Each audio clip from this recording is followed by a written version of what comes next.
Good morning. I'm Warren Buffett. This is Charlie Munger.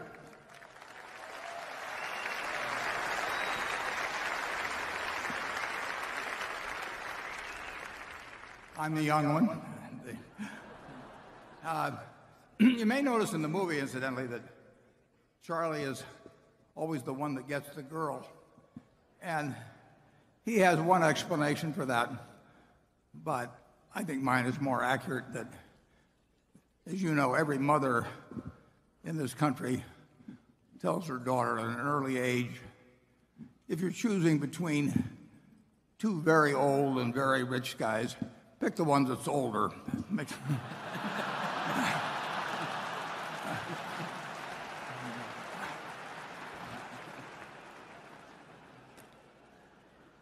I'd especially, we're webcasting this for the first time, so I'd especially like to welcome our visitors from all over the world.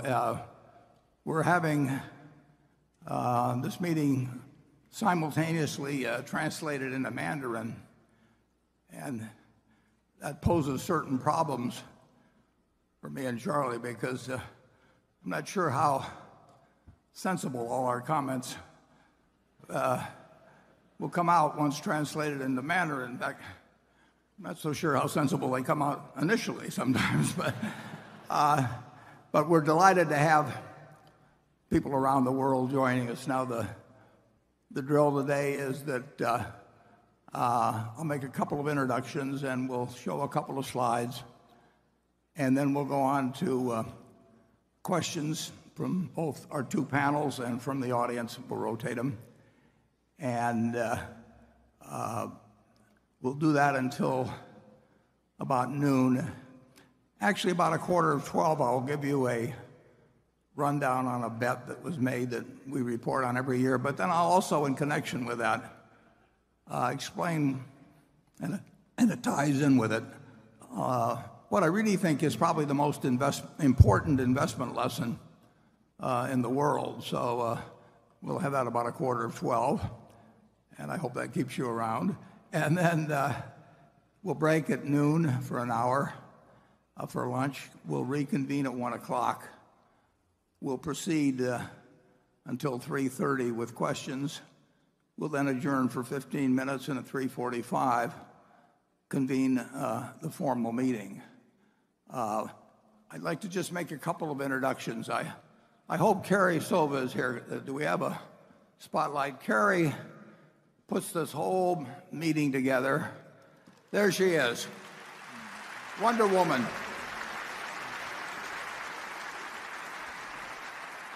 Carrie joined us as a receptionist about 6 years ago, and I just kept throwing more and more problems at her. And she put together the 50th anniversary book, which we've actually expanded further this year. We have a revised edition. Charlie and I autographed 100 of them. We interspersed them among the group being sold. And Carrie, while doing that, she also had a young baby girl, her second baby, late in January. But then she's gone ahead to put on this whole annual meeting. It's a remarkable achievement, and I really want to thank her. It's been terrific.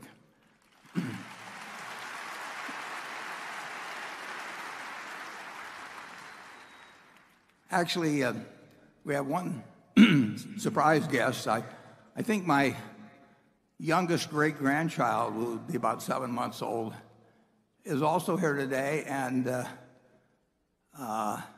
if he happens to break out crying a lot, and don't let it bother you, it's just his mother's explaining to him my views on inherited wealth. We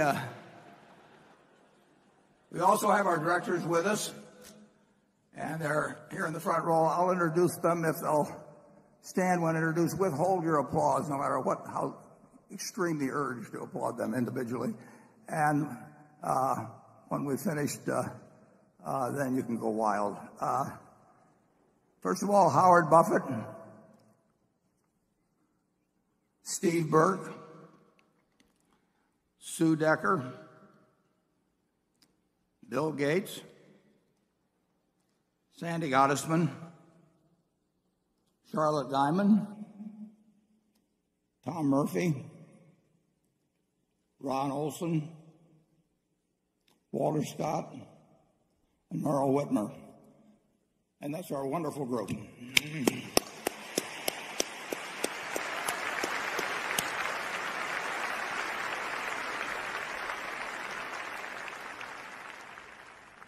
Now we just have 2 slides to show you now. The first one is a preliminary summary figures for the first quarter. And you'll notice that insurance underwriting, these are after-tax figures by category, are down somewhat. The basic underwriting at GEICO is actually improving, but we had some important hailstorms in Texas toward the end of the quarter. We've actually had some since the end of the quarter, too. So there were more cat losses in the first quarter than last year. And the railroad earnings are down significantly, and railroad car loadings throughout the industry, all of the major railroads, were down significantly in the first quarter and probably will continue to be down, almost certainly will continue to be down the balance of the year.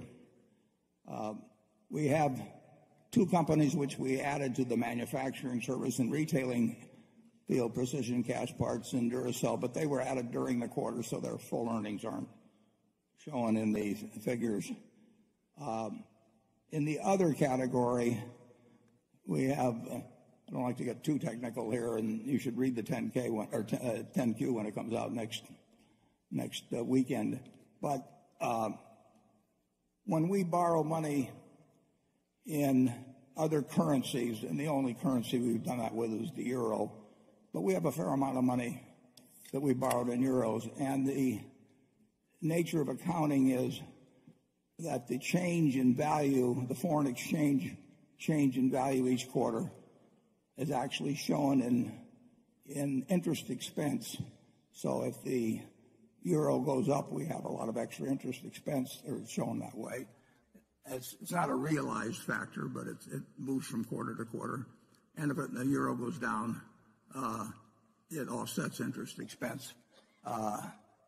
It's a technicality to some extent because we have lots of assets in Europe, and they're expressed in euros. When they go up, it does not go through the income account. It goes directly to other comprehensive income. So that figure, which looks a little unusual, that's the reason for it.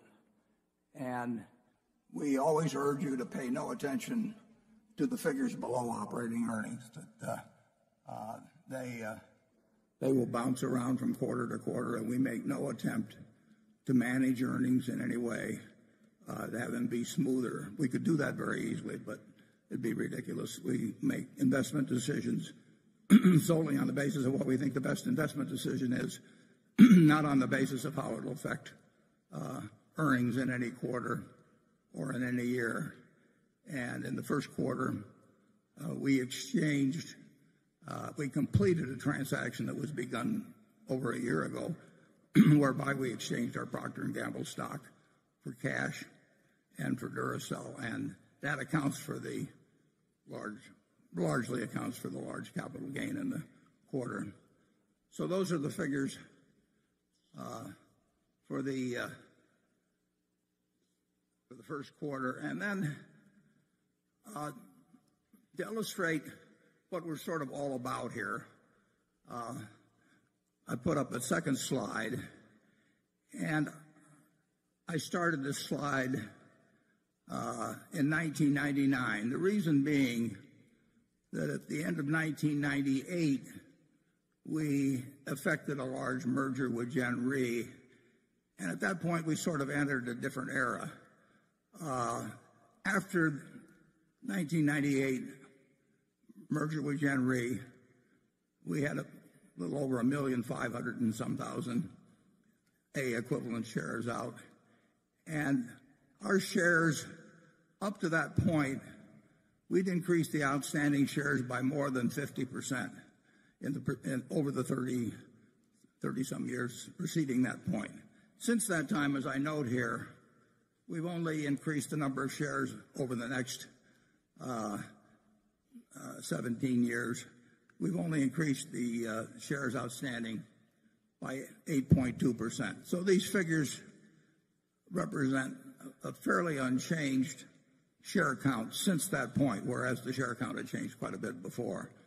And as you'll note, in terms of operations, I've told you that our goal at Berkshire is to increase the normalized earnings, operating earnings, every year. And I've said sometimes we hope it'll turn out to be only a little bit, and sometimes we can get some fairly decent jumps. But that's the goal. Now, earnings will not increase every year because there's such a thing as a business cycle, and in times of recession, we're going to earn less money, obviously, than in times when things are much better overall.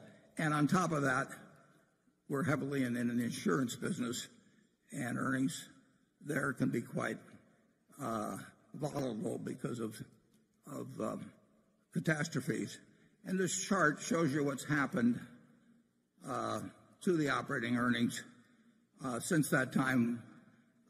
Again, pointing out that shares outstanding have gone up very little during that period. You'll notice in 2001, when we suffered significant insurance losses due to 9/11, we actually were in the red in terms of operating earnings. And you'll notice the figures are very irregular, but over time, by adding new subsidiaries, by further developing the businesses we have, by bolt-on acquisitions, by reinvestment of retained earnings, the earnings have moved up in a very irregular fashion quite substantially. I put in also the capital gains we've achieved through investments in derivatives, and they total some $32 billion after tax, close to $50 billion pre-tax. Those are not important in any given year. Those numbers can go all over the place. The main advantage from my standpoint in that $32 billion is it gives us money to buy other businesses. What we really want to focus on, what we hope, is that the bigger under operations 5 or 10 or 20 years from now grows substantially, partly because we retain earnings from operations, partly because our operations improve in their own profitability, partly because they make bolt-on acquisitions, partly because we have gains from securities which enable us to buy even more businesses. But we don't manage, as you know, we don't manage to try to get any given number from quarter to quarter. We never make a forecast on earnings. We don't give out earnings guidance. We think it's silly. We do not have budgets at the parent company level. Most of our subsidiaries have budgets, but they don't submit them, or they're not required to submit them to headquarters. We just focus day after day, year after year, decade after decade on trying to add earning power, sustainable and growing earning power to Berkshire. So that's a quick summary. Now we'll move on to the questions. I just asked with the audience that you limit your question to one question. The multiple questions have a way of sneaking in occasionally. But so let's keep them to a single question. We'll start off with the journalist group on my right, and we'll start off with Carol Loomis. Good morning. I'll make my very short little speech about the fact that the journalists and the analysts, too, have given Charlie and Warren no hint of what they're going to ask. So they will be learning for the first time what that's going to be also. This question comes from Eli Moises. In your 1987 letter to shareholders, you commented on the kind of companies Berkshire liked to buy, those that required only small amounts of capital. You said, quote, because so little capital is required to run these businesses, they can grow while concurrently making almost all of their earnings available for deployment in new opportunities. Today, the company has changed its strategy. It now invests in companies that need tons of capital expenditures, are overregulated, and earn lower returns on equity capital. Why did this happen? Yeah, well, it's one of the problems of prosperity. The ideal business is one that takes no capital, but yet grows. And there are a few businesses like that, and we own some. But we are not able, we'd love to find one that we could buy for 10 or 20 or $30 billion that was not capital intensive. And we may, but it's harder, and that does hurt us in terms of compounding earnings growth, because obviously if you have a business that grows and gives you a lot of money every year and doesn't take it, it isn't required in its growth, you get a double-barreled effect from the earnings growth that occurs internally without the use of capital, and then you get the capital it produces to go and buy other businesses. And See's Candy was a good example of that. I'd use that. Back when the newspaper business was good, our Buffalo newspaper, for example, was a good example of that. The Buffalo newspaper was making, at one time, $40 million a year and had no capital requirements. So we could take that whole $40 million and go buy something else with it. But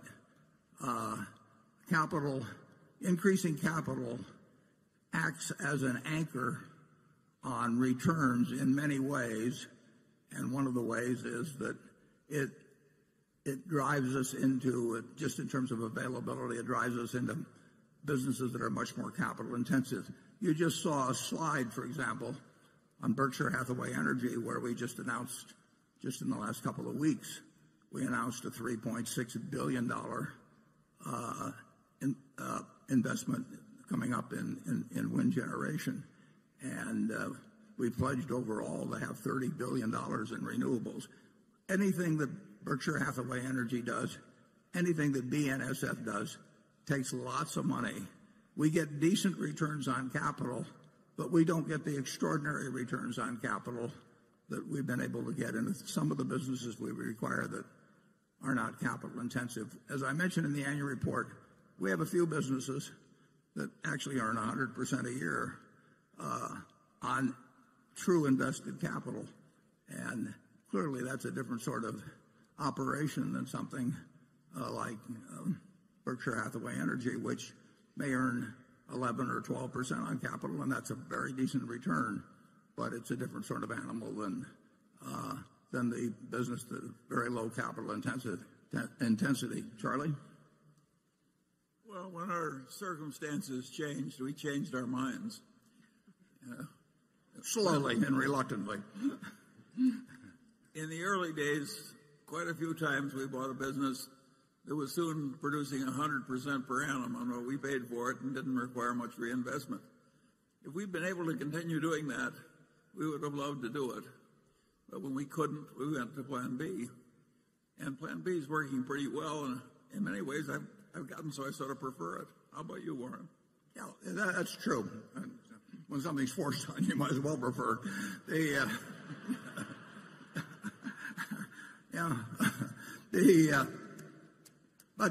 We knew that was going to happen, and the question is, does it lead you from what is a sensational result to a satisfactory result? And we're quite happy with a satisfactory result. The alternative would be to go back to working with very tiny sums of money, and that really hasn't gotten a lot of serious discussion between Charlie and me. Okay, from the analyst group, Jonathan Brandt. Hi, Warren. Thanks for having me again. Thanks for coming. My first question is about Precision Castparts. Besides your confidence in its talented CEO, Mark Donegan, what in particular do you like about their business that gave you the confidence to pay a historically high multiple? Are there ways Precision can be even more successful as essentially a private company? For instance, are there long-term investments to support client programs or acquisitions that Precision can make now that they couldn't realistically have done as a publicly traded entity?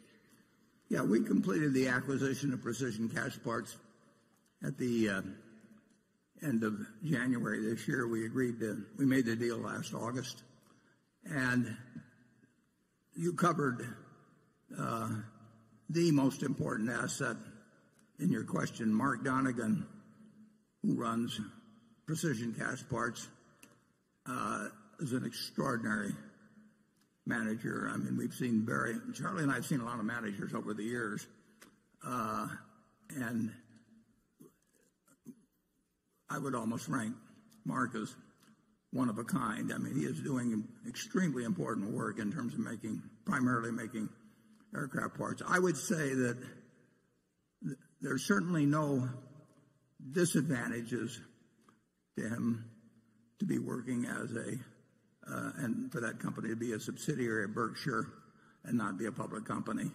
And I think he would say, and I think Charlie and I would agree with him, that over time there could be some significant advantages. For one thing, he can spend 100% of his time now on figuring out better things to do with aircraft engines.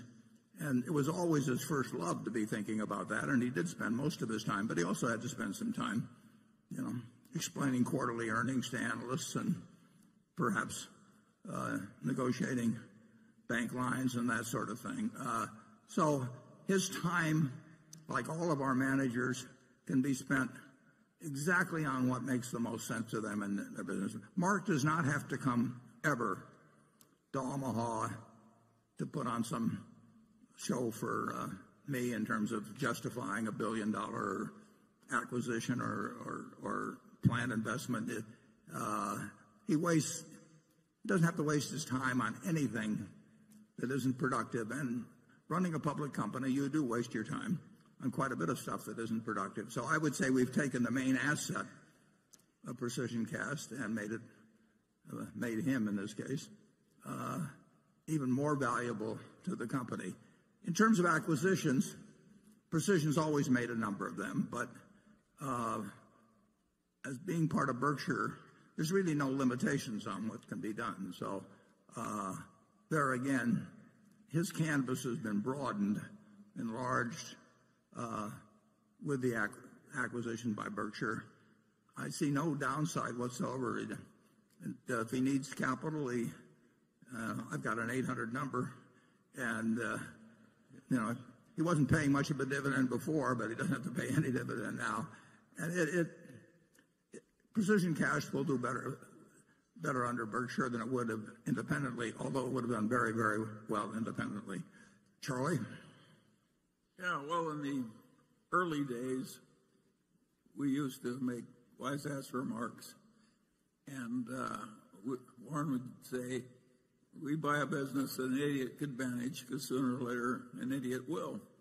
And we did buy some businesses like that in the early days, and they were widely available. Of course we'd prefer to do that, but the world has gotten harder, and we had to learn new and more powerful ways of operating. A business like Precision Castparts requires a very superior management that's going to stay superior for a long time. And we gradually have done more and more and more of that, and it's simply amazing how well it works. I think to some extent we've gotten almost as good at picking the superior managers as we were in the old days of picking the no-brainer businesses. Yeah, we would love to we won't be able to find them because they're very rare birds, but we would love to find another 3 or 4 of a similar type to Precision Castparts, where they forever are going to be producing something where quality is enormously important, where the customers depend very heavily on them, when there's contracts that extend over many years, and where people don't simply just take the low bid in order to get this gadget of one sort or another. It's very important that you have somebody there that has enormous skill running the business, and their reputation among aircraft manufacturers, engine manufacturers, is absolutely unparalleled. Okay, now we go to the audience, and we'll go up to section 1. And if you'll give your name and where you're from, I'd appreciate it. Hi, good morning. My name is Gaspar. I'm Spanish, and I come from London. I admire you both in many ways, but I would like to know that when looking backwards, what would you have done differently in life in your search for happiness? Well, I'm 85, and I can't imagine anybody any happier than I am. So, by accident or whatever, I'm sitting here eating exactly what I like to eat, doing in life exactly what I love to do with people I love. So it really doesn't get any better than that. And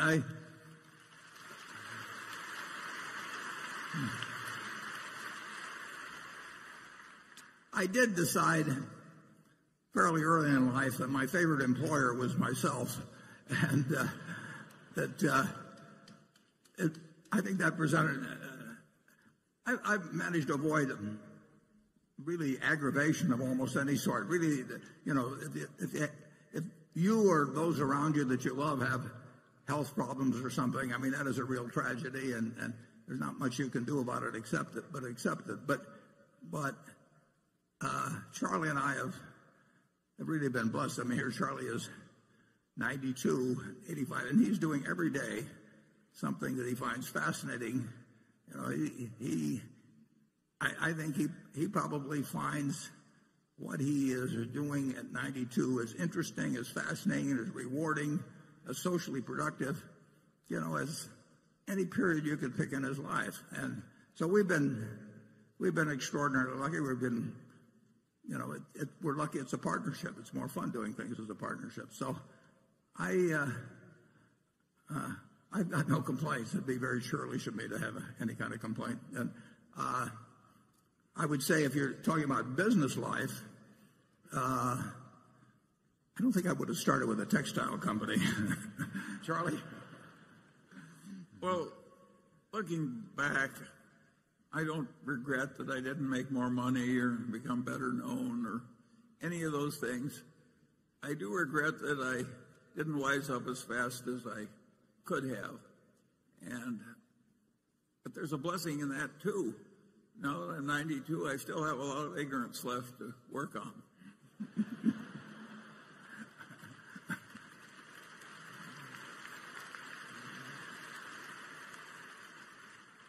Okay, Becky, quick. This question comes from Solomon Ackerman, who's in Frankfurt, Germany. He wants to know why Berkshire has significantly sold down their holdings in Munich Re, which is the world's biggest reinsurance company based in Germany, while sticking with their reinsurance operations within Berkshire, like Berkshire Hathaway Reinsurance and General Re.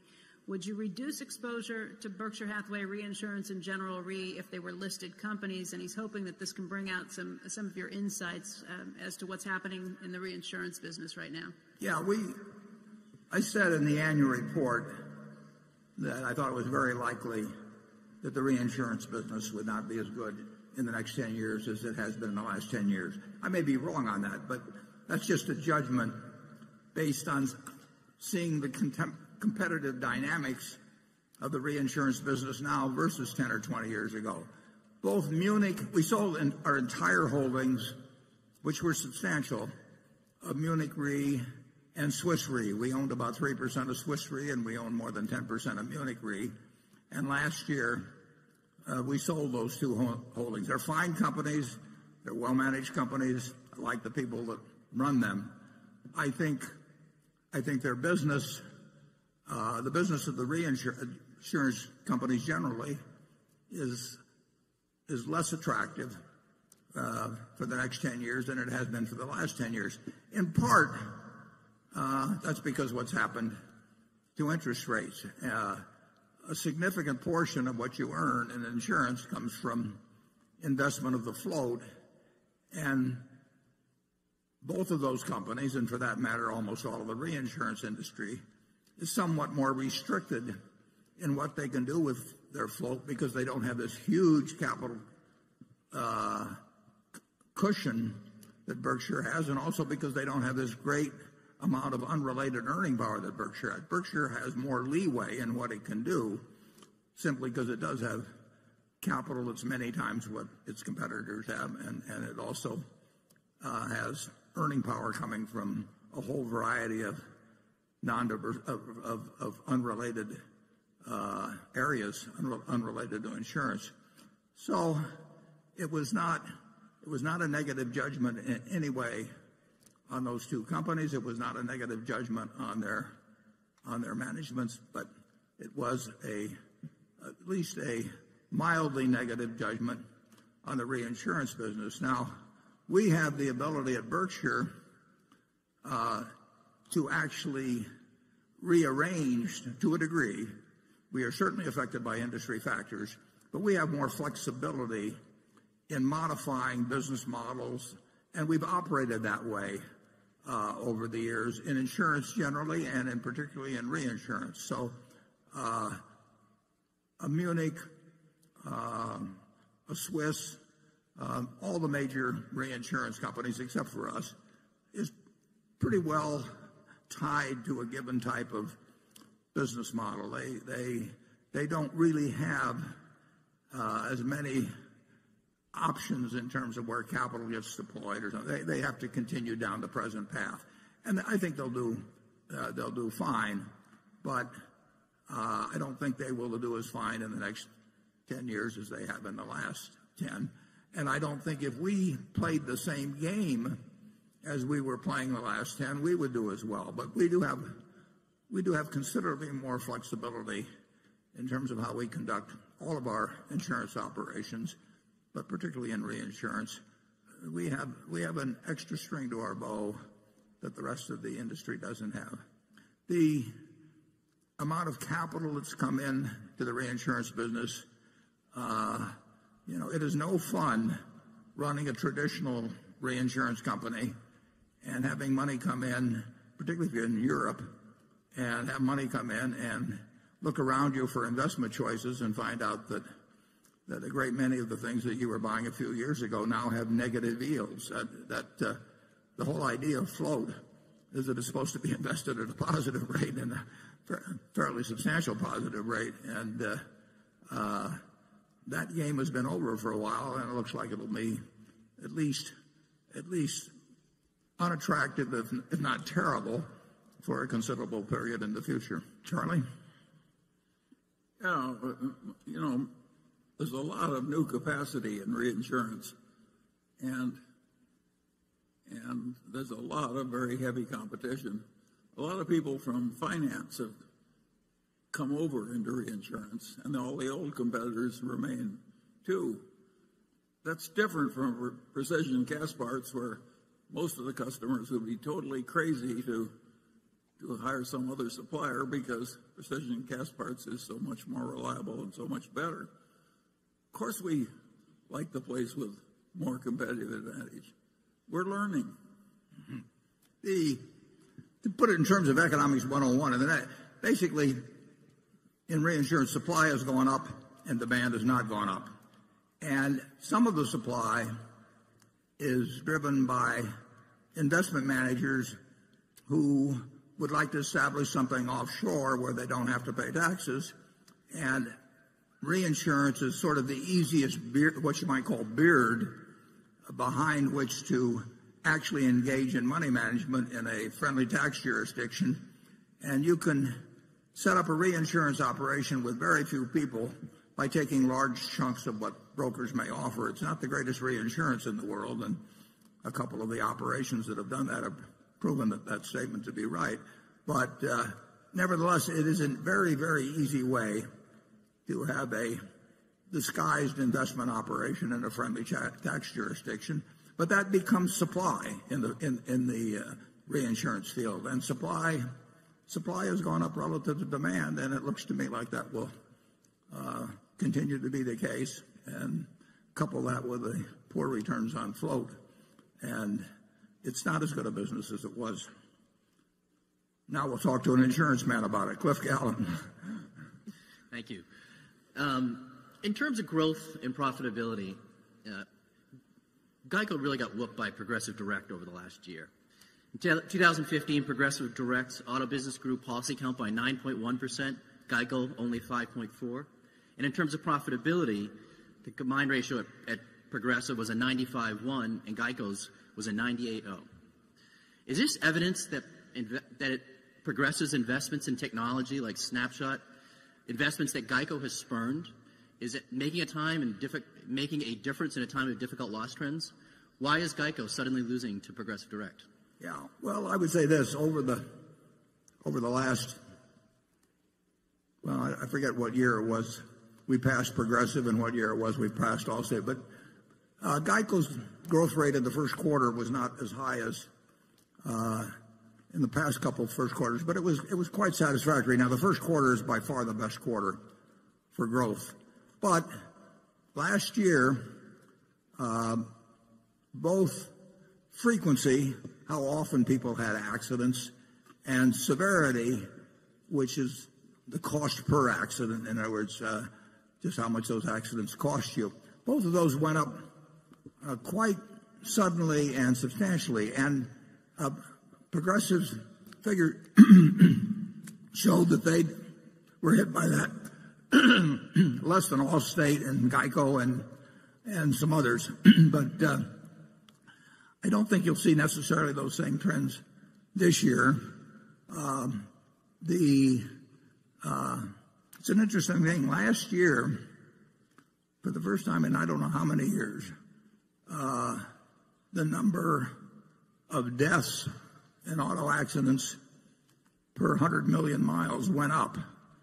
Now, if you go back to the mid-1930s, there were almost 15 people killed per 100 million miles driven. It got down to just slightly over 1, from 15 to 1. You had roughly as many people killed in auto accidents in the mid-1930s, about 33,000 a year, as we had last year, or the year before, when people drove almost 15 times as many miles. Cars have gotten far, far, far, far safer. And it's a good thing, because if we'd had the same rate of deaths from auto accidents as we had in the 30s relative to miles driven, we would have had over 500,000 people die last year from auto accidents instead of a figure closer to 40,000. But last year, for the first time, there was more driving, and I think there was more distracted driving. So you really had this uptick in frequency and more important, in severity. GEICO has adjusted its rates. As I mentioned, my own prediction would be that the underwriting margins at GEICO will be better this year than last year, although you never know when catastrophes are coming along. March and April have had a lot of cat activity.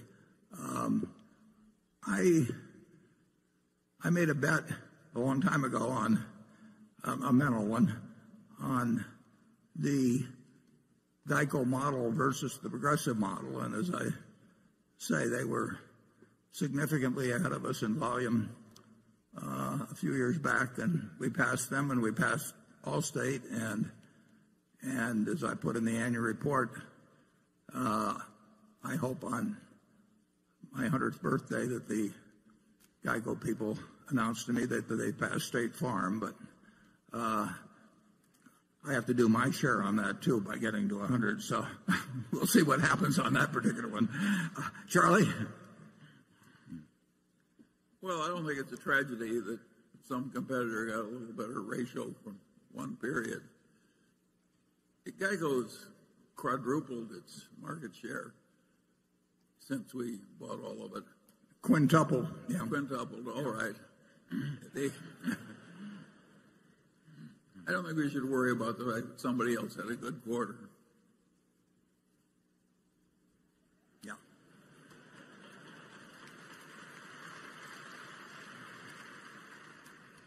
I think it's far more sure that GEICO will pass State Farm someday than that I'll make it to 100. I'll put it that way. Okay, we'll go to the shareholder from Station 2. Greetings to all of you from the Midwest of Europe. I'm Norman Rentrop from Bonn, Germany, a shareholder since 1992. My question is about the future of salesmanship in our companies. Warren, you have always demonstrated a heart for direct selling. When we met you in the midst of a tornado warning in the barber shop, you immediately offered to write insurance for us.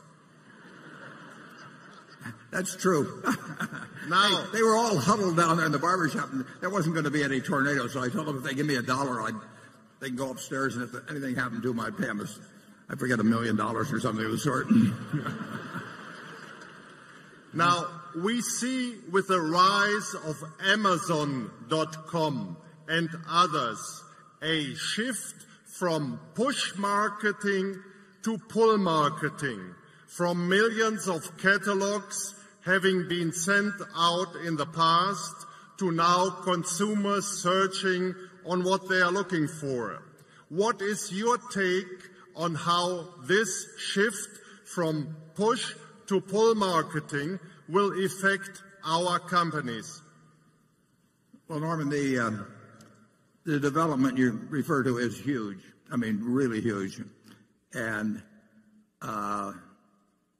it isn't just Amazon, but Amazon is a huge part of it. And what they've accomplished in a fairly short period of time and continue to accomplish is remarkable. The number of satisfied customers they've developed. And we don't make any decision involving even the manufacturing of goods, the retailing, whatever it is, without thinking long and hard about what the world will look like in 5 or 10 or 20 years with that powerful trend, really hugely powerful trend that you just described. So we don't look at that as something where we're going to try and beat them at their own game. They're better than we are at that. And so Charlie and I are not going to out Bezos by a long shot. But we are going to think about that. It does not worry us, obviously, with the precision cast. It doesn't worry us in terms of the overwhelming majority of our businesses, but it is a huge economic trend that 20 years ago was not on anybody's radar screen, and lately has been on everybody's radar screen, and many of them have not, including us in a few areas, have not figured the way to either participate in it or to counter it.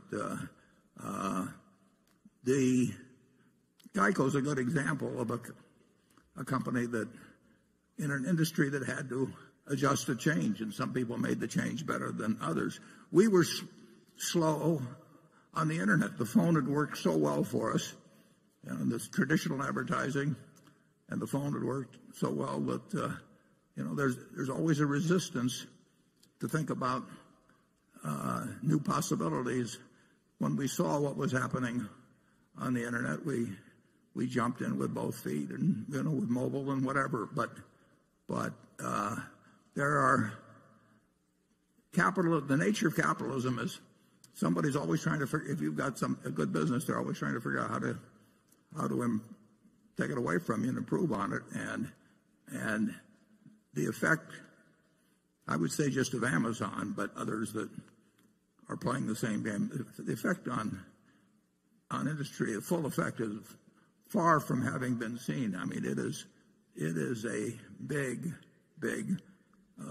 force, and it already has disrupted plenty of people, and it will disrupt more. I think Berkshire is quite well situated. For one thing, one big advantage we have is we didn't ever see ourselves as starting out in one industry. I mean, we we went into department stores, but we didn't think of ourselves as department store guys, or we didn't think of ourselves as steel guys or tire guys or anything of that sort. So we've thought of ourselves as having capital to allocate. If you start with a given industry focus and you spend your whole time working on a way to make a better tire or whatever it may be, I think it's hard to have the flexibility of mind that you have if you just think you have a hopefully large and growing pile of capital, and trying to figure out what is the best next move that you can make with that capital. And I think we do have a real advantage that way. But I think Amazon's got a real advantage too, in this intense focus on having, hundreds of millions of generally very happy customers getting very quick delivery of something that they want to get promptly, and they want to shop the way they shop. And if I owned a bunch of shopping malls or something like that, I would be thinking plenty hard about what they might look like 10 or 20 years from now. Charlie? Well, I would say that we failed so thoroughly in retailing when we were young that we pretty well avoided the worst troubles when we were old. I think net Berkshire has been helped by the internet. The help at GEICO has been enormous, and it's contributed greatly to the huge increase in market share. And our biggest retailers are so strong that they'll be among the last people to have troubles from Amazon. I didn't get that dollar from you, Norman, actually, after I gave you that wonderful advice. Andrew? Thank you, Warren. Great to see you today. Got a lot of questions on this particular topic, and this question is a particularly pointed one.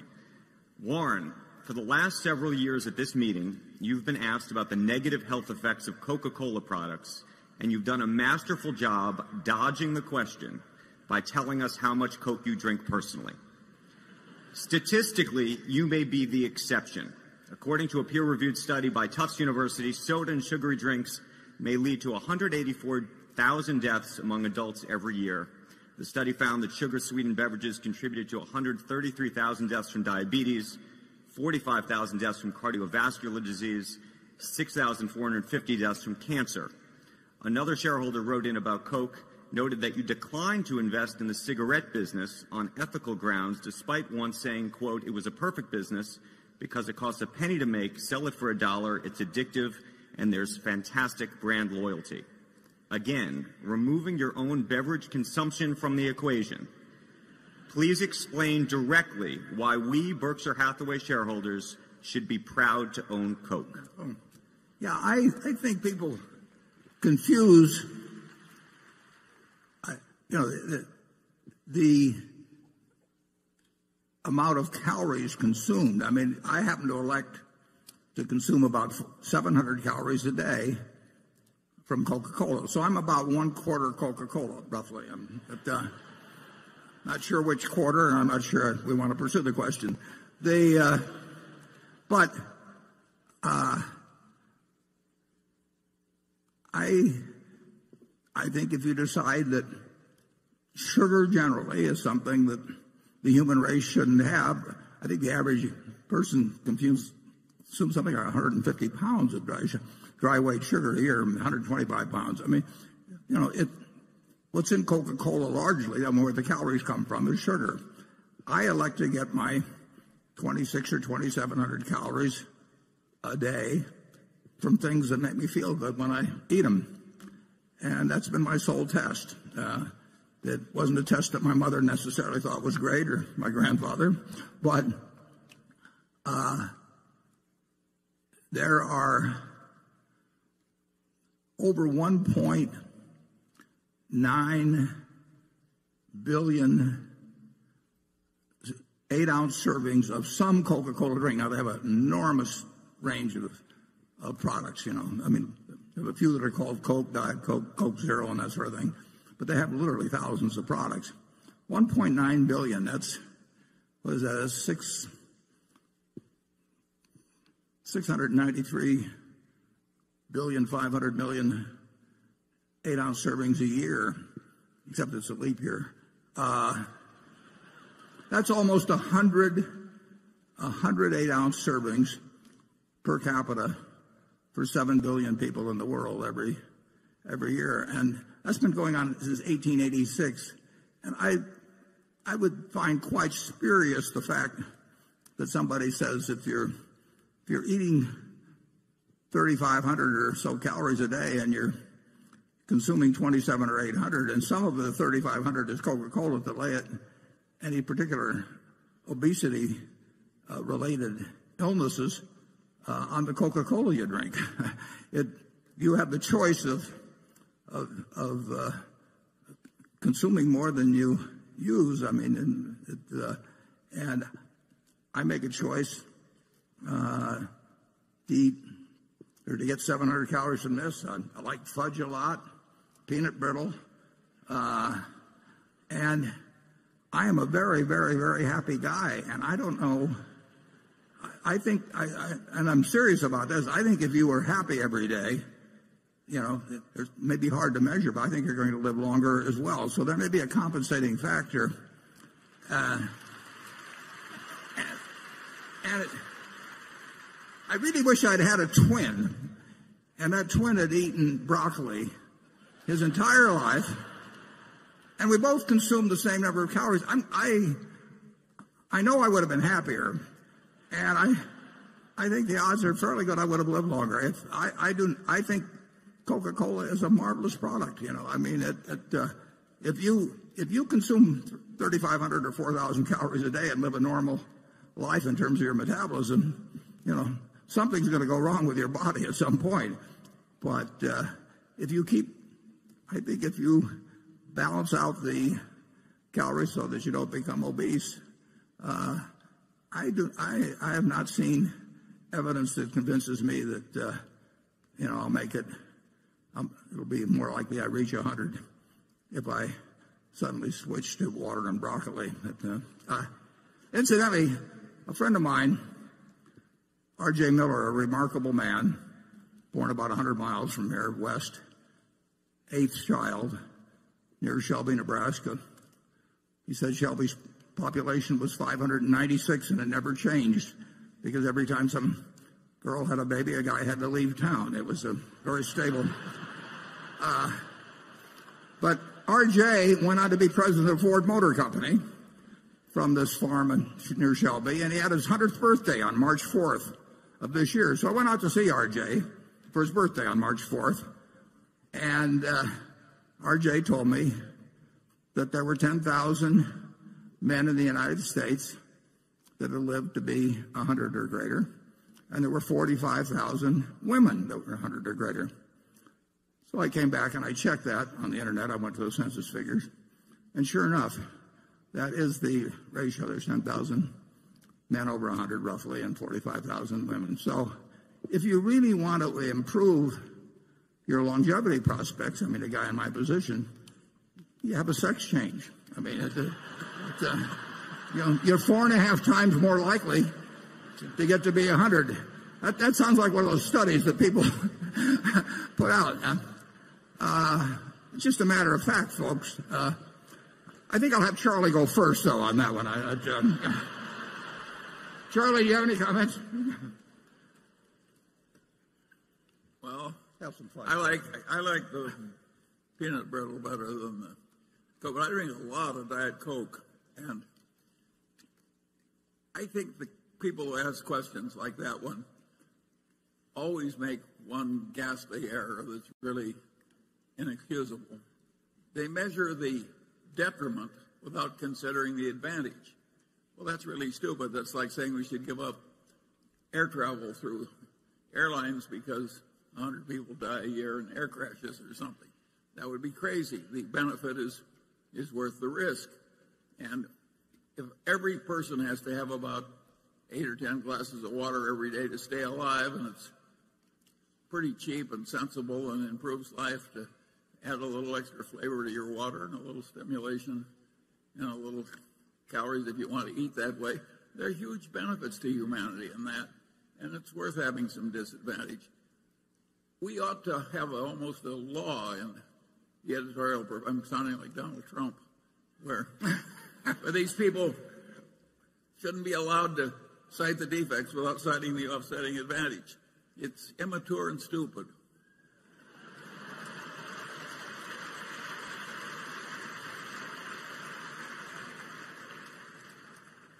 Okay, Greg Warren. Warren, with both coal-fired and natural gas plants continuing to generate around 2/3 of the nation's electricity and renewables accounting for less than 10%, there remains plenty of room for growth. At this point, Berkshire Energy, which has invested heavily in the segment, is one of the nation's largest producers of both wind and solar power, and yet still only generates around 1/3 of its overall capacity from renewables. As you noted earlier, Mid-American recently committed another $3.6 billion to wind production, which should lift the amount of electricity it generates from wind to 85% by 2020. You've also had the company overall pledging to have around $30 billion in renewables longer term. The recent renewal of both the wind and solar energy tax credits has made this kind of investment more economically viable and should clear the path for future investments. Eliminating coal-fired plants looks to be the main priority, but natural gas-fired plants are also fossil fuel-driven and are exposed to the vagaries of energy prices. Is the end game here for Berkshire Energy to get 100% of its generation capacity converted over renewables? And what are the risks and rewards associated with that effort? After all, the company operates in a highly regulated industry where rates are driven by an effort to keep customer costs low while still providing adequate returns for the utilities. Yeah, well, I think implicit in what you say is that we do any decision we make, including the one that we just showed during the movie,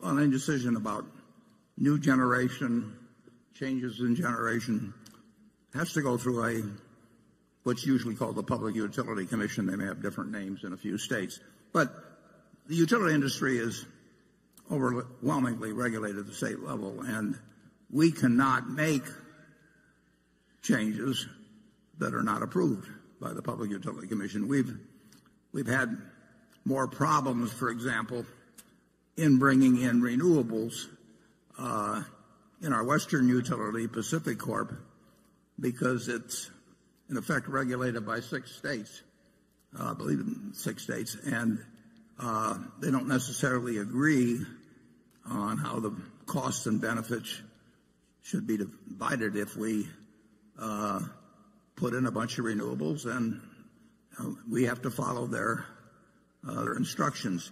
Iowa has just been marvelous about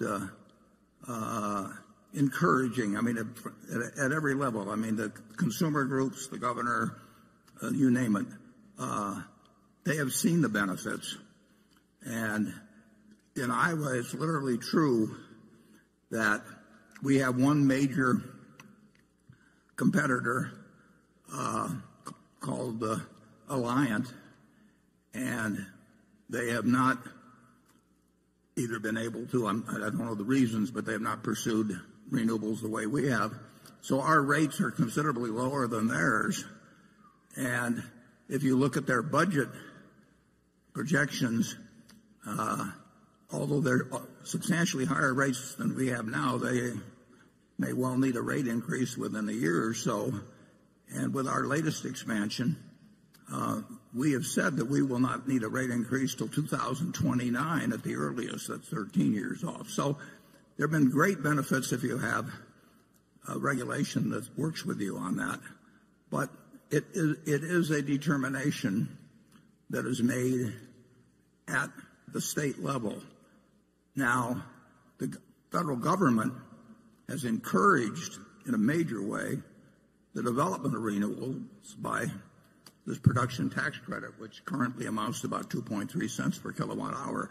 We would not have the renewable generation that we have if it hadn't been for the fact that the building of those projects is subsidized by the federal government, because the benefits of reducing solar emissions or carbon emissions are worldwide, and therefore it's deemed proper that the citizenry as a whole should participate in subsidizing the cost of reducing those emissions, and that is encouraged. In fact, it's allowed. Things like have happened in Iowa as well. But the degree to which the renewables replace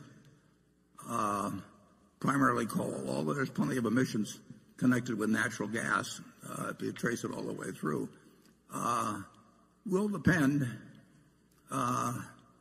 on governmental policy. And I think so far, I think it's been quite sensible in encouraging having the cost borne by society as a whole in terms of reduced tax revenues, and having the benefits, which is less CO2 into the atmosphere,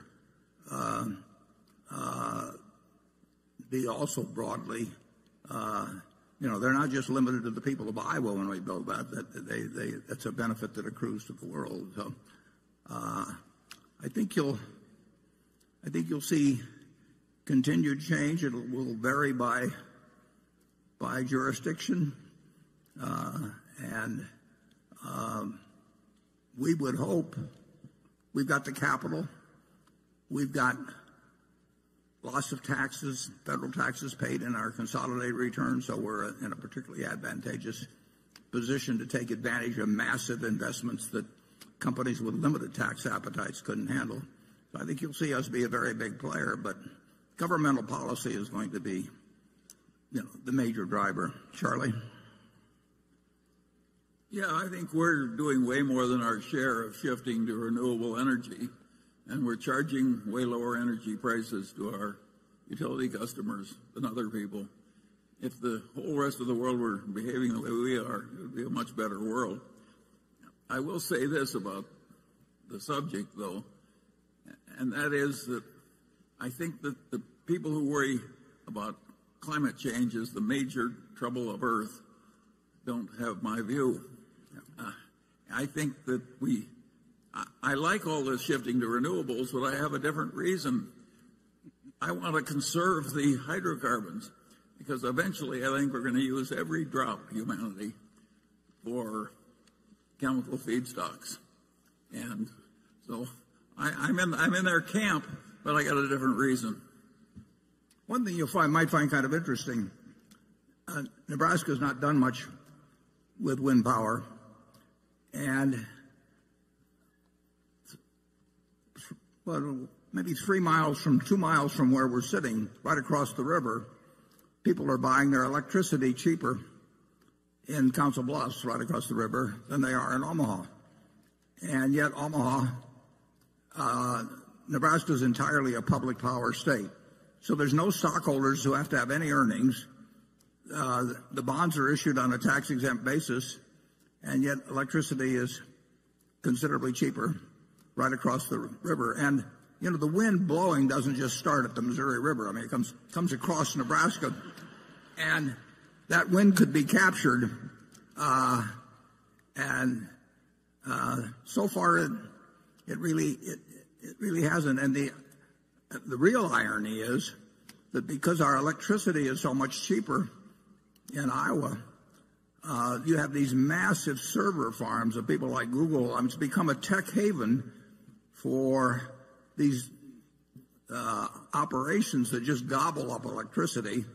And Iowa has gotten plant after plant after plant and job after job after job, and increased property tax. Gotten more property tax revenues.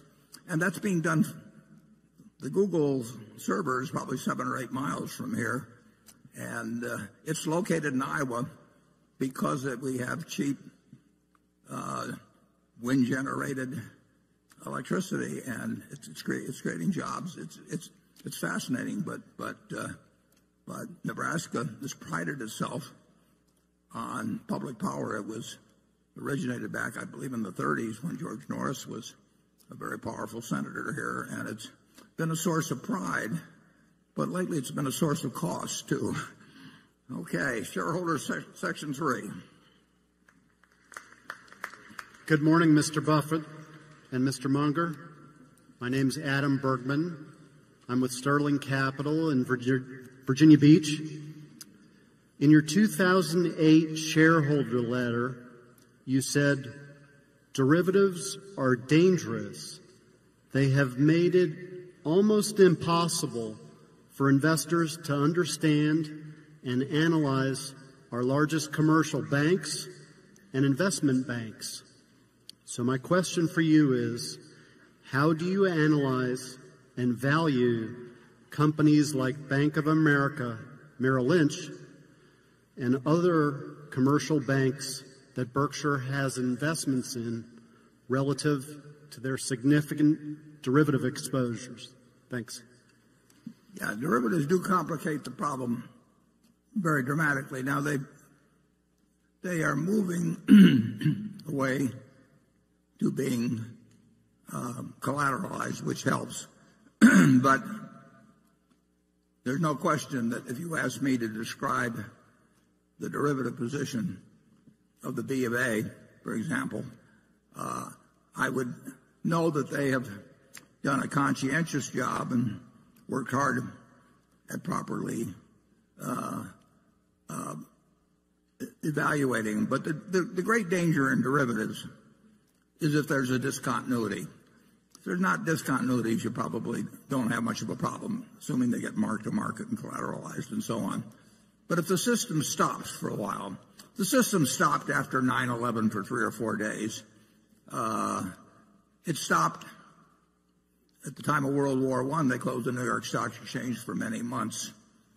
They debated closing the stock exchange very seriously the day after October 19th, 1987. And there were a lot of people that wanted to close it. And on that Tuesday morning, it looked like it was about to stop, but it continued. But if you have a major cyber, nuclear, chemical, biological attack on the country, which will certainly happen at some point, if you have a major discontinuity, then you'll have a lot of problems. But you will also, when things reopen, you will find there can be enormous gaps in things that you thought were fully protected by collateral and that sort of thing, or netting arrangements and that type of thing. So I regard very large derivative positions as dangerous. We inherited a modest-sized position at Genery, and in a benign market, we lost about $400 million just in trying to unwind it with no pressure on us whatsoever. So I do think it continues to be a danger to the system. By the way, the accountants blessed that big derivative position as being worth a lot of money. They were only off, what, many hundreds of millions. Yeah, well, Charlie found one position when he was on the audit committee at Solomon. I think it was mismarked by $20 million.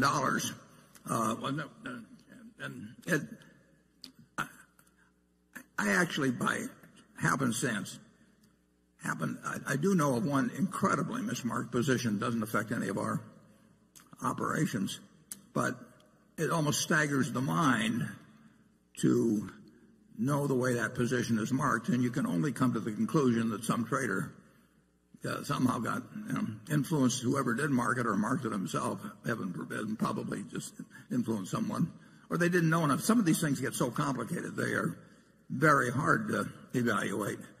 That's the kind that have the most profit in them usually, so they were quite enthusiastic about those when we were at Solomon.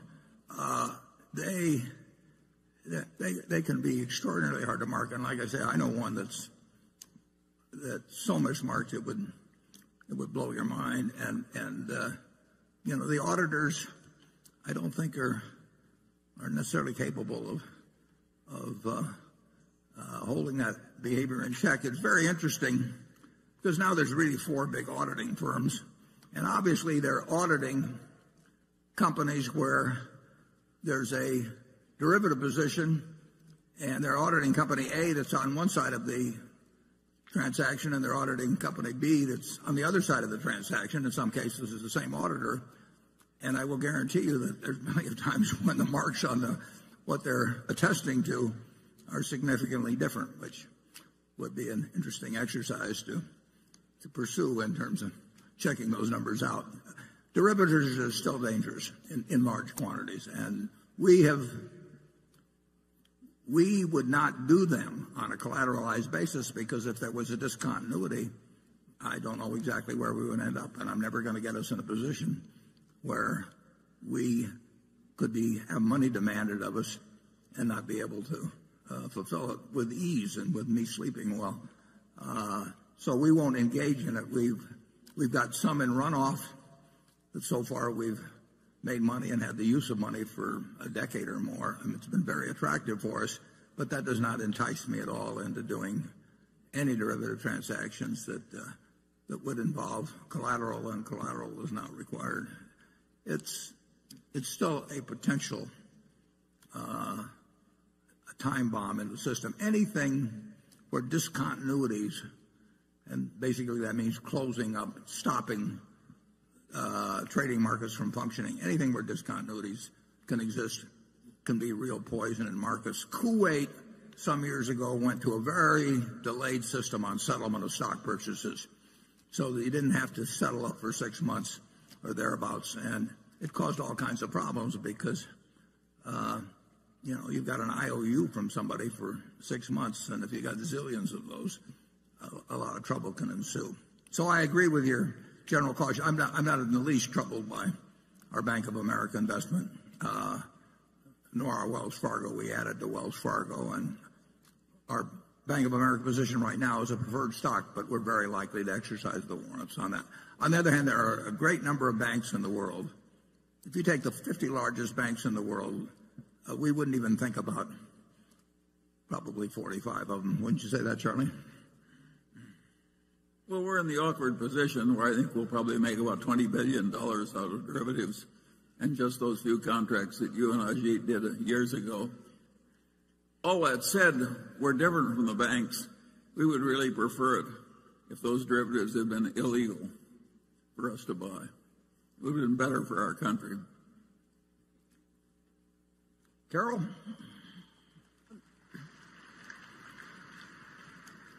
This question relates to something that Warren briefly said earlier today. The question comes from Lynn Palmer, who is just finishing her freshman year in a Houston, Texas high school.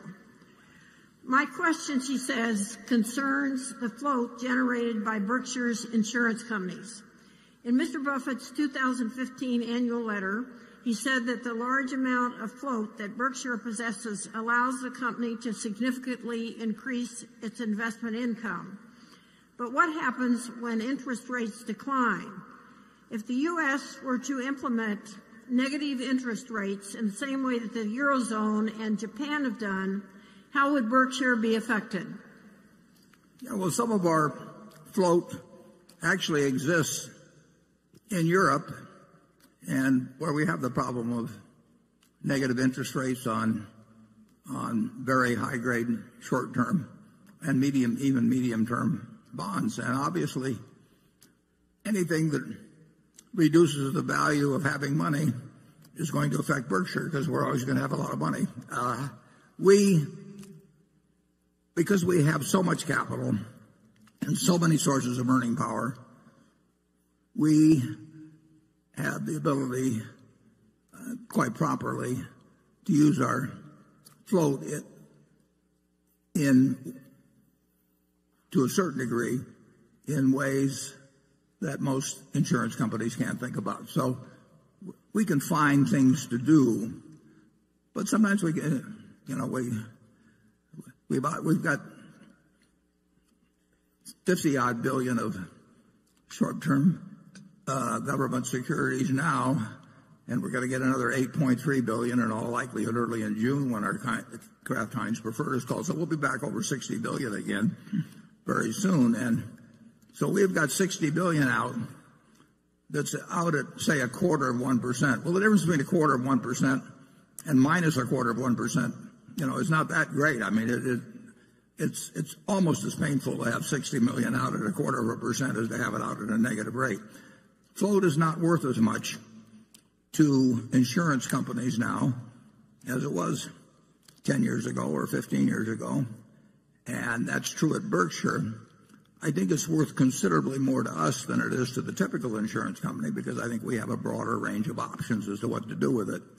But there's no question about it that having a lot of money around now, this is not just a problem for insurance companies, it's a problem for retirees. It's a problem for anybody that's stuck with fixed dollar investments and finds that their income now is a pittance or, in Europe, perhaps a negative rate.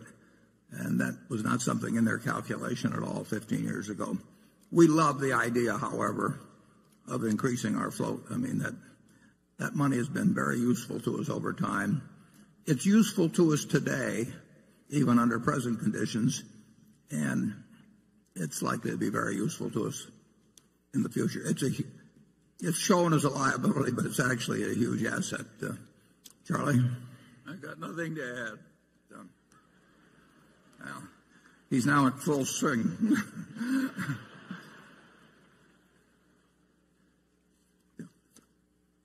Jonathan.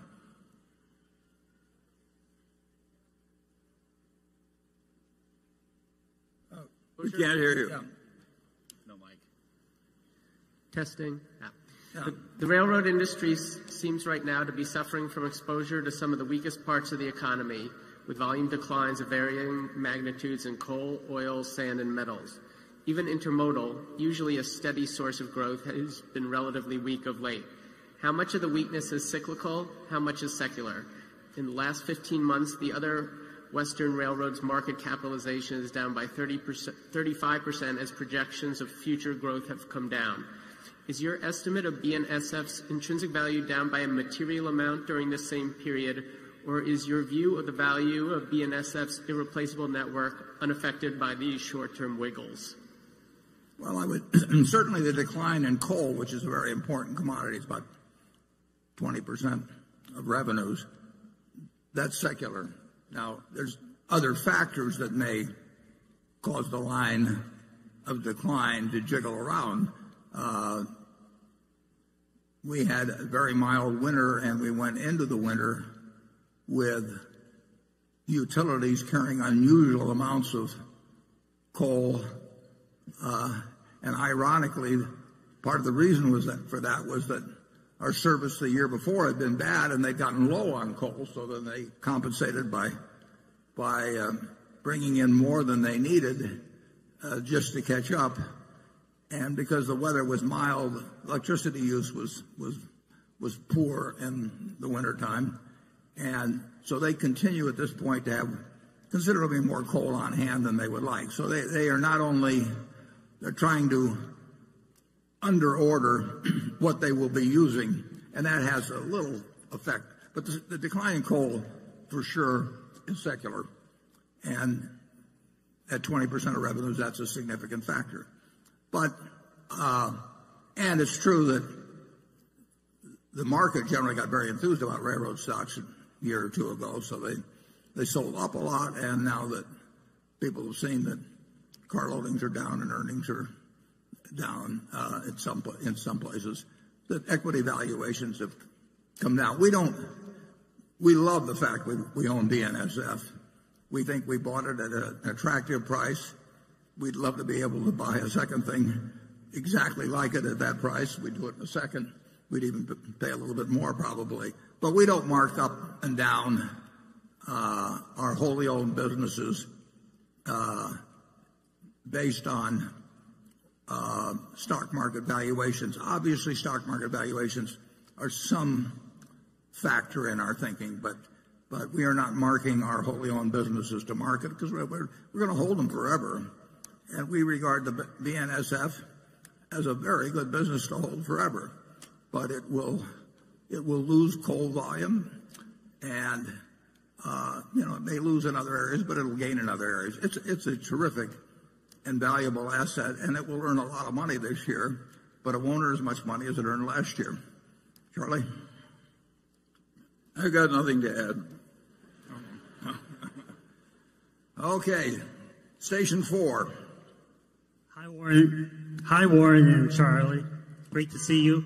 This is Cora and Dan Chen from Talgard Investments of Los Angeles. This annual meeting reminds me of the magical world of Hogwarts, of Harry Potter. This arena is our Hogwarts. Warren, you are our headmaster and Professor Dumbledore. I haven't read Harry Potter, but I'll take it as a compliment. Charlie's our headmaster Snape, direct and full of integrity. The magic of long-term, concentrated value investing is real, yet similar to Harry Potter, the rest of the world doesn't believe we exist. Your letter to me has changed my life, and your Secret Millionaires Club has changed my children's life. They go to class chatting about investing. My question is for my children watching at home today and the children in the audience. How should they look at stocks when every day in the media they see companies that have never made a dime in their life go IPO, they're dilutive, and they see a lot of very short-term spin. The cycle is getting shorter and shorter. How should they view stocks, and what's your message for them? Finally, Cora and I would love to thank you in person and shake your hand personally today. I'll repeat what I said last year. Thank you for setting the seeds for my generation to sit in the shade, and for my children's generation to sit in the shade with the Secret Millionaires Club. I truly walk amongst giants. Thank you. Mm-hmm. Would you mind repeating the whole thing? The Secret Millionaires Club, we want to give great credit to Andy Hayward on that. I think it has helped.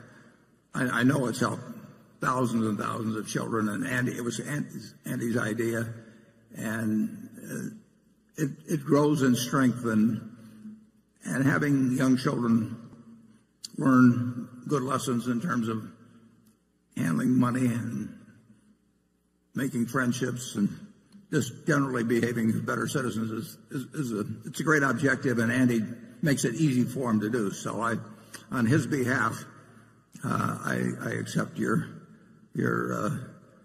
comments. You don't have to really worry about what's going on in IPOs or people making money. People win lotteries every day, but there's no reason to have that affect you at all. You shouldn't be jealous about it. I mean, it's great, if they want to do mathematically unsound things, and one of them occasionally gets lucky and they put the one person on television in the million that contributed to the winnings with a big slice taken out for the state, don't get on there. It's nothing to worry about. Just all you have to do is figure out what makes sense, and you look at buying. When you buy a stock, you get yourself in the mental frame of mind that you're buying a business.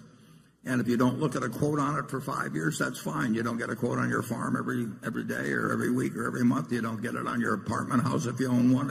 If you own a McDonald's franchise, you don't get a quote every day. You want to look at your stocks as businesses and think about their performance as businesses.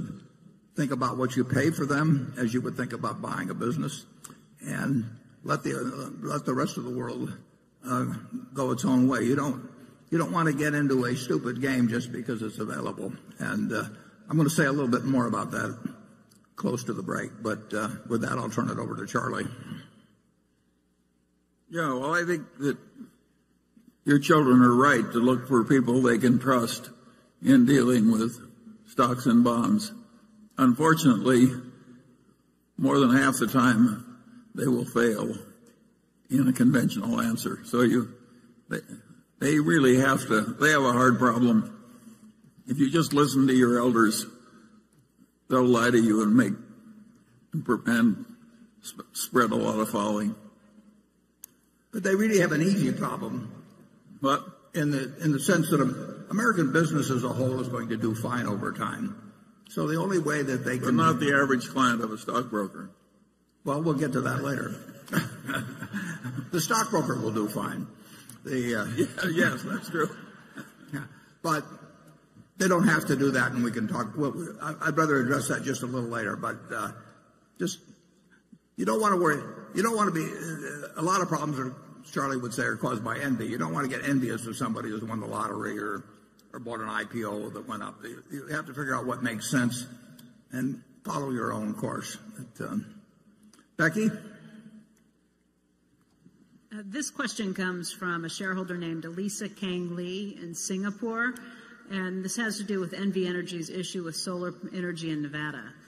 Can the chairman help his environmentally conscious shareholders understand why NV Energy has lobbied for new rules in Nevada that make it prohibitive for households to use solar energy? Is there a good reason that we haven't yet heard about?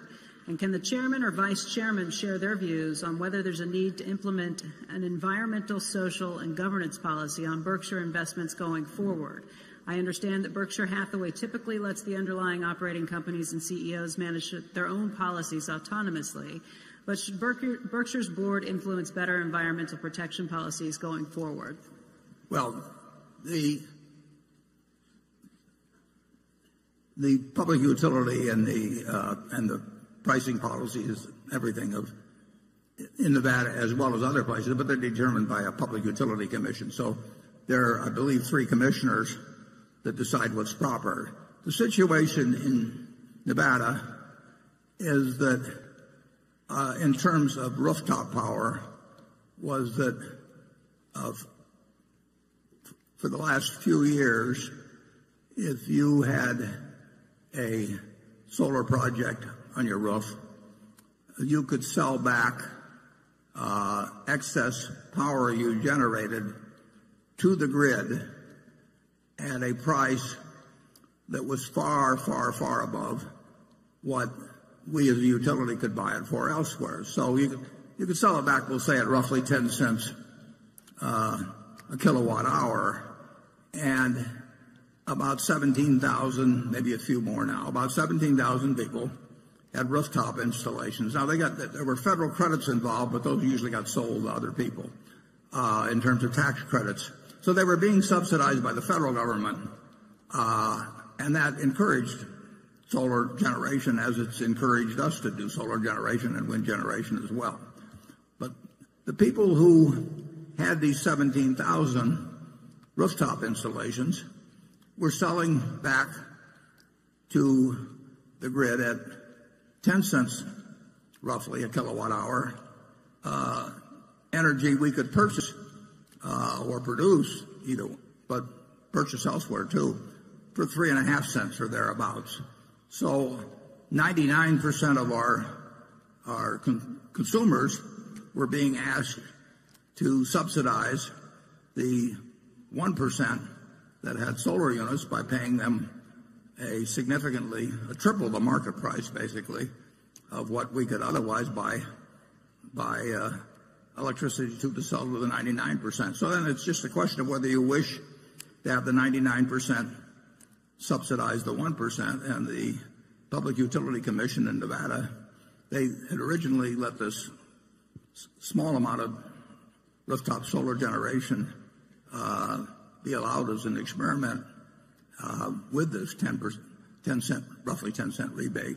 And they decided that they did not believe that the 99% should be subsidizing the 1%.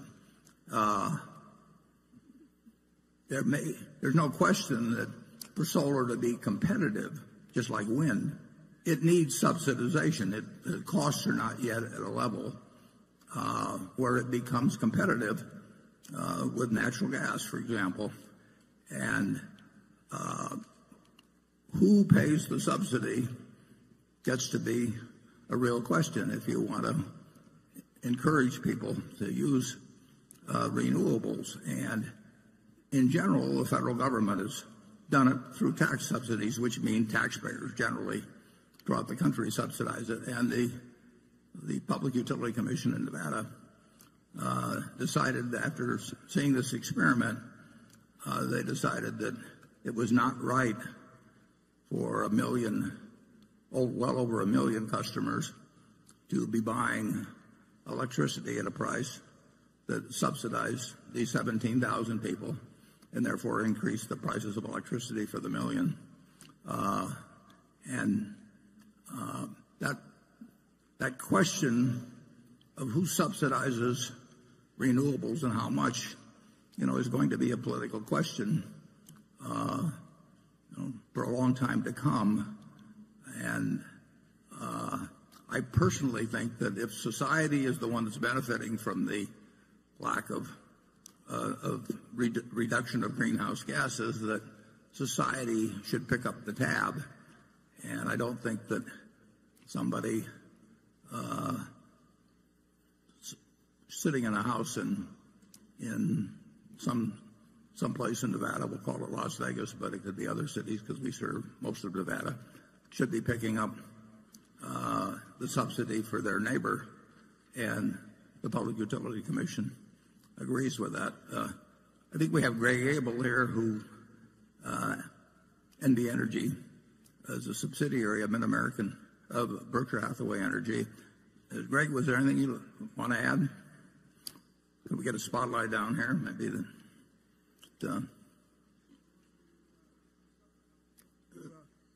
it's not live. It's on? I think it's on now.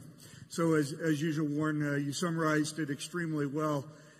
When we think of Nevada, it's exactly as you described. I would just add a few things. One, as you've touched on earlier, we absolutely support renewables. So we start with the fundamental concept that we are for solar. But as you highlighted, we want to purchase renewable energy at the market rate, not at a heavily subsidized rate that 1% of the customers will benefit from and harm the other 99%. And it goes back to being as fundamental as this. If you take, as you touched on, a working family in Nevada who can't afford the rooftop unit, and you ask them, do you want to subsidize your neighbor, that 1%? The answer is clearly no.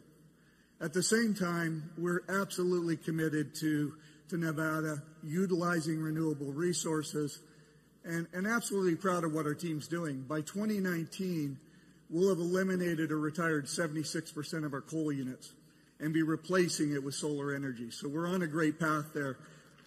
Thank you. And we're just going to encourage our team, and with the work of the commission and obviously led by the state, we'll head down a great path. Thank you. Yeah, if the projectionist would put up slide 7, it will give you a view of what the situation is. And this counts all of our Berkshire Hathaway Energy operations. And you can see in the 20-year period, we'll have a 57% reduction. You wouldn't want a 100% reduction tomorrow. Believe me, the lights would be off all over the country. But it's moving at a fast pace. But you want to be sure that you treat fairly the people involved in this, because somebody pays the cost of electric generation. And I do think that if you're doing something that's to benefit the planet, and it's important that it be done, but that you have the cost be assessed for that, not on a specific person who's having trouble perhaps meeting ends meet in their job. And obviously, if you got over 1 million customers in Nevada, a lot of them are struggling. A lot of them are doing fine, too. But they are not the ones, in my view, to subsidize the person who could afford to put the solar unit in. Okay. Cliff? Over the past year, we've learned, perhaps I've learned, that Berkshire's results are more influenced by oil markets than I previously appreciated. Revenues at the railway company and some of Berkshire's manufacturing businesses were negatively impacted, and arguably low gas prices hurt GEICO's loss ratio. Yet during this year, Berkshire invested in Phillips 66, Kinder Morgan, and even PCP has revenues associated with the oil and gas industries. I know Berkshire wouldn't make a bet on a commodity like oil, but is Berkshire making a statement about the long-term outlook for oil? I'm making a statement about what? Oil. The price of oil? Yes. No, we haven't the faintest idea what the long-term price of oil was, and there's always a better system available. You can buy oil, as you know, for delivery a year from now, or 2 years from now, or 3 years from now. We actually did that once, Charlie, didn't we? Some years back. And we cashed it in too soon, too. Yeah, we made money, but we could have made a lot more money. But we don't think we can predict commodity prices. We don't hedge cocoa or sugar at any rate. I mean, we do some forward buying of chocolate coatings or something of the sort. But basically, we are not two fellows who think we can predict the price of soybeans or corn or oil or anything else. So anything you have seen in our investment transactions, some of the securities you mentioned there were bought by Todd or Ted, and one was bought by me. But neither they nor I bought those, or if we sell them based on commodity price predictions. We don't know how to do it. And we're thinking about other things when we make those decisions. Charlie? I'm even more ignorant than you are. Well, that'd be hard to be. Okay. I think that's the first time I've heard him say that. It has a nice ring to it. Okay, station 5. Hi, Warren. Hi, Charlie. Hi. I'm Ken Martin. I'm an MBA student from the Tuck School at Dartmouth. My question is about college tuition and the problem of rising student debt balances. In the past, prominent philanthropists have founded institutions that are now prominent research universities in our country. Why is this not a bigger part of today's philanthropic debate, the founding of new colleges? Would not new supply in higher education be at least part of the solution to this problem? Charlie, you want to tackle that one? You're more of an expert than I am. Yeah, I think that if you expect a lot of efficiency, financial efficiency in American higher education, you're howling at the wind.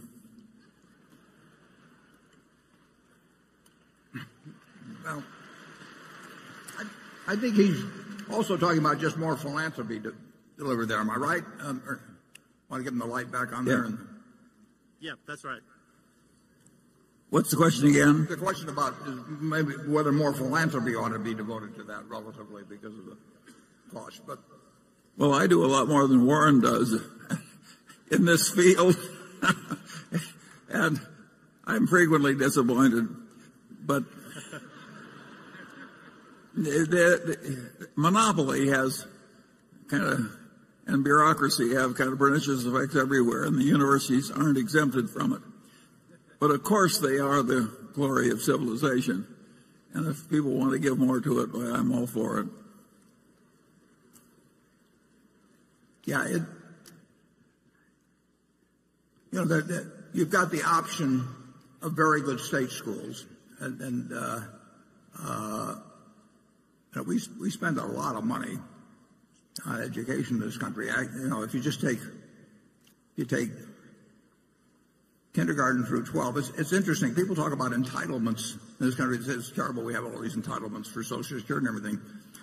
We have entitlements for the young.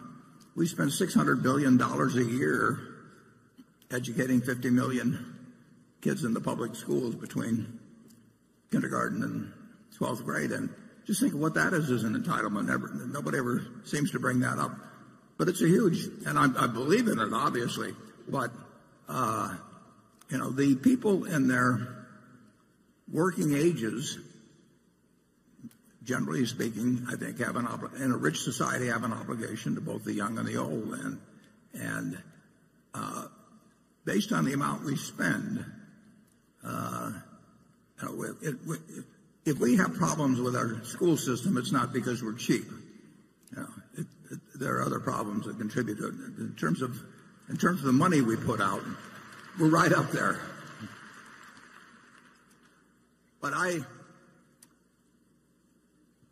was the trustee of a college that saw the endowment go from $8 million to over $1 billion. And I didn't see the tuition come down. And I didn't see the number of students go up.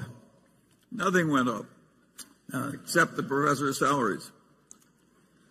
Yeah. From 8 million to $1 billion. I mean, and very, very decent people running the place. But when you read the figures on endowment of the big schools, and some of them have really gotten up into big numbers, the main objective of the people running the endowment is have the endowment grow larger. And that will be ever thus. That is the way humans operate. You have any more comments on that, Charlie? You've seen a lot. I've made all the enemies I can afford at the moment. Okay.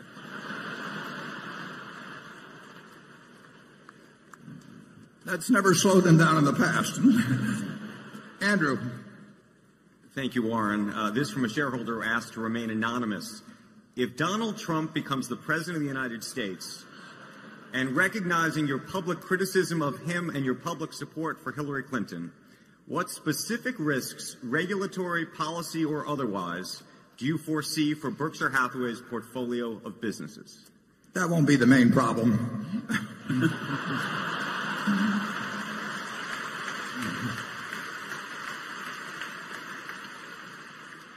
Well, government, is a very big factor in our business and in all businesses. I mean, there's the very broad policies that affect practically everybody, and sometimes there can be some pretty specific policies. But I will predict that if either Donald Trump or Hillary Clinton becomes president, and one of them is likely to be, very likely to be, I think Berkshire will continue to do fine. Charlie? I'm afraid to get into this area. Yeah, we've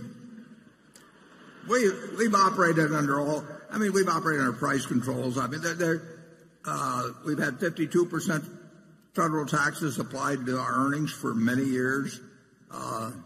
They were higher at other times, but we've had regulations come along, and in the end, business in this country has done extraordinarily well for a couple of hundred years, and it is adapted to the society, and the society is adapted to business. This is a remarkably attractive place in which to conduct a business. Imagine in a world of practically zero interest rates, American business earning terrific returns on tangible equity. I mean, those are the assets that were actually employed in the business. The numbers are staggering. And, people who've had their money in savings accounts or something that get destroyed. But owners of business, if you look at returns on tangible equity, just check them out sometime.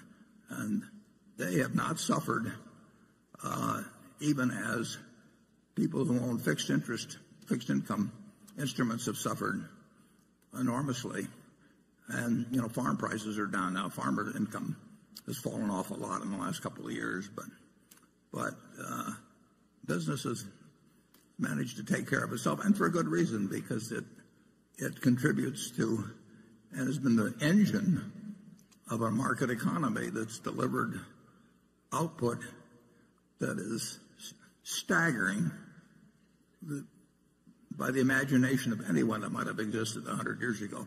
In my lifetime, the GDP per capita in real terms of the United States has gone up 6 for 1. Can you imagine in a society where in one person's lifetime, overall, people have 6 times the real output that they had at the beginning? It's the system works very well in terms of aggregate output. In terms of distribution of that output, sometimes it can fall very short, in my view. But it'll keep working. You don't have to worry about that, dear. 20 years from now, there'll be far more output per capita in the United States in real terms than there is now. In 50 years, it'll be far more. And the quality will get better. And no presidential candidate or president is going to end that. They can shape it in ways that are good or bad, but they can't end it. Now, Charlie, give something pessimistic here to balance. No, I want to say something optimistic, and I think that the GDP figures greatly understate the real advantage that our system has given our citizens. It underweighs a lot of huge achievements because they don't translate right into money in a certain way that the economists can easily handle. But the real achievements are, over the last century, say, are way higher than are indicated by the GDP figures, and the GDP figures are good. I don't think the future is necessarily going to be quite as good as the past, but it doesn't have to be. There's no one you'll run into, at least in my experience, that says, with my same talents, I wish I'd lived 50 years ago instead, and born 50 years earlier. But a majority of the American public thinks that it's a bad time to be born today compared to when they were born. They think your children went out. They're wrong. I mean, it's the pace of innovation. Just think how differently you're living compared to 20 years ago in terms of what you do with your time. Now, a lot of people may condemn it or something of the sort, but you're making free choices that were not available to you 20 years ago, and you're making them in a different direction than, you know, I'm still staying with the landline, but you people are way ahead of me.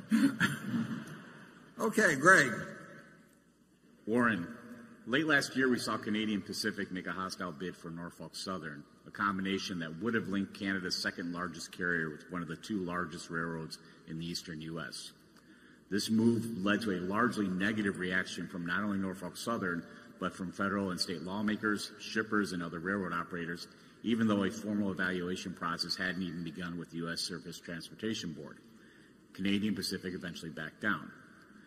Looking back to 1999, when the Transportation Board blocked a proposed merger between BNSF and Canadian National, the attitude was that any additional mergers amongst railroads would have to be accretive to competition. What do you think they meant by this? And if one believes that the hookup of one of the two major western railroads with one of the two eastern railroads would not alter the current landscape, where most shippers have just two choices amongst the large railroads operating in the region, and could actually generate efficiencies and cost savings that could be passed along to customers, how does a combination of someone like BNSF with Norfolk Southern or CSX not satisfy their goal? I think now there's, and Matt Rose, is he here? He can probably answer that, some of that better than I can, certainly. He can answer all of it better than I can. There's Matt. Yeah. So the statement is exactly right. Back in 1999, we had a failed merger with Canadian National. New rules were put in place by our regulator, a little group called the STB. And what they said was that the public litmus test for the next merger would have to be different. And at that point in time, we didn't really think that a large merger was possible. And so when Canadian Pacific announced their merger of the Norfolk Southern, when we think about our four constituencies, and those four are our customers, the labor groups, the communities in which we serve, and shareholders, which our shareholder, of course, is BRK, we didn't see any interest in the final round of these mergers occurring outside of the shareholder community. And so our position was simply to say, if the rest of the shipping community believes that we ought to see this final round, that's fine. We'll participate, but we don't see it occurring right now. We do believe that when that final round occurs, there will be great efficiencies made for shippers and communities. But right now, we don't see the dynamics in place. So what are those dynamics? It'll be as the country continues to grow in population from where we are today, 315 million people, to say 320, 330, 350. Transportation becomes more scarce, and the railroads will need to do more. And that's really when we think the next round will occur. Okay, Station 6.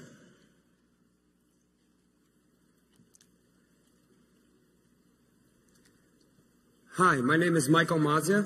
I'm from Brooklyn, New York, and I'll be starting at Wharton Business School in the fall.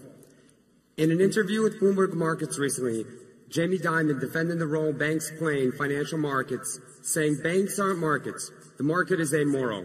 You're a trade to the market. A bank is a relationship. But banks, namely investment banks, have struggled as regulators have favored market-based solutions, and many of those relationships investment banks have worked so hard for have proven to be less lucrative, especially compared to the growing fixed costs of supporting them. As it relates to our marketable securities portfolio, how do you feel about the investment banking component, particularly as Wells moves into that space? Would you feel differently if the cost basis was higher? And Warren, Charlie, thank you so much for doing this every year. Thank you. Well, I didn't totally get that, but does he feel the investment banking firms are being disadvantaged? Well, he's basically, how do we feel about Jamie says that he can't make as much money as he used to out of relationships, and it's getting tougher and so forth. Yeah. Well, the public policy since 2008 and 9 has been to very much toughen up capital requirements in a variety of ways for banks, but it is specifically been designed to make large banks, very large banks, less profitable relative to smaller banks. And you do that by increasing capital requirements. So you can change the math of banking and the attractiveness of banking totally by capital requirements. Obviously, if you said every bank had to be 100% equity, it would be a terrible business. You couldn't possibly earn any money that was significant on capital. And if you let people operate with 1% capital ratios, they can make a lot of money, and they will cause the system all kinds of trouble. So since 2009, the rules have been tilted against the larger banks primarily through capital requirements. And that just means returns on equity go down, but returns on equity were awfully high prior to that. So it hasn't turned it into a bad business. It's turned it into a less attractive business than earlier. And that some of the investment banks operate as bank holding companies still, and they've been affected by those capital requirements too. I'm not sure getting 100% to your question, so I invite you to give me a follow-up if you'd like on that. In the marketable securities portfolio, do you feel good about the going forward prospects of the investment banking companies, especially as Wells Fargo moves into that business? Well, Wells Fargo has an investment banking aspect to it that primarily came in through Wachovia, and it's not insignificant, but our ownership of Wells Fargo, which is very large, it's our largest single marketable security. I'm not counting Kraft Heinz, which is about the same size, because in that situation we're in a control position. But it's the largest non-control situation that we have at Wells Fargo, and that's by intent. I like it extremely well compared to other securities, not because it has the most upside, but I feel that weighted for upside and downside, that it's. But it's not the investment banking that charms you in Wells Fargo. It's the general banking that. Yeah, no, we're not. It isn't that big a deal, and that's not what attracts us.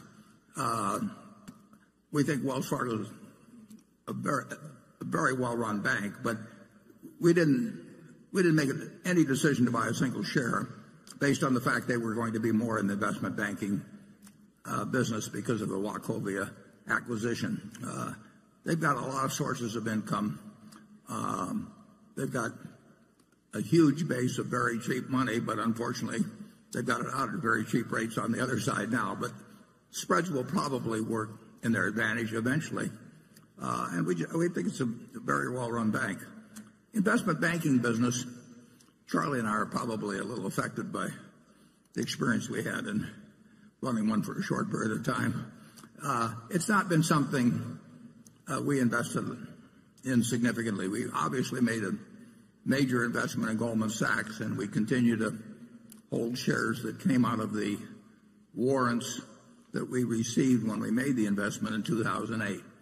But I can't recall us making a investment banking purchase a marketable security involving an investment bank for a long time. Can you, Charlie? No, I think generally we fear the genre more than we love it. Carol? In the conclusion of the book, Dear Chairman, which you recommend in this year's annual letter, a new book you recommend, the author argues that, quote, the life's work of great investors is inevitably reabsorbed into the industrial complex with little acknowledgement of their accomplishments. He then argues that Berkshire Hathaway will eventually be targeted by activist investors if it trades at too sharp a discount to intrinsic value. Do you agree with this assessment, and have you considered installing corporate defenses that might prevent future generations of activists from trying to break up Berkshire Hathaway? Yeah, I used to worry more about that than I do now. Partly, size is one factor.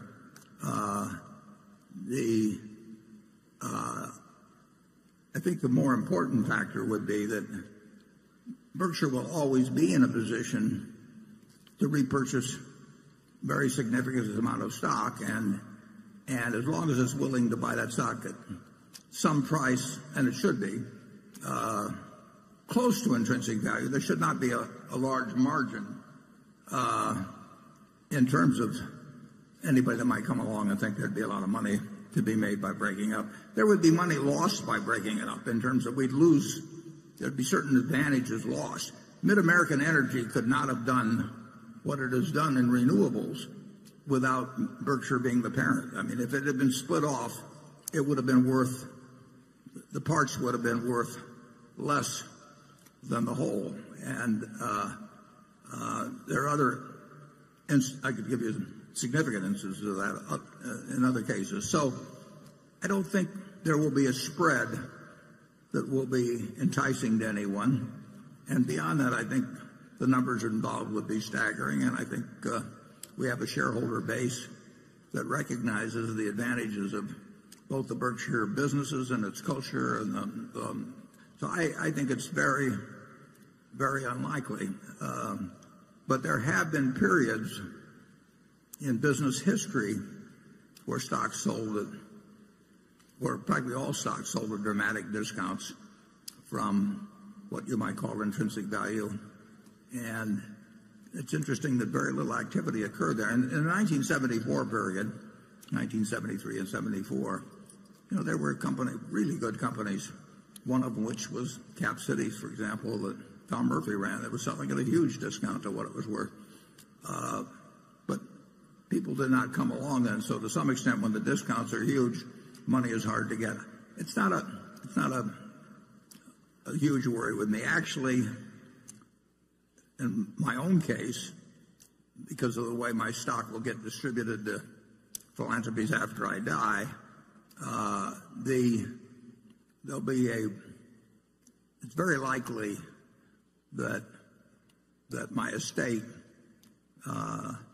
for some years would be by far the largest shareholder of Berkshire in terms of votes, even with this distribution policy that occurs. It's not something I worry about now. I used to worry about it some, but it's not a factor now. Charlie? Well, I think we have almost no worries at all on this subject, and that most other people have a lot of thoroughly justifiable worry, and I think that helps us. So I look forward on this subject with optimism. You want to explain how it helps us, Charlie? Well, if you're being attacked by people you regard as evil and destructive and so on, and you want a strong ally, how many people would you pick in preference to Berkshire? I name is Warren Buffett, and I approve of that message. Jonathan.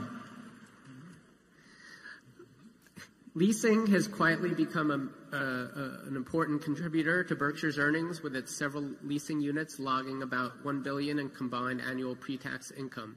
Could you talk about Berkshire's competitive advantages in its various leasing businesses, including containers, cranes, furniture, tank cars, and rail cars?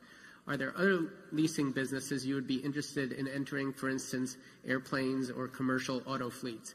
Plane leasing companies in particular seem to sell for reasonable prices and are often available. Yeah, well, we've got a very good truck leasing business in Extra, and we've got a good primarily tank car leasing business at Union Tank Car and Procar. And we expanded it by $1 billion when we bought the GE fleet recently. Leasing generally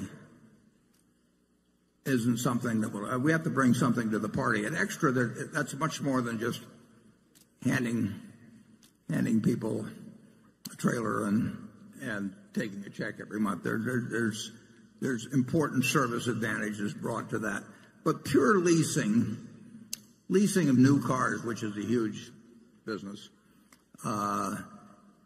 the math is not that attractive for us. The banks have an advantage over us because their cost of funds is so low. Now, it's not quite as low as it looks, but I think Wells Fargo, I think the last figure was, down around 10 basis points. And when somebody has, maybe $1 trillion or so, and they're paying 10 basis points for it, I don't feel very competitive at Berkshire in that situation. So pure money type leasing is not an attractive business for us when we've got other people with a lower cost of funds. I mean, they've got the edge, and we have got rail car leasing involves a lot more than just a financial transaction. I mean, we've got huge activity in the repair field,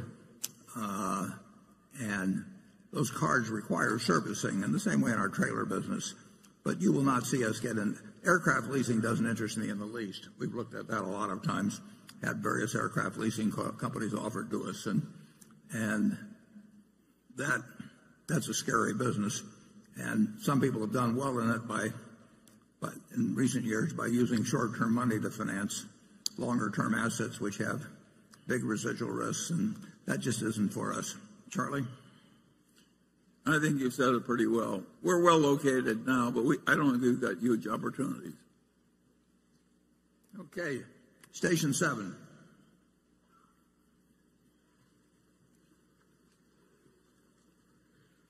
Good morning, Warren and Charlie. I am Vandermeer Say from the Philippines. Warren, my wife and I sent original paintings to your office 2 days ago, and we hope you like them. Thank you. Today, Berkshire's size ensures that it faces competition from numerous businesses.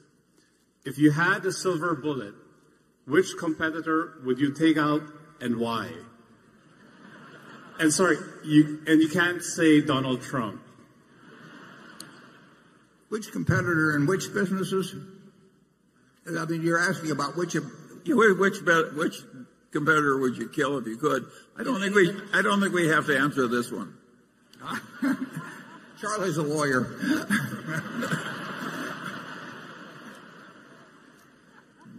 But I've thought about the question. Now we have lots of tough competitors, and in many areas we're a pretty tough competitor ourselves. And what we want our managers to be doing, is thinking every day about how to achieve a stronger competitive position. We call it widening the moat. But we want to turn out better products. We want to keep our costs down to a minimum. We want to be thinking about what our customers are likely to be wanting from us, a month, a year, 10 years from now. And generally, if you take care of your customer, the customer takes care of you. But But there are cases where there is some force coming along that really is, you may not have the answer for it. And then, you get out of that business. We had that department store in Baltimore in 1966. And if we kept it, we would have gone out of business. So recognizing reality is also important. I mean, you do not want to try and fix something that's unfixable. And we're not targeting competitors for destruction. We're just trying to do the best we can everywhere. Spoken like an antitrust lawyer. Okay. We really hope to be the ones that the other guys want to use the silver bullet on. Becky? This question comes from Ram and Raji Tarakad from Sugar Land, Texas.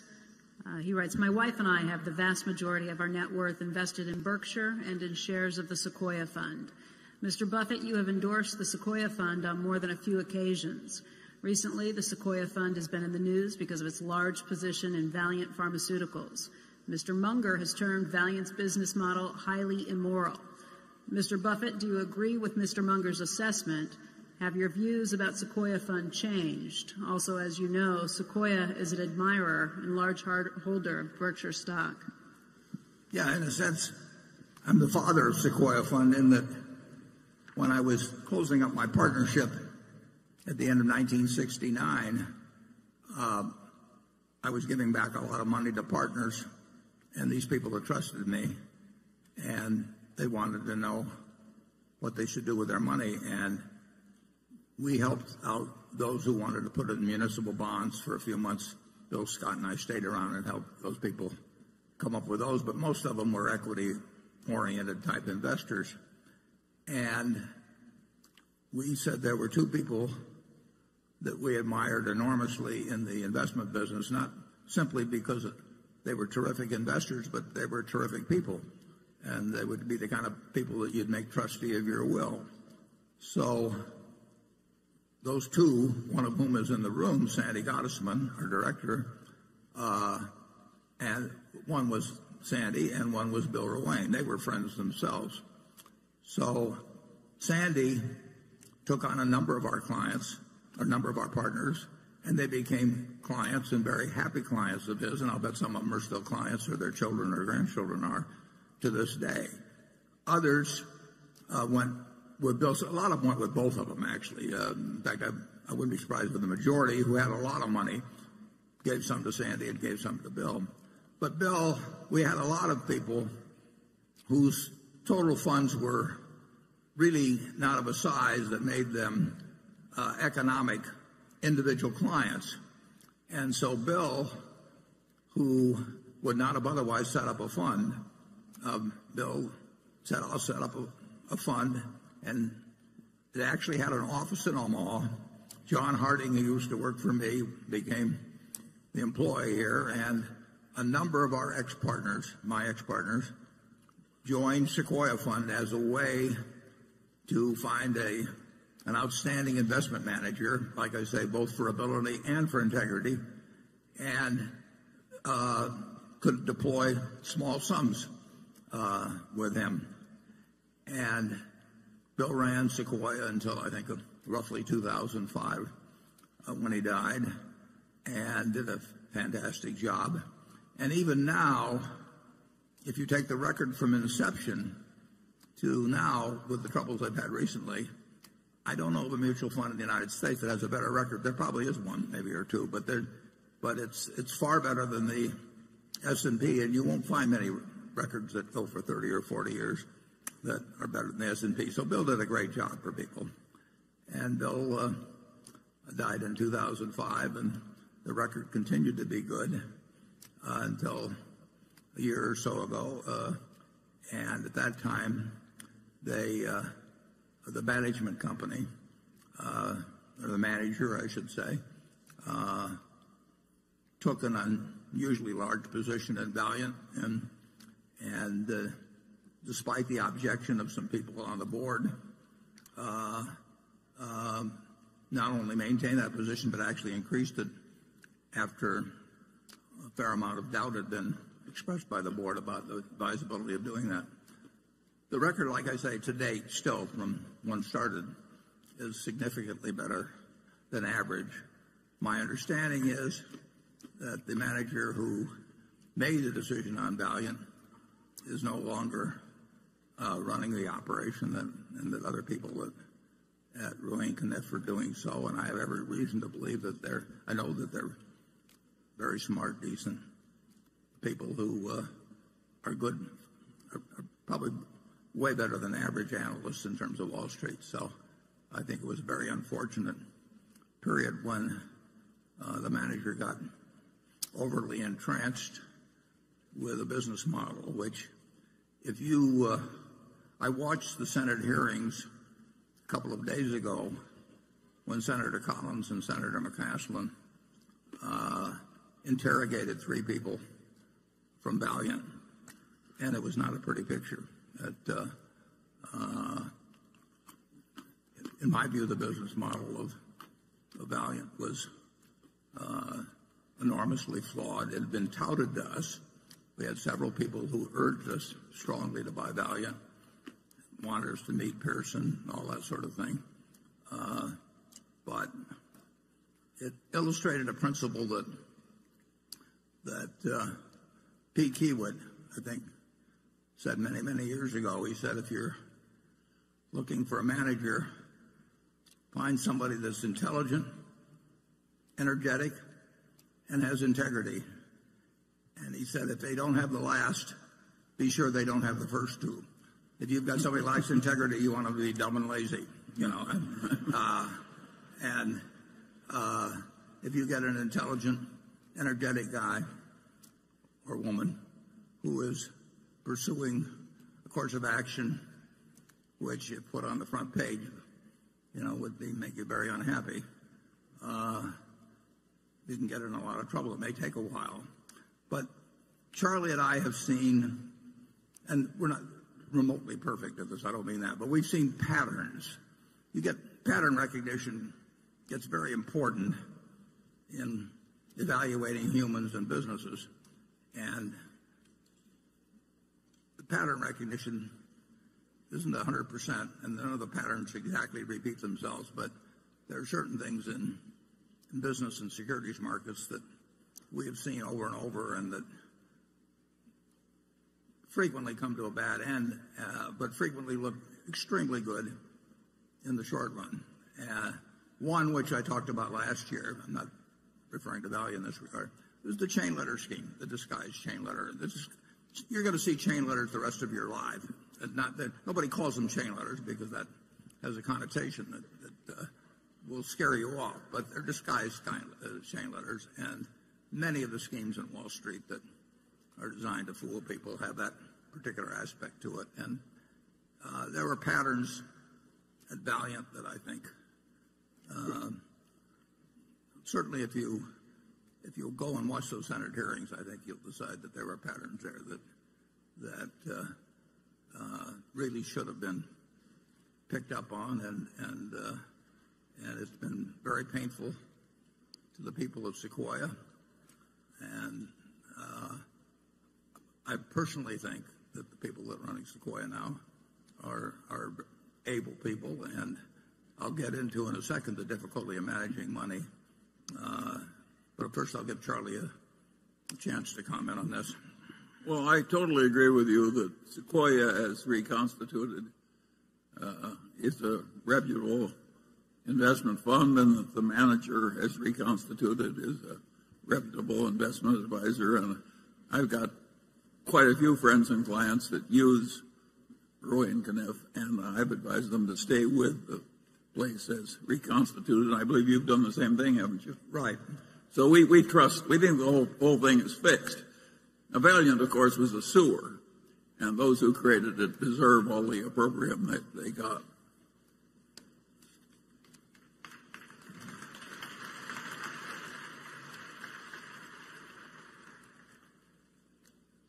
In a few minutes we'll break, but I think it almost ties in with this last question.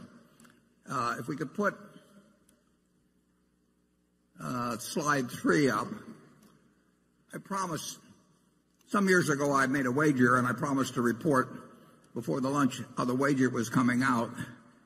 And I've been doing that regularly, but it seems appropriate, since it's developed this far, to point out a rather obvious lesson, which was what I hoped to drive home to some degree by offering to make the wager originally. Incidentally, when I offered to make the wager, namely that somebody could pick out 5 hedge funds and I would take the unmanaged S&P index used by Vanguard Fund, and I would bet that over a 10-year period that the unmanaged index would beat these 5 funds that were all being managed, presumably. They could pick any 5 funds that were managed by people who were charging incredible sums to people because of their supposed expertise. And fortunately, there's an organization called, or at least if you go to the internet, if you put in longbets.org, it's a terribly interesting website. You can have a lot of fun with it because people take the opposite side of various propositions that have a long tail to them and make bets as to the outcome, and then they both give each side gives their reasons. And you can go to that website and you can find bets about, what population will be doing 15 years from now, or all kinds of things. And our bet became quite famous on there. And a fellow I like, who I didn't know before this, Ted Seides, bet that he could pick out 5 hedge funds. These were funds of funds. In other words, there was one hedge fund at the top, and then that manager picked out who he thought were the best managers underneath, and then bought into these other funds in turn, so that the 5 funds of funds represent maybe 100 or 200 hedge funds underneath. Now, bear in mind that the hedge fund, the fellow making the bet, was picking out funds where the manager on top was getting paid perhaps 0.5% a year, plus a cut of the profits, for merely picking out who he thought were the best managers underneath, who in turn were getting paid maybe 1.5% or 2%, plus a cut of the funds on profits. But certainly the guy at the top was incentivized to try and pick out great funds, and at the next level, those people were presumably incentivized too. So the result is, after 8 years, and several hundred hedge fund managers being involved, is that now the totally unmanaged fund by Vanguard, with very, very, very minimal costs, is now 40-some points ahead of the group of hedge funds. Now, that may sound like a terrible result for the hedge funds, but it's not a terrible result for the hedge fund managers. These managers, you've got this top-level manager that's charging probably 0.5%. I don't know that for sure. And down below, you've got managers that are probably charging 1.5% to 2%. So if you have a couple percentage points sliced off every year, that is a lot of money. We have 2 managers at Berkshire that each managed $9 billion for us. They both ran hedge funds before. If they had a 2-and-20 arrangement with Berkshire, which is not uncommon in the hedge fund world, they would be getting $180 million each, merely for breathing annually. It's a compensation scheme that is unbelievable to me. And that's one reason I made this bet. But what I'd like you to do is for a moment imagine that in this room we have you people own all of America. That all the stocks in America are owned by this group. You are the Berkshire 18,000 or whatever it is that have somehow managed to accumulate all the wealth in the country. And let's assume we just divide it down the middle. And on this side, we put half the people, half of all the investment capital in the world, and that capital is what a certain presidential candidate might call low energy. In fact, they have no energy at all. They buy half of everything that exists in the investment world, 50%, everyone on the side. And so now half of it is owned by these no energy people. They don't look at stock prices. They don't turn on business channels. They don't read the Wall Street Journal. They don't do anything. They are a slovenly group that just sits for year after year after year owning half of the country, half of America's business. Now, what's their result going to be? Their result is going to be exactly average as how American business does, because they own half of all of it. They have no expenses, no nothing. Now, what's going to happen with the other half? The other half are what we call the hyperactives. And the hyperactives, their gross result is also going to be a half, right? They can't, the whole has to be the sum of the parts here, and this group by definition can't change from its half of the ultimate investment results. This half is going to have the same gross results. They're going to have the same results as the no energy people. And they're also going to have terrific expenses, because they're all going to be moving around, hiring hedge funds, hiring consultants, paying lots of commissions and everything. And that half as a group has to do worse than this half. The people who don't do anything have to do better than the people that are trying to do better. And that's simple. And I hoped through making this bet to actually create a little example of that. But that offer was open to anybody. And I would make incidentally the same offer now, except being around in 10 years to collect gets a little more problematic as we go through life. But it seems so elementary. But I will guarantee you that no endowment fund, no public pension fund, no extremely rich person wants to sit in that part of the auditorium. They just can't believe that because they have billions of dollars to invest, that they can't go out and hire somebody who will do better than average. I hear from them all the time. So this group over here, supposedly sophisticated people, generally richer people, hire consultants, and no consultant in the world is going to tell you just buy an S&P index fund and sit for the next 50 years. You don't get to be a consultant that way. And you certainly don't get an annual fee that way. So the consultant's got every motivation in the world to tell you, this year I think we should concentrate more on international stocks, or this year this manager's particularly good on the short side.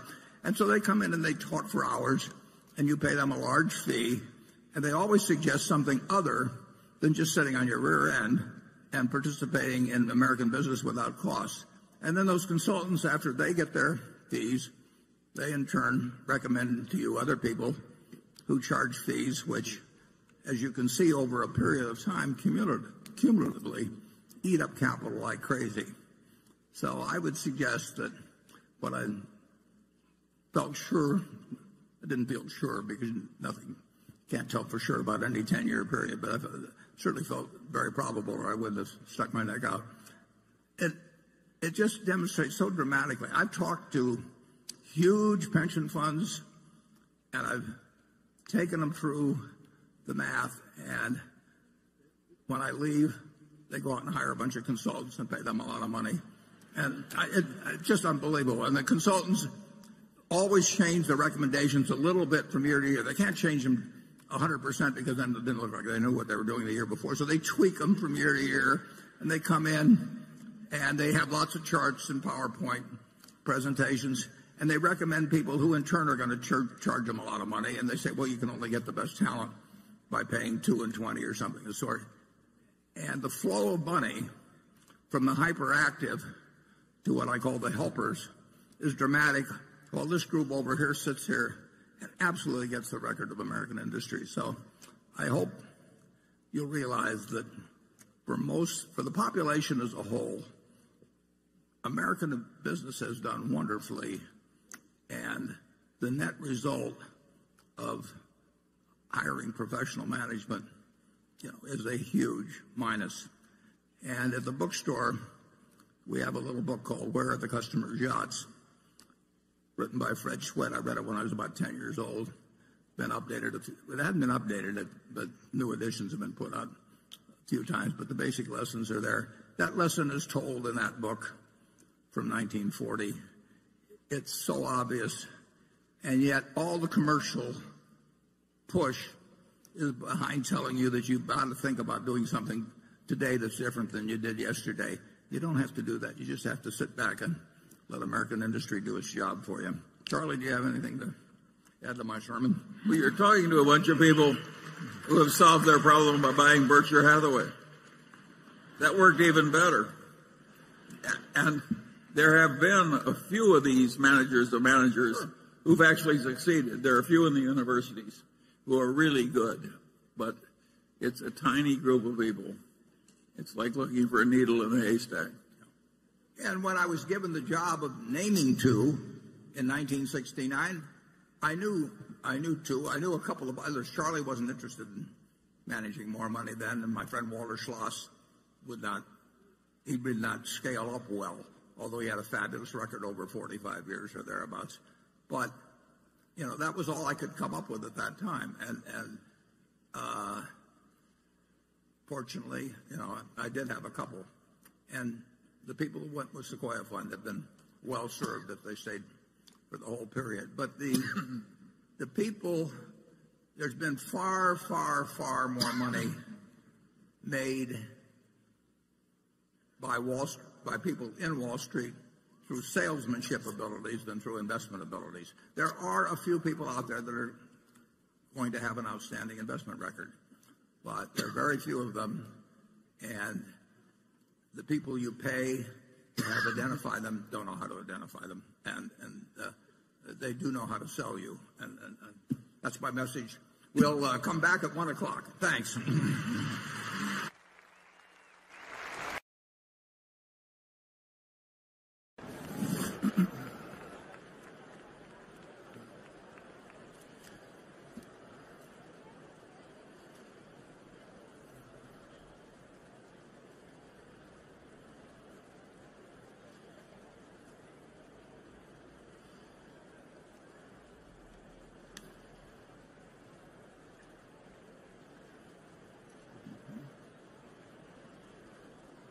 Still a big full hall. Yeah.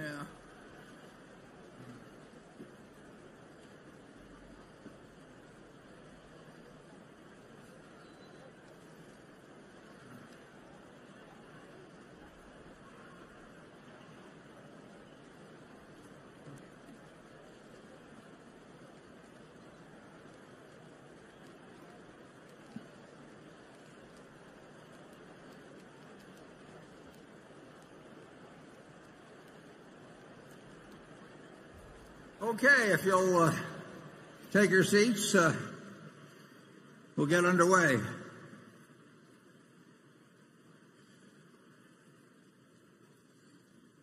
And next up is Cliff. Thank you. Berkshire has an online portal for commercial insurance business. I believe it's coveryourbusiness.com. Is there an opportunity in commercial lines to go direct, akin to what we've seen Geico do in personal auto insurance?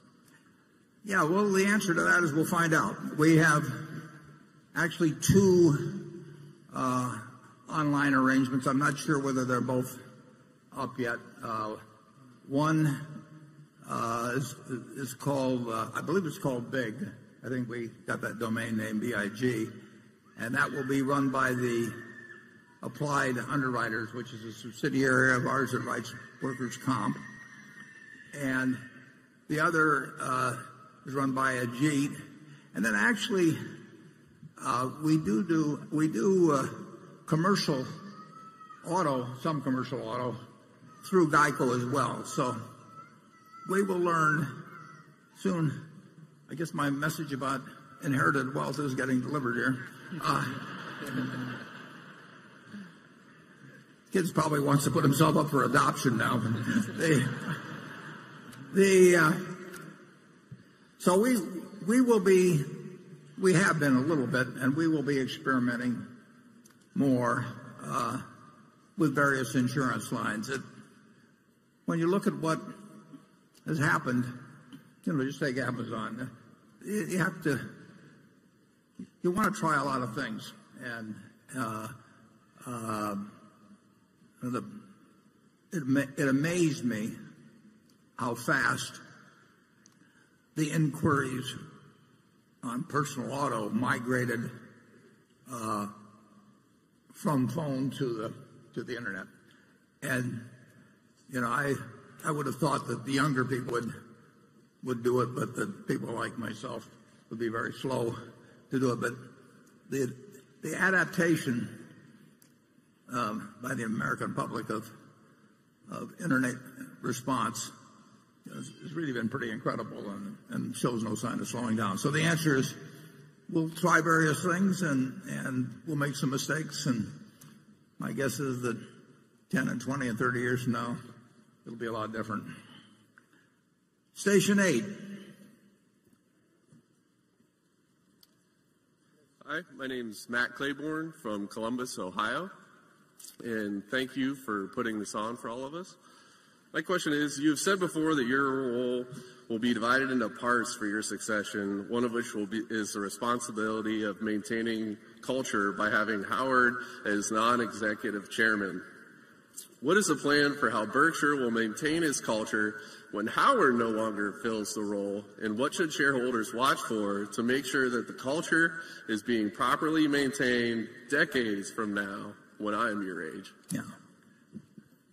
Well, that's a question we've obviously given a lot of thought to, and although I hope that Howard is made chairman just for the reason that if a mistake is made in selecting a successor, it's easier to correct it if you have a non-executive chairman. But that's a very, that's a 1 in 100 or 1 maybe in 500 probability, but there's no sense ignoring it totally. It's not a key factor. By far the main factor in keeping Berkshire's culture is that you have a board and you'll have successor board members, you have managers and you'll have successor managers, and you have shareholders that clearly recognize the special nature of the culture, that have embraced the culture. When they sold their businesses to us, they wanted to join that culture. It thrusts out people that really aren't in tune with it, and there are very few of them, and it embraces those who enjoy and appreciate it, and I think to some extent we don't have a lot of competition on it, so it becomes very identifiable. And it works. So I think the chances of us going off the rails in terms of culture are really very, very, very slight, regardless of whether there's a non-executive chairman or not. But that's just a small added prediction. So I think that the main problem that Berkshire will have will be size, and I thought that when I was managing money, when I first started managing money. Size is the enemy of performance to a significant degree. But I do think that the culture of Berkshire adds significantly to the value of the individual components viewed individually. And I don't see any evidence that there'd be any board member, any managers or anything that could in any way really move away from what we have now for many, many decades. Charlie? I'm even more optimistic than you are. I've never noticed it. I really think the culture is going to surprise everybody by how well it lasts and how well they do. They're going to wonder why they ever made any fuss over us in the first place. It's going to work very well. We've got so many good ingredients in place just in terms of the businesses and the people already here, That's what I'm saying. There's just so much power in place. Another thing that's interesting is how little turnover we get in it too. So that the number of managers that have been needed, we've had to replace in the last 10 years are very few. Without a retirement age, and I tend to bring that up at every meeting to reinforce the idea. But without a retirement age and with people working because they love their jobs and they like the money as well, but their primary motive is that they really like accomplishing what they do in their jobs. And that means that we get long tenure out of our managers, so the turnover is low. The directors are not here for the money. And so we have great tenure among the directors, and I would argue that's a huge plus. It's going to go on a very long time. Andrew? Thank you, Warren. The following question comes from Aritz Galdos, and several other shareholders asked similar questions that are part of this as well. It's a bit of a multi-part question. About 24 men and women work with you, Warren, at our corporate office. I see from last year the quality of the picture has been improved in the annual report, so congratulations on that. However, looking at it, there is something that comes to anyone's attention, and is the lack of diversity among the staff. A 2015 analysis by Calvert Investments found that Coca-Cola was one of the best companies for workplace diversity, while Berkshire Hathaway was one of the worst. You've explicitly stated that you do not consider diversity when hiring for leadership roles and board members. Does that need to change? Are we missing any investment opportunities as a result? And do you consider diversity, however defined, of company leadership and staff when analyzing the value of a company that you may want to purchase? Well, it's a multiple-part question. The answer to the last one is no. What was the one before it? You've explicitly stated you do not consider diversity when hiring for leadership roles and board members. Does that need to change, and are we missing any investment opportunities as a result? No, we will select board members, and we lay it out, and we've done so for years, and I think we've been much more explicit than most companies. We are looking for people who are business savvy, shareholder oriented, and have a special interest in Berkshire. And we found people like that. And as a result, I think we've got the best board that we could have. They're not in it. They're clearly not in it for the money. I get called by consulting firms who've been told to get candidates for directors for other companies. And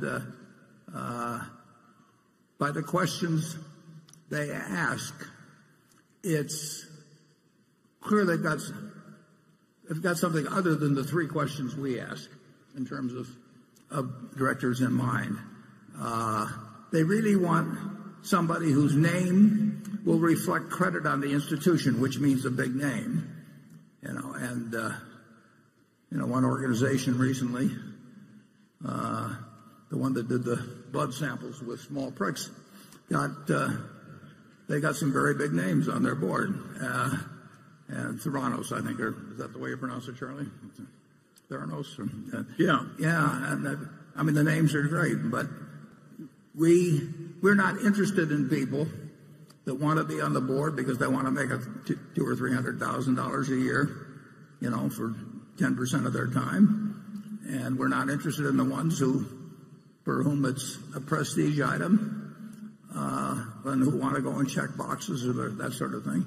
So I think we will continue to apply that test: business savvy, shareholder oriented, and with a strong personal interest in Berkshire. And every share of the Berkshire that our shareholders own, they bought just like everybody else in this room. They haven't gotten them on option, or they haven't gotten, I've been on boards where they've given me stock.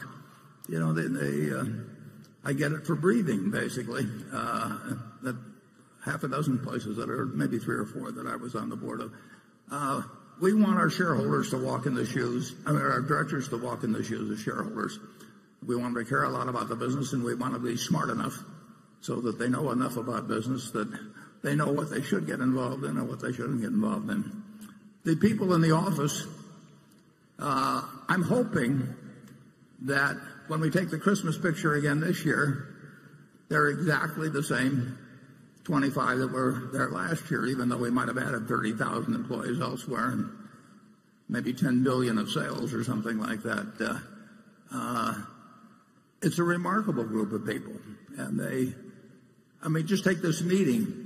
Virtually every one of the 25, our CFO, my assistant, they've been doing job after job connected with making this meeting a success and a pleasant outing for our shareholders. It's a cooperative effort. The idea that you would have some department called annual meeting department, and you'd have a person in charge of it, and he would have an assistant, and then they would go to various conferences about holding annual meetings and build up, and then they hire consultants to come in and help them on the meeting. We just don't operate that way. It's a place where everybody helps each other.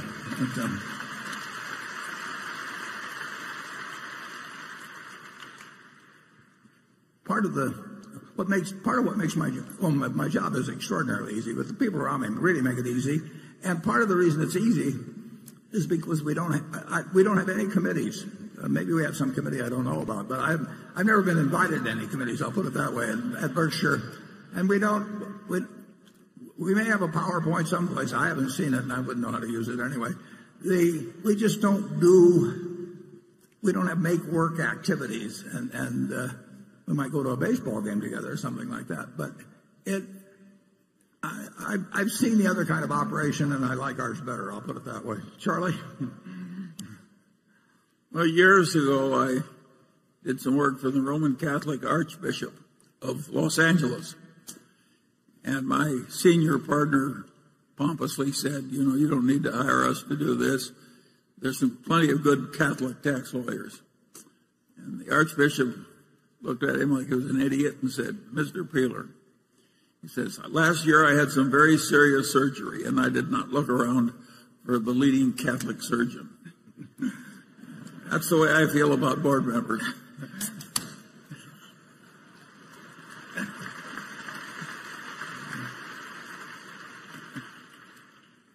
Okay, Greg.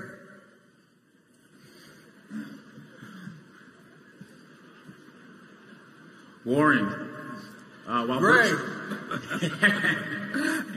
While Berkshire has authorized a share repurchase program originally aimed at buying back shares at prices no higher than 10% premium to the firm's most recent book value per share, a figure that was subsequently increased to repurchase shares at prices no higher than 20% premium to book value, there has been relatively little share repurchase activity during the last 4.5 years. Even as the shares dipped down below the 1.2 times book value threshold during both January and February of this year, if you base it on a buyback price calculated on Berkshire's book value per share at the end of 2015, a number that had not yet been published when the stock did dip that low. Given your belief that Berkshire's intrinsic value continues to exceed its book value, with the difference continuing to widen over time, are we at a point where it makes sense to consider buying back stock at a higher breakpoint than Berkshire currently has in place? And would you ever consider stepping in and buying back shares if they did dip down below 1.2 times book value per share, even if that prior year's figure had not yet been released? Yeah. Greg, you mentioned that it sold below 1.2, and I don't think that's correct. I keep a pretty close eye on that. And it's come fairly close to 1.2, but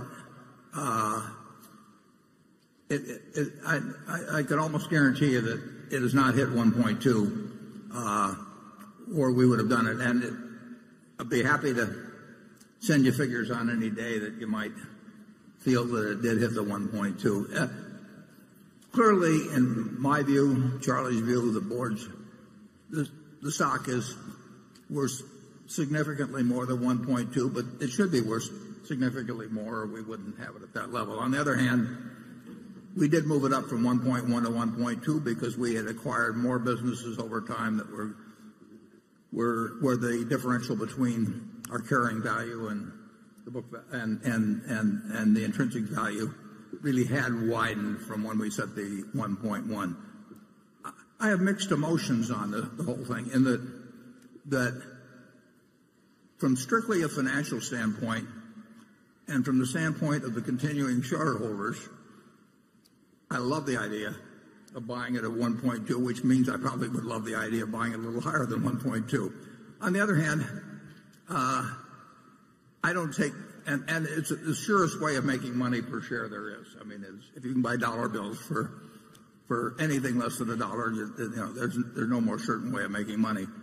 On the other hand, I don't particularly enjoy the actual act of buying out people who are my partners at a price that is well below what I think the stock is worth. So, look, we will buy stock almost certainly. We don't make it a 100% pledge because there'd be a lot of ramifications to that. But the odds are extremely high that we would buy a lot of stock at 1.2 times or less. But we would do it in a manner where we were not propping the stock at any given level. And if it happens, it will be very good for the stockholders to continue. It is kind of an interesting situation, though, because if it's true that we will, and are eager even from a financial standpoint to buy it at that price, it's really like having a savings account where if you take your money out as a dividend or as an interest payment on a savings account, you get $1, but if you leave it in, you're almost guaranteed that we'll pay you $1.20. I mean, why would anybody want to take money out of a savings account if they could cash it in what they left at 120%? So it acts as a backstop for ensuring that a no dividend policy results in greater returns than it would be if we paid out $1 and people got $1. If they leave $1 in, they're going to get at least $1.20, in my view. At least it's not a total guarantee, but it's a pretty strong probability. So would we increase that number? Perhaps. If we run out of ideas, and I don't mean day by day, but if it really becomes apparent that we can't use capital effectively within the company in the quantities with which it's being generated, then at some point the threshold might be moved up a little because it could still be attractive to buy it. And you don't want to keep accumulating so much money that it burns a hole in your pocket. And it's been said actually that a full wallet's a little like a full bladder, that you may get an urge very quickly to pee it away, and we don't want that to happen. But so far that hasn't happened, and we will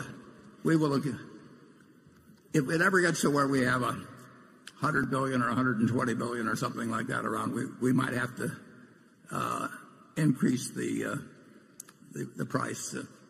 Anytime you can buy stock in for less than it's worth, it's advantageous to the continuing shareholders. But it should be by a demonstrable margin. You can't, intrinsic value can't be that finely calculated that you can figure it out to 4 decimal places or anything of the sort. Charlie? Well, you'll notice that elsewhere in corporate America, these buyback plans get a life of their own. And it's gotten quite common to buy back stock at very high prices that really don't do the shareholders any good at all. I don't know why people exactly are doing it. I think it gets to be fashionable. It's fashionable, and they get sold on it by advisors. That's true, too. Yeah, can you imagine somebody going out and saying, we're going to buy a business and we don't care what the price is? We're going to spend $5 billion this year buying a business, we don't care what the price is. But that's what companies do when they don't attach some kind of a metric to what they're doing on their buybacks. To say we're going to buy back $5 billion of stock, maybe they don't want to publicize the metric, but certainly they should say we're going to buy back $5 billion of stock if it's advantageous to buy it back. But they don't. If they say we're going to buy the XYZ company, they say we'll buy it at this price, but we won't buy it at 120% of that price. But I have very rarely seen Jamie Dimon is very explicit about saying he's going to buy back the stock when he's buying it below what he considers intrinsic value to be. But I have seen hundreds of buyback notices, and I've sat in boards of directors one after another where they voted buybacks. And basically, and they said they were doing it to prevent dilution or something like that. It's got nothing to do with preventing dilution. I mean, if your dilution by itself is a negative, and buying back your stock at too high a price is another negative. So it has to be related to valuation. And as I say, you will not find a lot of press releases about buybacks that say a word about valuation. We're always behaving a lot like what some might call the Episcopal prayer. We prayerfully thank Lord that we're not like these other religions who are inferior. And I'm afraid there's probably too much of that in Berkshire, but we can't help it. Okay, station 9. Good afternoon, Mr. Buffett. Hi. My name is Sean Montgomery from Fort Worth, Texas.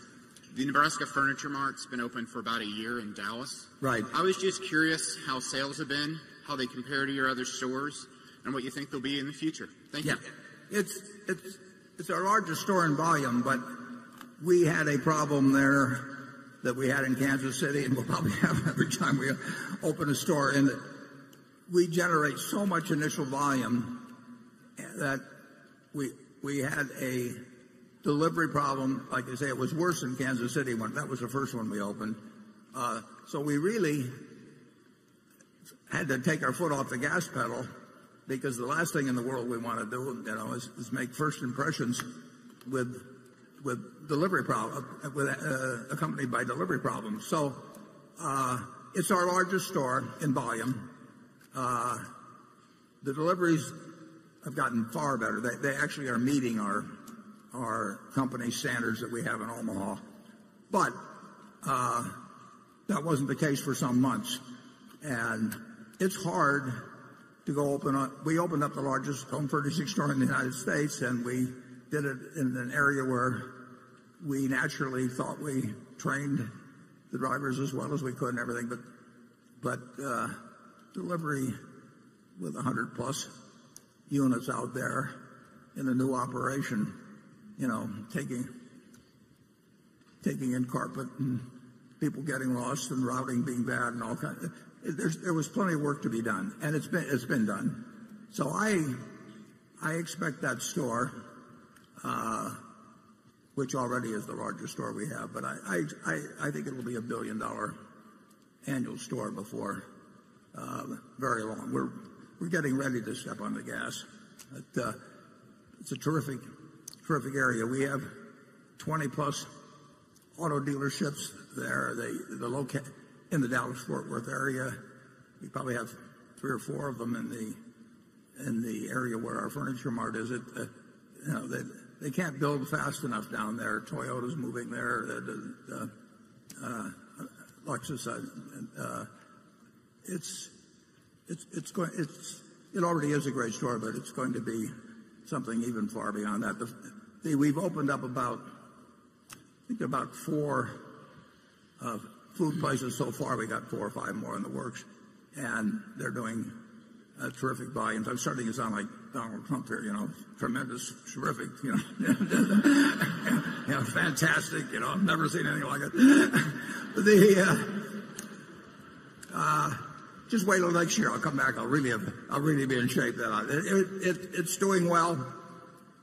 We couldn't have picked a better area. We have over 400 acres that we were very fortunate in corralling a whole bunch of land, and we're bringing prices and variety like nobody's seen, and now we just got to bring delivery like nobody's ever seen. Okay, Carol. This question comes from Chris Gaccio of New York. Mr. Buffett, you have expressed concern about cyber, biological, nuclear, and chemical attacks, but preventing catastrophe is not getting enough attention. For example, a bill passed the House unanimously to harden the electric grid against a high-altitude nuclear explosion. Not too many bills pass unanimously these days, but then the bill got bottled up in the Senate. Have you considered funding? Wouldn't it be a good idea for you to consider funding a lobbying and educational campaign to promote the public good in this area and counteract industry lobbyists who are often more interested in short-term profits? Yeah, well, in my view, there's no problem remotely like the problem of what I call CNBC, cyber, nuclear, chemical, and biological attacks that either by rogue organizations, even possibly individuals, rogue states. I mean, you know, if you think about, you can think about a lot of things, and it will happen. I think we've been both lucky and, frankly, the people have done a very good job in government, because government is the real protection on this. In not having anything since 1945, we came very, very close during the Cuban Missile Crisis, and I don't know what the odds were, but I do think that if there had been, I can think of many people that if they'd been in place of either Kennedy or Khrushchev, we would have had a very different result. And it's the ultimate problem. It's, as I put in the annual report, it's the only real threat to Berkshire's economic, external threat to Berkshire's economic well-being over time. And I just hope when it'll happen, I hope when it happens that it's minimized. But the desire of psychotics and megalomaniacs and religious fanatics and whatever to do harm on others is a lot more when you have 7 billion people on Earth than when you had 3 billion or so, which is the case when I was born, less than 3 billion. And unfortunately, there are means of doing it. You know, if you were a psychotic back far enough, you threw a stone at the guy in the next cave. And there was a sort of linear relationship of damage to psychosis. But and that went along, you know, through bows and arrows and spears and cannons and various things. And in 1945, we unleashed something like the world had never seen, and that is a pop gun compared to what can be done now. So there are plenty of people that would like to cause us huge damage. And I came to that view when I was in my 20s, and in terms of my philanthropic efforts, I decided that that was one of two issues that I thought should be the main issue. And I got involved with all kinds of things like the concern. You supported the Pugwash Conference year after year after year, frankly, all by yourself. Yeah, Union of Concerned Scientists, and I've given some money to the Nuclear Threat Initiative that is going to create a sort of a Federal Reserve System, a bank to uranium that will take away some of the excuse for countries to develop their own highly enriched uranium. So, but it's overwhelmingly a governmental problem when you're dealing, and it should be, and I think it actually has been the top priority for president after president. It's not the thing they can go out and talk about every day, and they don't want to scare the hell out of everybody, and they also don't want to tip people's hands as to what they're doing. But being in the insurance business, you don't have to even be in the insurance business. You know that someday somebody will pull off something on a very, very, very big scale that will be harmful. Maybe the United States is probably the most likely place it happens, but it could happen in a lot of other places. And that's the one huge disadvantage to innovation. I mean, people. Warren, I think he also asked, why don't we, Berkshire, spend a lot more time telling the government what it should be doing and thinking? Well, I've tried telling people. Nobody disagrees with you on it. They just it seems sort of hopeless to them. I mean, they don't know what to do beyond what they're doing. And incidentally, they've done a lot of things. I mean, not all gets publicized, but and I think Kennedy and Khrushchev. I mean, Khrushchev shouldn't have been sending it over to Cuba, but at least he had enough sense when he knew Kennedy meant business to turn the ships around. But you can't count on there being Kennedys and Khrushchevs all the time in charge of things, and the mistakes that are made. I see the mistakes that are made in business or human behavior, where people act so contrary to their own long-range self-interest that humans are very, they've got a lot of frailties. You can argue that if Hitler hadn't been so anti-Semitic, he could have kept a lot of scientists that might have gotten him to the atomic bomb before we did. But he drove out the best of his scientific minds, and fortunately. Imagine a guy stupid enough to think the way to improve science is to kick out all the Jews. No. It was the hero of the 20th century may have been Leo Szilard. I mean, Leo Szilard is the guy that got Einstein to co-sign a letter to Roosevelt and say, one side or the other is going to get this, and we better get it first. Basically, he said it much more elegantly than that. You can go to the internet and look up the letter, but we've both been good and we've been lucky. But if you remember post 9/11, people started getting a few envelopes with anthrax, and they went to like the National Enquirer and Tom Brokaw and Tom Daschle. I can't remember. I mean, who knows what mind when you've got a mind that's going to send anthrax to people, how that decision making is made is just totally beyond comprehension. And that person did not end up doing a lot of damage, but the capability for damage is absolutely incredible. I don't know how Berkshire does anything about it. I don't know how to do it philanthropically. If I knew how to reduce the probabilities of the CNBC type mass attack, if I knew how to reduce the probability by 5%, all my money would go to that. No question about that. Maybe 1%. But hasn't it been true we haven't been very good at getting the government to follow any of our advice? Yeah, but this one's important.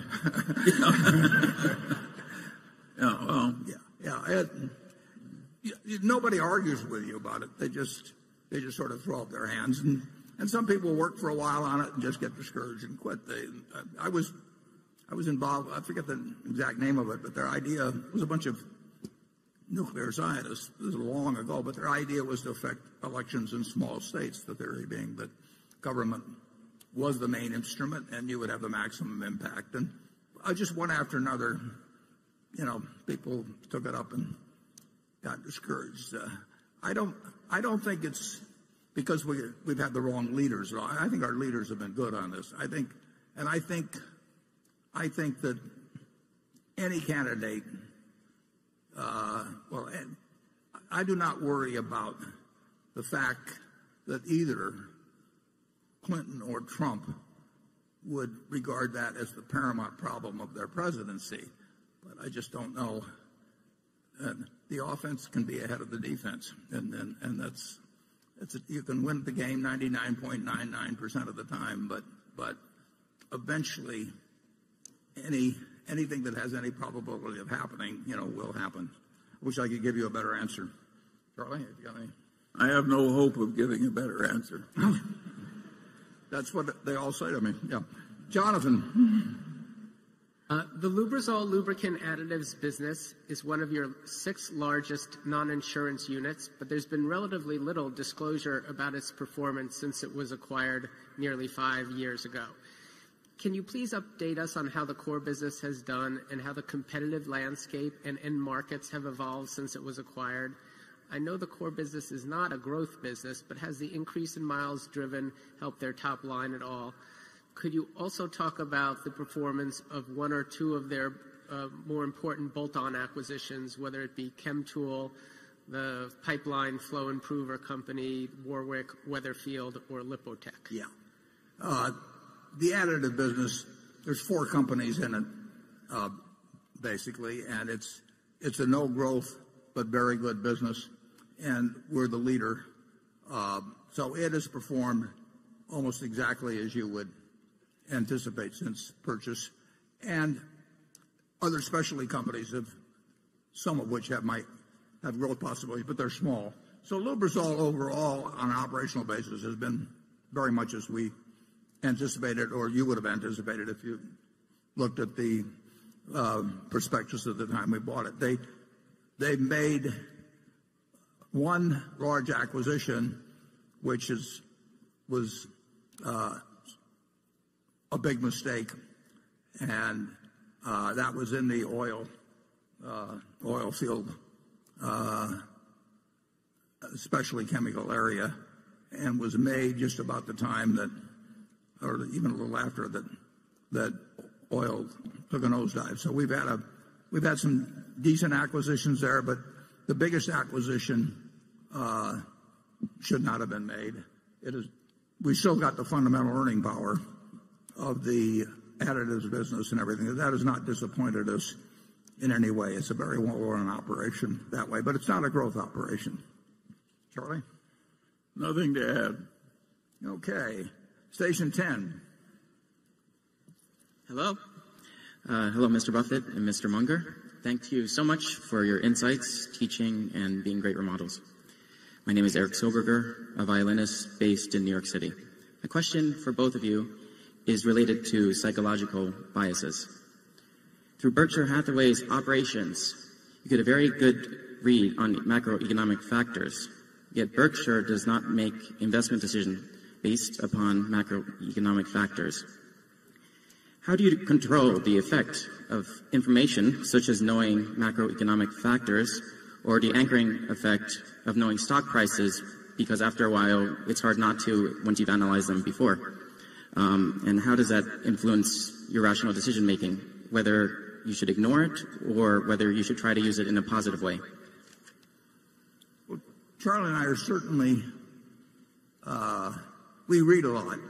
So and we're interested in economic matters and political matters for that matter. And so we know a lot, or we're familiar a lot, I should say, with almost all the macroeconomic factors. Doesn't mean we know where they're going to lead. We don't know where zero interest rates are going to lead, but we do know what's going on if we don't know what is likely to. Warren, there's a confusion here.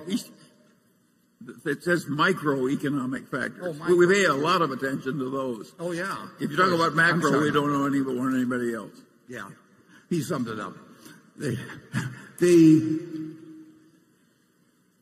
In terms of the businesses we buy, and when we buy stocks, we look at it as buying businesses, so they're very similar decisions. We try to know all, or as many as we can know, of the microeconomic factors. I like looking at the details of a business, whether we buy it or not. I mean, I just find it interesting to study the species, and that's the way you do study it. So I don't think there's any lack of interest in those factors or denying the importance of them. So am I getting at this question or not, Charlie?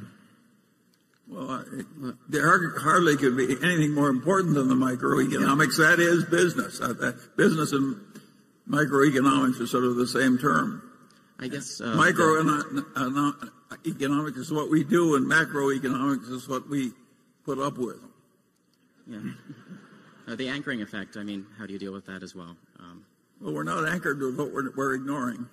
I see. But Charlie and I are the kind that literally find it interesting in every business. Well, we like to look at microfactors. When we buy a See's Candy in 1972, there may have been 140 shops or something.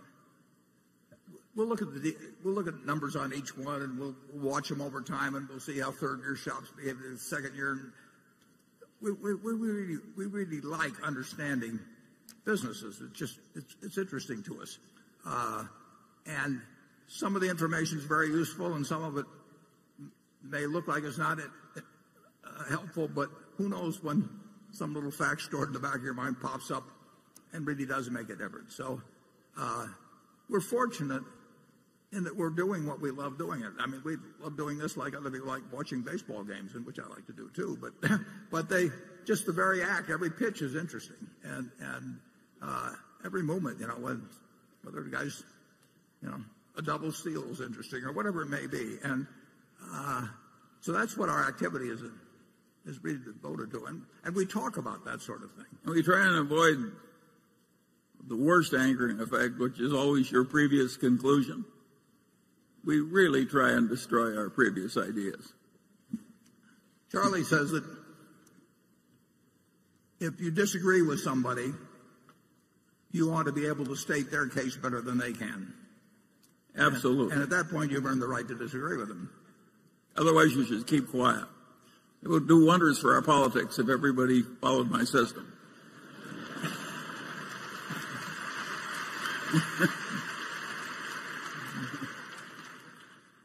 Okay, Becky. Warren, just a quick request. Would you please stop using CNBC as an acronym for mass destruction? But if I use NBCC, then I've got a problem with Steve. This question comes from Matt Bandy in Dallas, Texas. He's asking about Seritage Growth Properties. He says, in December 2015, you filed a personal 13G evidencing a roughly 8% ownership position in the real estate investment trust Seritage Growth Properties, which to my knowledge is not paralleled as a Berkshire investment. Alternatively, in September 2015, Warren filed a personal 13G evidencing ownership in Phillips 66, which is paralleled as a Berkshire investment.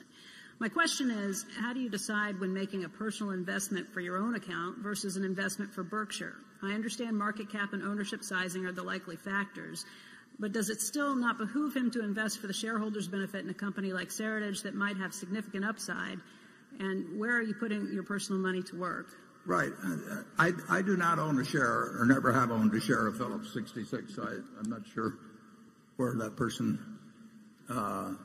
what he's referring to. It may be that there's some way when the form is filled out that because I'm CEO of Berkshire, that on some line it imputes ownership to me or something. But the answer is I've never owned a share of Phillips. And Seritage is a real estate investment trust that had a total market value of under $2 billion when I bought it. And my situation is that I have about 1% of my net worth outside of Berkshire and 99% in it, and I can't be doing things that Berkshire does. So a Seritage with a $2 billion market cap is not really something that is of a Berkshire size. Plus, we've never owned a real estate investment trust, to my knowledge or my memory, in Berkshire at all. I mean, it's just not a... So I could buy that and not have any worry about a conflict with Berkshire. As a practical matter, my best ideas I hope they're my best ideas, are off limits for me because they go to Berkshire if they're sizable enough to have a significance to Berkshire. We will not be making investments unless it's something very odd.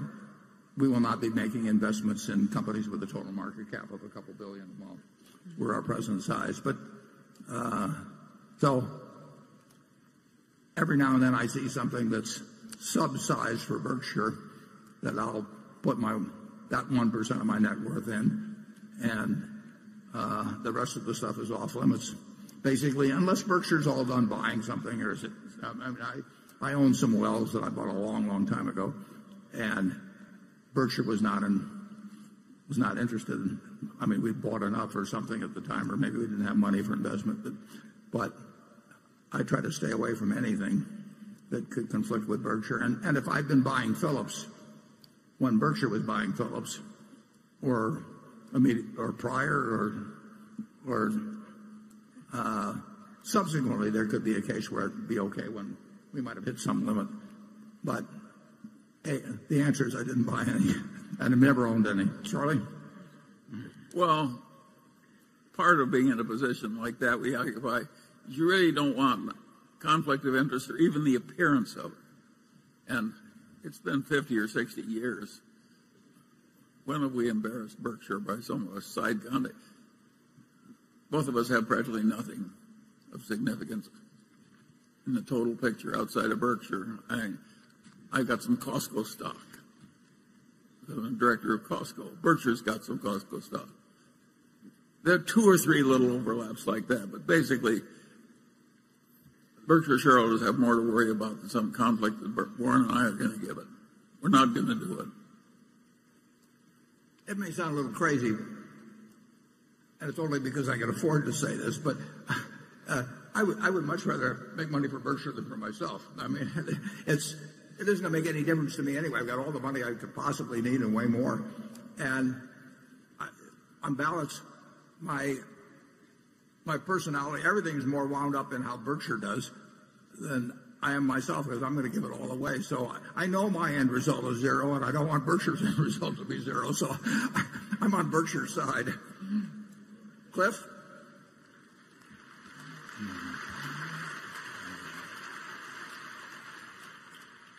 One of the great financial characteristics of Berkshire today is its awesome cash flow. While a simple earnings, less CapEx formula yields an annual free cash flow calculation, I figure of around 10 to 12 billion. In reality, it seems to be much higher, closer to 20 billion, and I think in part due to changes in the deferred tax asset year to year. What is the outlook for free cash flow, and can investors continue to expect similar dynamics going forward? Yeah, there's a lot of deferred tax that's attributable to unrealized appreciation in securities. I don't have the figure, but let's just assume that's 60 billion of unrealized appreciation in securities. Well, then there would be 21 billion of deferred tax. That isn't really cash that's available. It's just an absence of cash that's going to be paid out until we sell the securities. Some arises through bonus depreciation. The railroad will have depreciation for tax purposes that's a fair amount higher than for book purposes. But overall, I think of primarily the cash flow of Berkshire as a practical matter relating to our net income plus our increase in float, assuming we have an increase. And over the years, float has added $80 billion plus to make available for investment beyond what our earnings have allowed for. And that's the huge element. We're going to spend more than our depreciation in our businesses, primarily number one because of the railroad and Berkshire Hathaway Energy are 2 entities that will spend quite a bit more than depreciation in all likelihood for a long time. And the other businesses, unless we get into inflationary conditions, it won't be a huge swing one way or the other. So our earnings, the 17, not counting capital gains, but our earnings, which were whatever they were, around 17 billion, plus our change in float, is the net new available cash. But of course, we can always sell securities and create additional cash. We can borrow money and create additional cash. But it's not a very complicated economic equation at Berkshire. People didn't, for a long time, they didn't appreciate the value of float. We kept explaining it to them, and I think they probably do now. The big thing, the goal, what Charlie and I think about, we want to add every year something to the normalized earning power per share of the company. And we think we can do it because we should be able to do it. We have retained earnings to work with every year to get that job done. Sometimes it doesn't look like we've accomplished much, and we haven't accomplished much. And other years something big happens, and we don't know ahead of time which year is going to be which. Charlie? Well, there are very few companies that have ever been similarly advantaged in the whole history of Berkshire Hathaway. we've lived in a torrent of money, and we were constantly deploying it in dispersed assets, and we were rising up as we went along. That's a pretty good system. It's allowed for We're not going to change it. It's allowed for a lot of mistakes. I mean, that's the interesting thing. American business has been good enough that you don't have to really be smart to get a decent result. And if you can bring a little bit of intellect, then you should get a pretty good result. What you got to do is be aversive to the standard stupidities. If you just keep those out, you don't have to be smart. Thank God. Yeah, thank God. Right. Okay, Section 11. Hey, Warren and Charlie. Thank you so much for your generosity and sharing your life's accumulation of knowledge and financial capital to the progress of humanity. Thank you for that. And Berkshire managers, thank you for building important companies and stewarding our financial futures. Thank you, guys. This is Bruce Wang from Microjig, traveling west from Orlando, Florida. Last year, you kindly shared with me the importance of getting the best reputation you can and behaving well. This year, I'd like to ask and preface with Bill Gates wrote, Warren's gift is being able to think ahead of the crowd. It requires more than taking his aphorism to heart to accomplish that, although Warren is full of aphorisms well worth taking to heart. And he also added that I've never met anyone who thought in business in such a clear way. Warren, what elusive yet obvious to you truth has allowed you to think ahead of the crowd and build a clear mental framework to produce a historically significant institution, powerhouse brand? And Charlie, same to you. What obvious truth presents itself so clearly to you, but many would fervently disagree with you upon? I think I got the question, and I owe a great deal to Ben Graham in terms of learning about investing, and I owe a great deal to Charlie in terms of learning a lot about business. And then I've also been around. I mean, I've spent a lifetime, looking at businesses and why some work and why some don't work. As Yogi Berra said, you can see a lot just by observing, and that's pretty much what Charlie and I have been doing for a long time. And you do. I mentioned pattern recognition earlier. And I would say it's important to recognize what you can't do. So we may have tried the department store business and a few things, but we've generally tried to only swing at things in the strike zone, and our particular strike zone. And it really hasn't been much more complicated than that. You do not need, you don't need the IQ in the investment business that you need in certain activities in life. But you do have to have emotional control. I mean, we see very smart people do very stupid things, and it's fascinating how humans do that. Just take the people that get very rich and then leverage themselves up in some way that they lose everything. I mean, that they are risking something that's important to them for something that isn't important to them. Well, you can say you can figure that one out in first grade, but people do it time after time. And you see that constantly, self-destructive behavior of one sort or another. I think we've probably, and it doesn't take a genius to do it, but I think we've sort of avoided the self-destructive behavior. Charlie? Well, there's just a few simple tricks that work well, and particularly if you've got a temperament that has a combination of patience and opportunism in it. And I think that's largely inherited, although I suppose it can be learned to some extent. Then I think there's another factor that accounts for the fact that Berkshire's done as well as it has, is that we're really trying to behave well. And I had a great-grandfather, when he died, the preacher gave the talk, and he said, none envied this man's success so fairly won and wisely used. Now, that's a very simple idea, but it's exactly what Berkshire's trying to do. There are a lot of people who make a lot of money, and everybody hates them, and they don't admire the way they earn the money. And I'm not particularly admirable making money running gambling casinos, and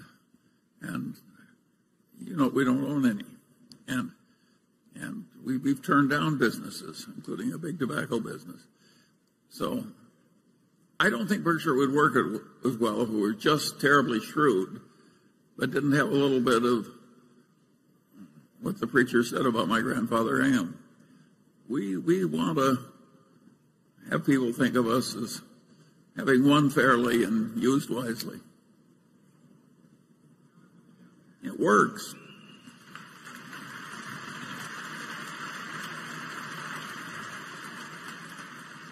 And we were very, very lucky to be born when we were and where we were. You know, and I mean, you could have dropped us at some other place in time or some other part of the world, and things would have turned out. And think of how lucky you were to have your Uncle Fred. Warren had an uncle who was one of the finest men I ever knew. I used to work for him, too.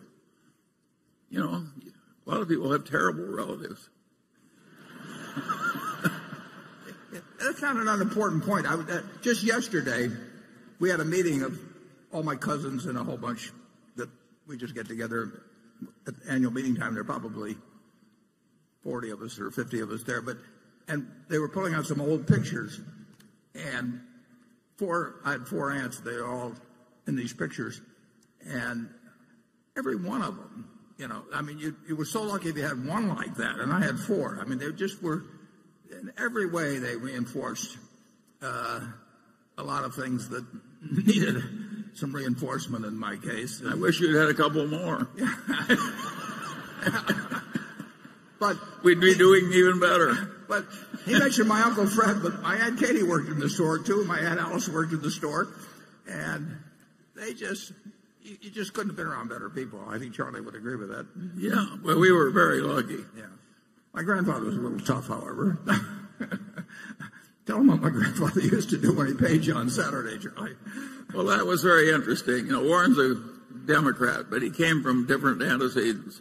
I worked for his grandfather, Ernest, and he was earnest.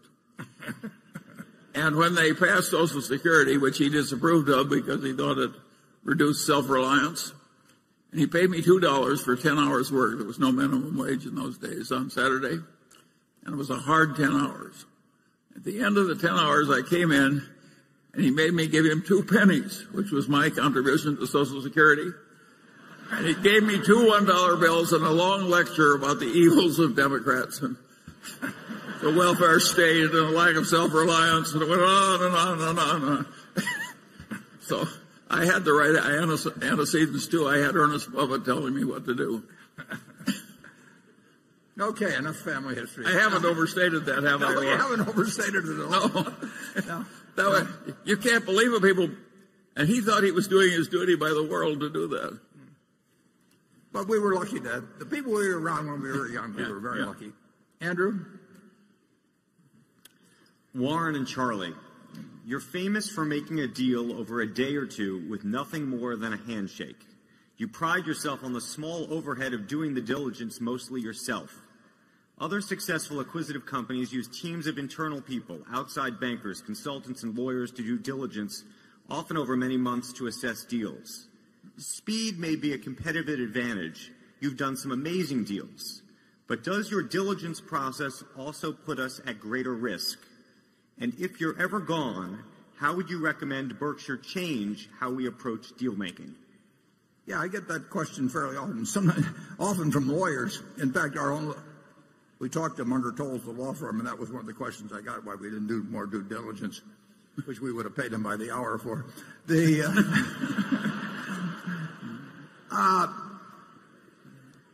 It's interesting. We've made plenty of mistakes in acquisitions. Plenty. And we made mistakes in not making acquisition, but the mistakes are always about making an improper assessment of the economic conditions in the future of the industry or the company. They're not a bad lease. They're not a specific labor contract. They're not a questionable patent. They're not the things that are on the checklist, for every acquisition by every major corporation in America. Those are not the things that count. What counts is whether you're wrong about whether you really got a fix on the basic economics and how the industry is likely to develop, or whether Amazon's likely to kill them, in a few years, or that sort of thing. And we have not found a due diligence list that gets at what we think are the real risks when we buy a business. And like I said, we certainly made at least a half a dozen mistakes, and probably a lot more if you get into mistakes of omission. But none of those would have been cured by a lot more due diligence. They might have been cured by us being a little smarter. It just isn't the things that are on the checklist that really count. Assessing whether a manager who I'm going to hand $1 billion to for his business, and he is going to hand me a stock certificate, assessing whether he's going to behave differently in the future in running that business than he has in the past when he owned it, that's incredibly important. But there's no checklist in the world that's going to answer that. So if we thought there were items of due diligence, and incidentally there are a few that get covered. I mean, you want to make sure that they don't have twice as many shares out as you're buying or something of the sort. But if we thought there were things that we were missing that were of importance in assessing the future economic prospects of the business, we would, by all means, drill down on those. But the question of, when we bought Seas, they probably had 150 leases. When we buy Precision Castparts, they have 170 plants. There's going to be pollution problems at some place, and that is not what determines whether a $32 billion acquisition is going to look good 5 years from now or 10 years from now. And we try to focus on those things. And I do think it probably facilitates things with at least certain people that our method of operation does cut down. You get into squabbles on small things. I've seen deals fall apart because people start arguing about some unimportant point, and their egos get involved, and they draw lines in the sand and all of that. I think we gain a lot when we start to make a deal. It usually gets done. Charlie? Well, you start to think about it. Business quality usually counts on something more than whether you cross the T in some old lease or something. And the human quality of the management who are going to stay are very important. And how are you going to check that? As by due diligence, And I don't know anybody who's had a generally better record than Berkshire in judging business quality and the human quality of the people who are going to lead the business after it's acquired. And I don't think it would have improved at all by using some different method. So I think the answer is that, for us at least, we're doing it the way we should. Negotiations that drag out have a tendency, they're more likely to blow up for some reason. I mean, people, they can get obstinate about very small points, and it's silly to be obstinate, but people get silly sometimes. So I like to keep things moving. I like to show a certain amount of trust in the other person, because usually trust comes back to you. But the truth is there's some bad apples out there, and spotting them is not going to come from looking at documents. You really have to size up whether that person who's getting a lot of cash from you how they're going to behave in the future, because we're counting on them. And that assessment is is as important as anything involved. We know all the figures and everything going in, and we know what we'll pay, and so we don't want things to get gummed up in negotiations. And I'm perfectly willing to lose small points here and then on the deal if I have the deal on the right terms. I don't believe in making and Tom Murphy taught me this. I mean, you just don't try and win every point. It's a terrible mistake. But you make a decent deal, and if you find something that bends a little different some way, that's okay. If you think it's bad faith and gives an indication of the character of the person you're dealing with, then you got another problem, and you're lucky if you find that out early. Charlie, any more? How many people in this room who are happily married carefully check their spouse's birth certificate and so on? My guess is that our methods are not so uncommon as they appear. Yeah. I'll think about that. Okay, Greg. Warren, the announcement earlier this month that Ajit Jain would be taking over responsibility for all of Berkshire's reinsurance efforts once Tad Montross retires from General Re has raised some questions about not only the change in leadership structure, but succession planning. Given the state of the reinsurance market, it makes sense to have Ajit overseeing both businesses, especially if the pricing environment is expected to be difficult for another 10 years, and there are duplicative efforts that can be streamlined. Given this move and the change in responsibilities we've seen at several of Berkshire's subsidiaries the last few years, I was just wondering if you could give us some color on how succession planning is handled at the subsidiary level, and any insight you could give us into what led you to finally decide to have Ajit oversee both of Berkshire's reinsurance arms, and whether or not it will change the amount of work he'll be doing on the specialty side of the business would be greatly appreciated. Yeah. Well, Tad Montross, after 39 years, has done an absolutely sensational job for Berkshire. Originally, Gen Re was a problem child for a while, as you know, and some brought on by itself and some external. But Tad he's sensational. And I tried several times, maybe successfully in terms of months, but not in terms of years, to get them to stay out longer. As you say, it makes sense to have the reinsurance operation under Ajit. Ajit's ability to handle more and more things in insurance. He oversees a company called Guard, which most of you have never heard of, and we bought it a few years ago, and it's doing terrifically. It's based in Wilkes-Barre, Pennsylvania, but it's doing a great job with small business policies, primarily workers' comp, around the country, and it's flourished, being put under Ajit. He started the specialty operation a couple of years ago, and under Peter, that is going gangbusters.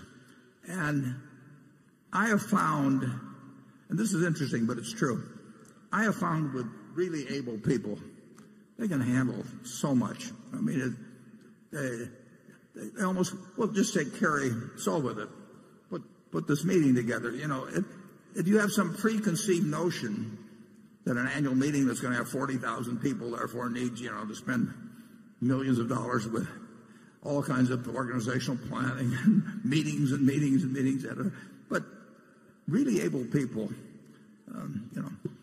my assistant, Debbie Bosani, she can do anything, so there's just no limit to what talented people can accomplish. And if I had something else in insurance tomorrow that needed doing, I'd probably call Ajit on that too.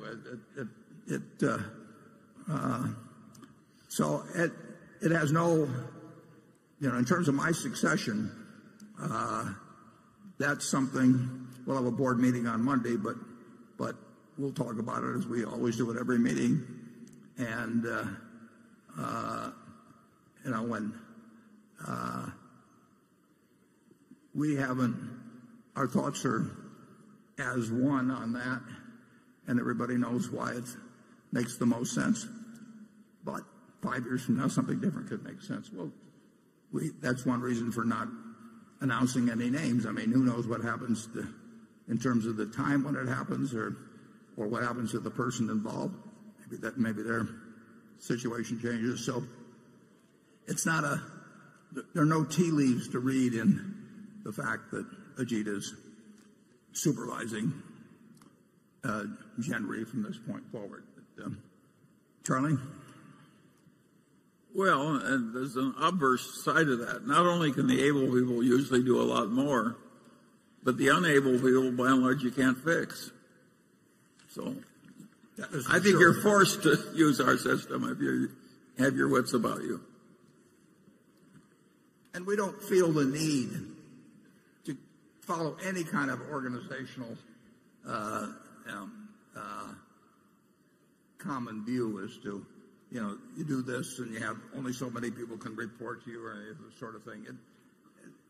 Berkshire, every decision that comes up, we just try and figure out the most logical thing to do at that time. But we don't have some grand design in mind of like an army organizational charter or something of the sort, and we never will. Warren and I once reached a decision we wouldn't pay more than X dollars for something. And the man who was subordinate to both of us who was working on it just said, "You guys are out of your minds. It's just really stupid. This is a quality operation. You ought to pay up for it." We just looked at one another and did it his way. We don't pay any attention to titles or anything. He was right, too. He was right, yeah, of course. Okay. I'm sorry. If a charwoman gave us a good idea, we'd accept it cheerfully. Actually, one time the woman that does clean my office came in, and I think she'd been kind of wondering what I did, based on. And I'd see her frequently, and her name was Ruby. And finally one day, she decided to really get to the heart of the matter. And she said, "Mr. Buffett, do you ever get any good horses?" Apparently thought this is where I was really making my money, was at the track. Okay, station one. Yeah. Hello, Mr. Buffett.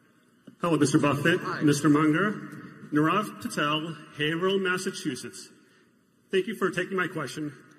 With Berkshire Hathaway being so well managed, why doesn't it have a highest credit bond rating? Let me take that one. Okay. The rating agencies are wrong.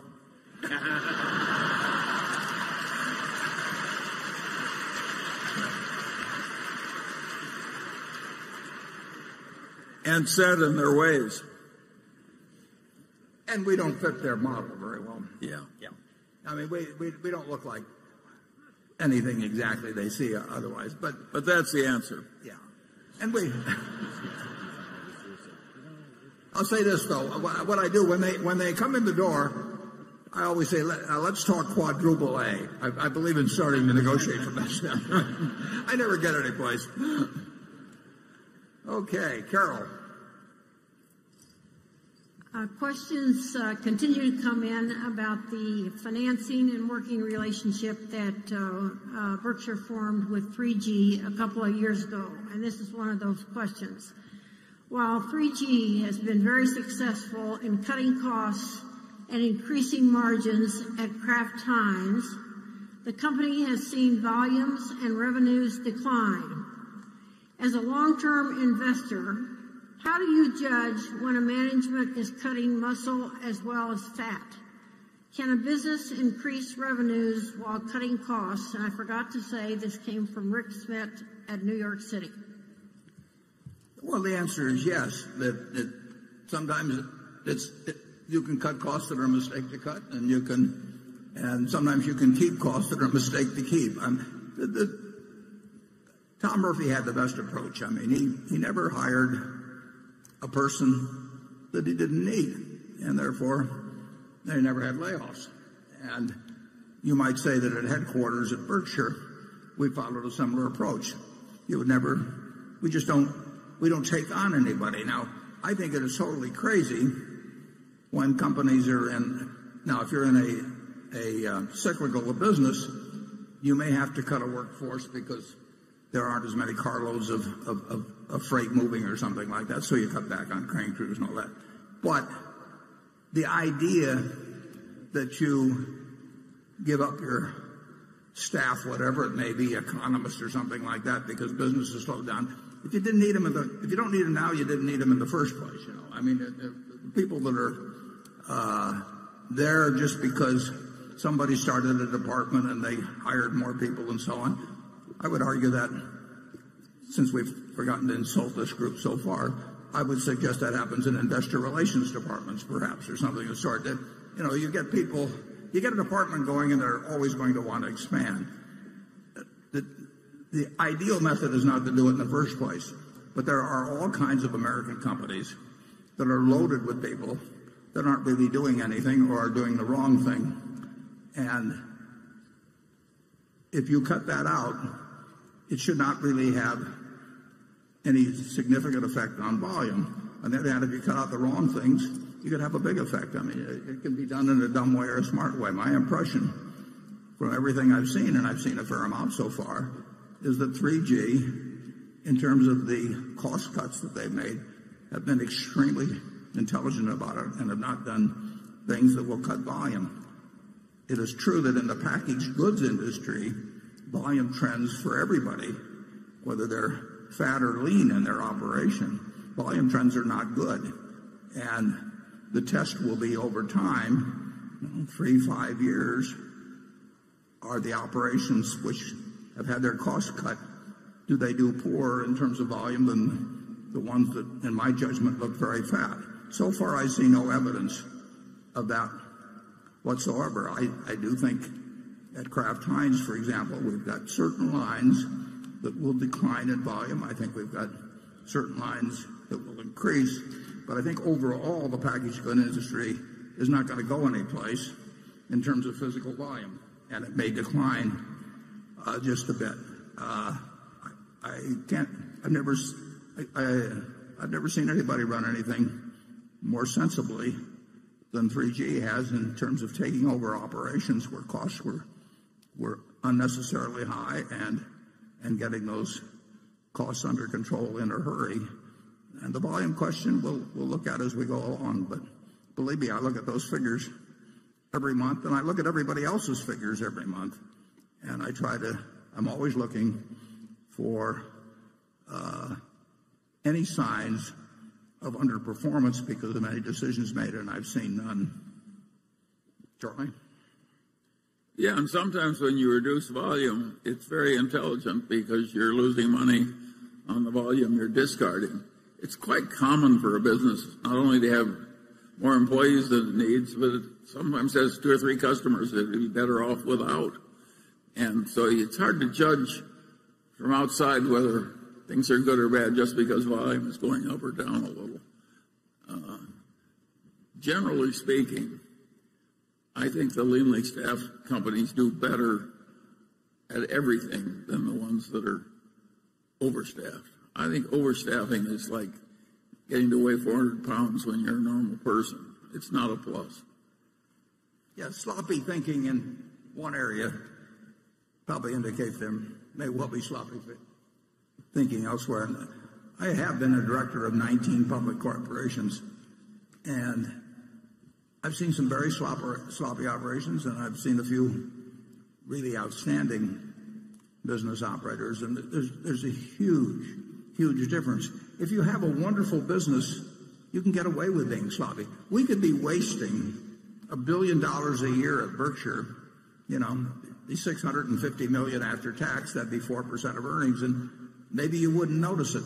But I would. It grows.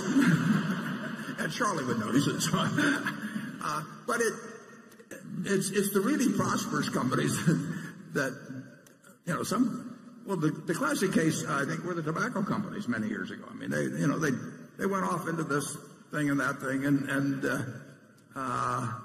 it was practically play money because it was so easy to make, and it didn't require it didn't require good management, and they took advantage of that fact.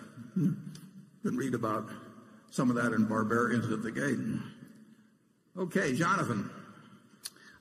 Berkshire paid $4.1 billion for Van Tile's auto retailing business and consolidated its earnings for nearly 10 months last year. Given prevailing acquisition multiples in the industry and margins and the record level of retail auto sales, it seems that the acquisition should have contributed more to Berkshire's bottom line in 2015 than it seemed to, although it's hard to tell for sure since its results were lumped in with those of the German motorcycle apparel acquisition, which was only owned for a part of the year also. I understand the tax-deductible intangibles reduced the effective purchase price of Van Tile, but I still wonder whether there were any one-time charges or whether profits from insurance and finance operations could have been reported somewhere other than in the retail segment. Yeah. I imagine Berkshire is earning a better return on the acquisition than is so far apparent, but I wonder if you could explain the difference between the likely economics of the deal and what I infer from the annual report figures. Yeah, well, you're right about it. It is better than it looks. For one thing, we got $1 billion of securities, roughly, with the 4.1, and those securities were basically carrying at 0.25%. So, but that billion is available to us, and that came with the deal. There are some very significant acquisition accounting charges that will continue for a couple of years, and that I'm happy to have taken that way. The economics of Van Tile, I would say, have worked out almost exactly as I would. If you had me a year ago lay out a projection, I don't do it, but if I had, it would look very much like things have turned out. And Jeff Rocker, who runs that operation, really fits the Berkshire mold. I mean, we've got a first-class CEO there. But take $1 billion off the purchase price just for openers, and then there are some amortization charges of items that are allowable that make you correctly see a fairly low figure against what it appears the acquisition price was. So far, it's exactly on schedule, and the schedule was perfectly satisfactory. Okay, station 2.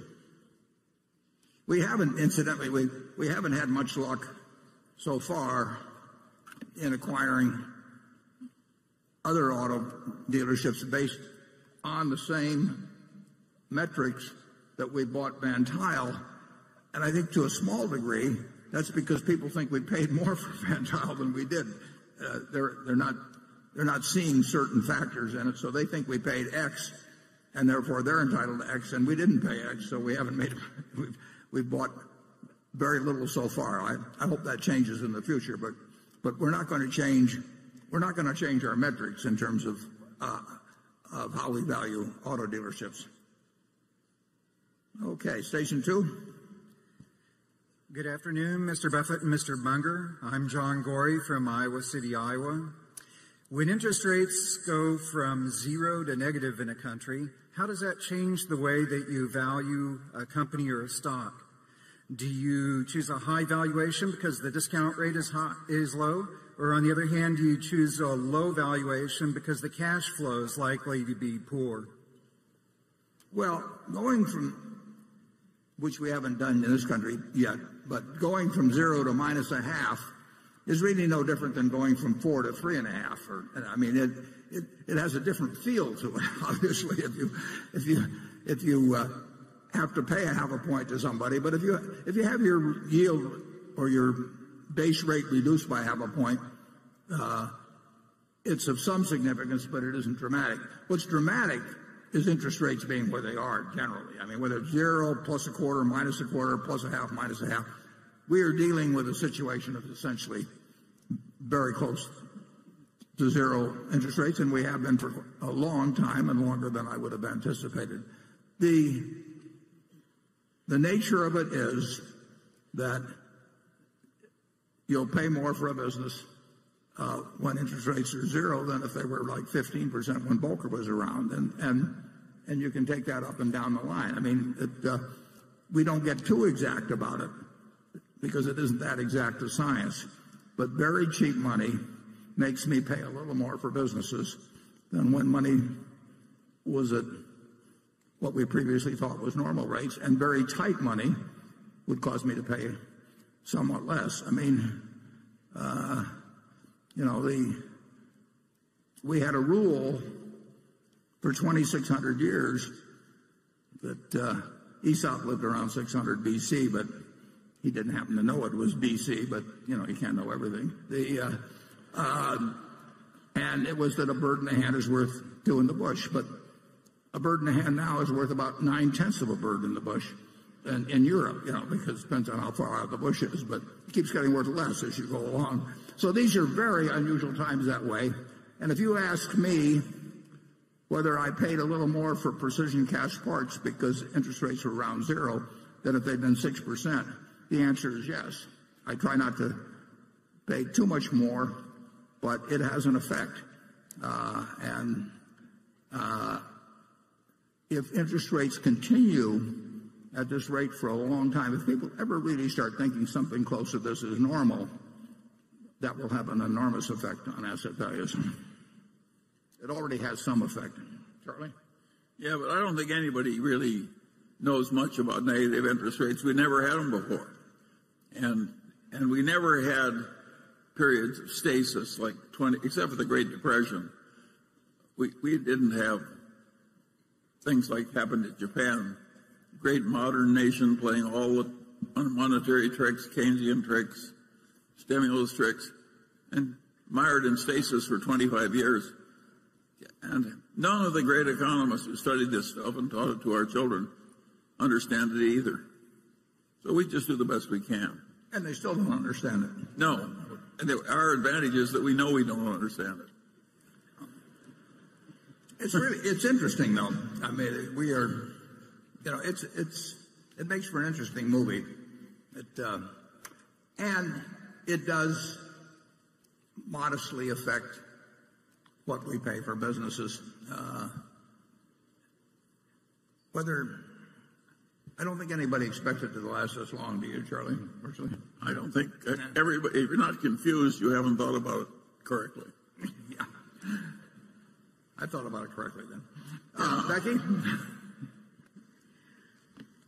Warren, in the past, you've talked about Geico working with IBM's Watson. Yeah. And this shareholder, Guillermo Bermudez, writes in and wants to know, would IBM be able to offer insurance industry competitors of Geico the solutions developed with Geico help and expense?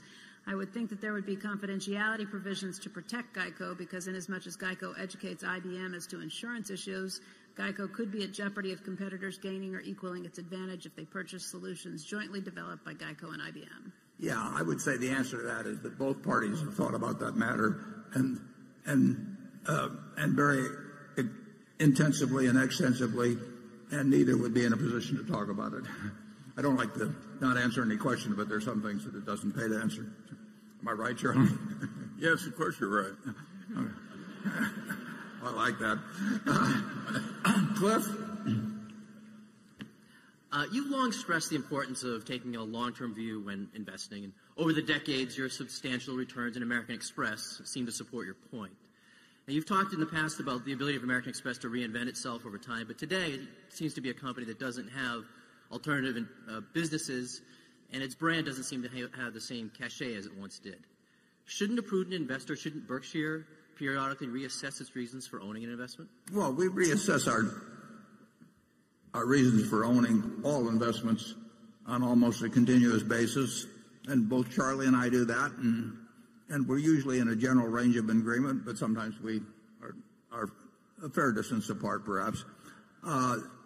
There's no question that payments are an area of intense interest to a lot of very smart people who've got a lot of resources, and rapid change. Yeah, and rapid change, and it will change. And I personally feel okay about American Express, and I'm happy to own it. I think, but their position, and it has been under attack for decades, more intensively lately, and it will continue to be under attack. I mean, it's too big a business, and it's too interesting a business, and it could be too attractive a business for people to ignore it. And it plays to the talents of some very smart people. I mean, it's a natural that a great many organizations that are really quite able think about it, and it's big. So a lot of great businesses aren't quite so great as they used to be.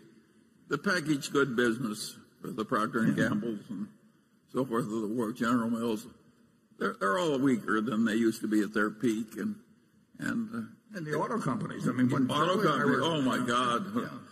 When I think of the power of General Motors when I was young, and what happened, they wiped out all the shareholders.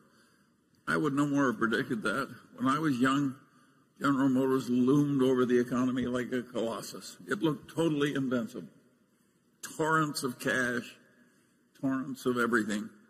Trying to hold down market share. Yes, because they were afraid they'd be too monopolistic. And so the world changes, and we can't make a portfolio change every time something is a little less advantaged than it used to be. But you have to be alert. You have to be thinking all the time and Yes. alert to whether there's been something that really changes the game in a big way. And that's not only true for American Express. That's true for other things we own, including things we own 100% of. And we'll be wrong sometimes. We'll be late sometimes. We'll be wrong sometimes. But we'll be right sometimes too. But it's not that we're not cognizant of threats, but assessing the probabilities of those threats being a minor problem or a major problem or a life-threatening problem. It's a tough game, but that's what makes our job interesting. I think anybody in payments probably who's an established long-time player with an old method has more danger than used to exist. It's just there's more fluidity in it. Okay, station 3. Hi, Mr. Buffett. Hi. Hi, Mr. Munger. I'm from Flagstaff, Arizona. My name is Mick Kelly. My family runs some cattle ranches down in Arizona, and that's kind of what my question pertains to. I'm curious on your thoughts as it relates to the expanding global population and investing in cattle, and if you think it's wise. Thank you. Charlie? I think it's one of the worst business I can imagine for somebody like us. There's nothing personal about this. Yeah. Not only is it a bad business, we have no aptitude for it. Some people have done well in it, Charlie. Boy, yeah, they have one good year every 20 years or something. I know you guys like steak. Very much. But not owning cattle. Yeah. No, Ed, actually, I know a few people that have done reasonably well in cattle, but they usually own banks on the side or something. But I wish you the best in it. Yeah. And I'm in Kiewit Plaza if you want to send anything along. Somebody has to occupy the tough niches in the economy. We need you. Yeah, thank you. Thank you. Yeah.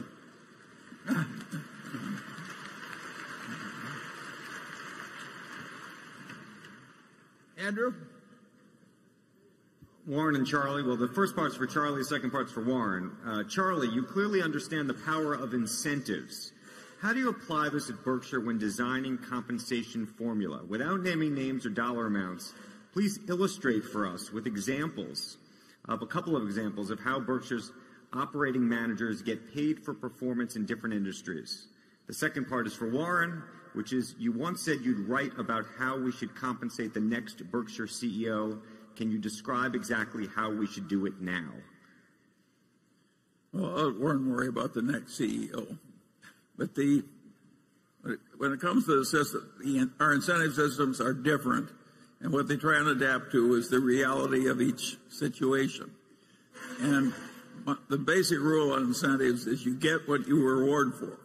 So if you have a dumb incentive system, you get dumb outcomes. And one of our really interesting incentive systems is at GEICO, and I'll let Warren explain it to you, because we don't have a normal profits type incentive for the people at GEICO. Warren, tell them, because it's really interesting. Yeah, well, at GEICO, we have two variables, and they apply to well over 20,000 people. I think you have to be there a year, but beyond that point, anybody's been there a year or more, and I could be wrong on the exact period, is subject and understands that these two variables will determine bonus compensation. And as you go up the ladder, it has a multiplier effect. It's still the same two variables, but it gets to be larger and larger in terms of bonus compensation as a percentage of your base. But it's always significant. It's always significant. And those two variables are very simple. I care about growing the business, and I care about growing it with profitable business. So we have a grid which consists of growth in policies in force on one axis, not growth in dollars, because that's reflected by average premiums, which are outside their control, but growth in policies in force. And then on the other grid, we have the profitability of seasoned business. It costs a lot of money to put business on the books. I mean, we spend a lot of money on advertising and all of that. So the first year, any business we put on the books is going to reduce profit significantly. And I don't want people to be worried about the profit if it's going that might be impaired by growing the business fast. So profit of seasoned business, growth of policies in force. Very simple. We've used it since 1995. We put a tiny little tweak or two in for new businesses or something. But it's overwhelmingly a simple system. Everybody understands it. In February or so, it's a big day when the two variables are announced and people figure out how they come out on it. And it totally aligns the goals of the organization in terms of compensation with the goals of the owner. And that's a simple one. The interesting thing about it's simple, but other people might reward something like just profits. And so the people don't take on new business that should take it on because it hurts profits. So you got to think these things through, and of course Warren's good at that, and so is Tony nicely. Yeah, and just thinking about, somebody comes and says, well, you reward profits. You don't want to reward profits. Alone, it'd be the dumbest thing you could do. You just quit advertising and start shrinking the business a little. And like I say, people there know that the very top person is getting paid based on those same two variables, so that they don't think that the guys at the top have got a cushy deal compared to them and all of that. It's just a very logical system. The interesting thing, and I'll get to your second thing and then the second question in a minute, but the interesting thing is that if we brought in a compensation consultant, they would start coming up with plans that would be designed for all of Berkshire and get us all pulling together. Or maybe an undertaking parlor. Yeah, God knows where they'd get the plan. The idea of having a sort of a coordinated arrangement for incentive compensation across 70 or 80 businesses or whatever is just totally nuts. And yet, I would almost guarantee you that if we brought in somebody, they would be thinking in terms of some master plan and little sub-plans and all this kind of thing, and explain it with all kinds of objectives. We try to figure out what makes sense in each business we're in. There's some businesses where the top person is enormously important. There's some businesses where the business itself dominates the nature, the result. We try to design plans that make sense. In certain cases, I asked one fellow that came to work for us, or that was selling me his business. The day I met him, he came to the office, and he had a business he wanted to sell, but he also wanted to keep running it. And I made a deal with him on it, and then I said, tell me what the compensation plan should be. And He said, I thought you told me that. I said, no. I said, I don't want a guy working for me that has a plan that he thinks doesn't make sense or that he's unhappy with or chewing at him or he's complaining to his wife about or whatever it may be. You tell me what makes sense. And he told me what made sense, and it made sense. And we've been using it ever since. Never changed a word. We have so many different kinds of businesses. Some of them are very tough businesses. Some of them are very easy businesses. Some of them are capital intensive. Some of them don't take capital. You just go up and down the line, and to think that you'll have a simple formula that can be sort of stamped out for the whole place, and then with some overall stuff for corporate results on top of it, you'd be wasting a lot of money and you'd be misdirecting incentives. So we think it through one at a time, and it seems to work out pretty well. In terms of the person that succeeds me, it's true. I have sent a memo in fact, I sent 2 memos to the board with some thoughts on that. Maybe I'll send a third one, but I don't think it would be wise to disclose exactly what's in those letters. But it's the same principle as I've just gotten through describing. And he wanted more bad examples. A lot of the bad examples of incentives come from banking and investment banking. And if you reward somebody with some share of the profits, and the profits are being reported using accounting practices that cause profits to exist on paper that are not really happening in terms of underlying economics, then people are doing the wrong thing, and it's endangering the bank and hurting the country and everything else. And that was a major part of the cause of the great financial crisis, is that the banks were reporting a lot of income they weren't making, and the investment banks were too. The accounting allowed for a long time a lender to use his bad debt provision his previous historical loss rate. So an idiot could make a lot of money by just making way gamier loans at high interest and accruing a lot of interest and saying, I'm not going to lose any more money on these because I didn't lose money on different loans in the past. That was insane for the accountants to allow that. And literally insane. That's not too strong a word. And yet nobody's ashamed of it. I've never met an accountant that's ashamed of it.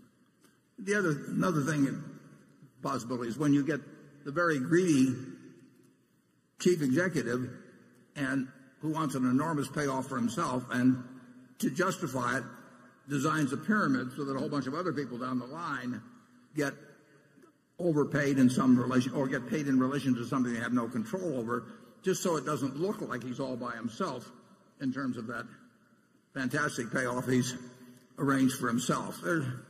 There's a lot of misbehavior. We saw it. You saw it in pricing of stock options. I mean, people that, I literally would hear conversations in a boardroom where they hoped they were issuing the options, at a terribly low price. Well, if you get people interested in having options issued at a terribly low price, they may even occasionally do something that might cause that. And it's certainly, what can be dumber than a company looking for a way to issue shares at the lowest price? But compensation isn't as complicated as the world will like to make it, but if you were a consultant, you'd want to make people think it's very complicated and that only you could solve this terrible problem for them that they couldn't solve. We want it simple and right, and we don't want it to reward what we don't want. If you have those of you with children, just imagine how your household would work if you constantly rewarded every child for the bad behavior. The house would be ungovernable in short order. Okay, Greg. During the past several years, Burlington Northern has spent more than just about every railroad on capital expenditures. While the company reduced its CapEx budget from $5.7 billion during 2015 to $4.3 billion this year, it still represents around 20% of annual revenue, which we believe is at least a bare minimum for most railroads to continue to invest indefinitely. Other than maintenance CapEx, which is likely to account for around 60% of that total, what do you believe are the most likely additional investment opportunities for BNSF, realizing that the secular decline in coal, which has accelerated of late, and the complicated nature of crude oil shipments, where BNSF has already invested heavily the past few years, are likely to push it more towards other parts of the business? Now, as I mentioned in the annual report, in the case of all railroads, merely spending their depreciation expense will not keep them in the same place. So depreciation is an inadequate measure of the actual steady state capital expenditure needs of a railroad, even in these fairly non-inflationary ways. And that's an important consideration in buying the business. We knew that going in, and it's been reinforced since. We spent a lot of money in 2015 because we had a lot of problems to correct, and that was when we spent the $5.7 billion. I would say that the true maintenance capex, if you're looking at $4.3 billion, is higher than 60% of that number when you really evaluate keeping the railroad in competitive shape to do just the same volume as it would be doing the year before. So there is an additional expense at BNSF that is not reflected in the figures. We also have a lot of intangible expenses at some other businesses that aren't real expenses. I mean, overall, I think that Berkshire's figures actually are on the conservative side in relation to real economic earnings, but that's not true at any railroad. They've also had something called positive train control, which amounts to a lot of money for the industry. I think we may be a little further along than most of them in paying for that, but that's $200 or $300 million a year, and maybe, I don't know whether it'd be close to $2 billion or something like that in aggregate. So it is a very capital-intensive business. We run at the BNSF, we run far more gross and revenue ton miles than any other railroad in North America, and that has obviously is a factor on capital expenditures. But I would say that it's very likely that we will spend more than depreciation, unfortunately quite a bit more than depreciation, to stay in the same place for a long, long time, as will other railroads. And that's a negative in the picture. We will always be looking for ways to use capital expenditure money to develop additional business, and we get that opportunity regularly. It's just a question of the size of it. And we did a lot of that in the Bakken, and we got benefits from it. We're not getting benefits as much as we thought we would at this point when the price of oil has fallen off. But that was a very sensible capital expenditure, and I hope we get the opportunity to do more. What's happening in coal with the decline, I mean, that doesn't really have anything to do with our overall capital expenditure budget, except we won't be spending a whole lot of money to expand in that arena. Does that answer your question okay? No, I was just thinking maybe with intermodal as well, if that's a longer-term opportunity to invest more heavily there. Well, we're always open to it, but we would want, you have to see a fair amount of revenue coming from. We had a proposition very recently, which we worked on for many, many years, in terms of making the port at Long Beach considerably more efficient, and we spent a lot of money on that and spent a lot of time, and we would have spent a lot more money, a whole lot more money, if it had been approved. And recently, the court came out with a decision that was negative on it, and whether that kills the chance to do that or we look someplace else, we'll have to look at the situation. Our competitors there pretend to be environmentalists. It's a common practice now. Yeah, in any event, we thought we had something that made a lot of sense for both the area and for the transportation system of the country, but we were trying to do the right thing, and so far we've lost. But we're still willing to spend a lot of money. Yeah. If we can find things that make the railroad more efficient or make it larger. I mean, either way. Okay, section 4. Good afternoon, Mr. Buffett and Mr. Munger. My name is Marcus Douglas. I'm an investment advisor from Houston, Texas. Where I'm from, there are a lot of people losing their jobs, mostly due to the sharp decline of crude oil prices. My question pertains to the overall state of the union, more so than my dear city. Keeping in mind that crude oil is primarily bought and sold in American dollars, do either of you believe the major fluctuations in the supply of crude oil influence the future monetary policy decisions? Sorry. Well, that's yours, Charlie. Well, my answer would be not much. Yeah, it's an important industry, obviously, and the decline in the price of oil has had a lot of effects. Very good for the consumer, millions and hundreds of millions of consumers, and very bad for certain of the businesses, like the one we bought in Lubrizol, and some others to a degree. Net, it should be good for the United States overall to have low prices for oil. We're a net oil importer. I mean, just like it's good for the United States to have low prices for bananas. We're a banana importer. Anything we net buy is a plus when prices fall. But the oil is big enough and extends into so many areas that it also hurts plenty when the price of oil falls, and it particularly hurts capital values. So the consumer gets the benefit when he or she goes to the filling station, every 2 or 3 weeks or something like that, and it comes in relatively small increments. The capital value contraction, which is huge if you project out lower price oil for a while, hits immediately. I mean, an oil field that was worth X may be worth half X or a third of X or no X overnight. And so there are certain big factors.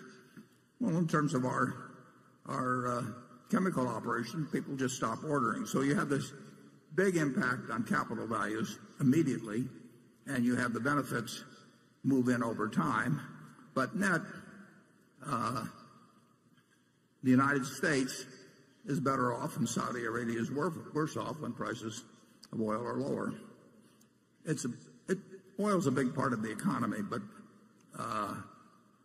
our economy has continued to make progress overall during the oil price decline.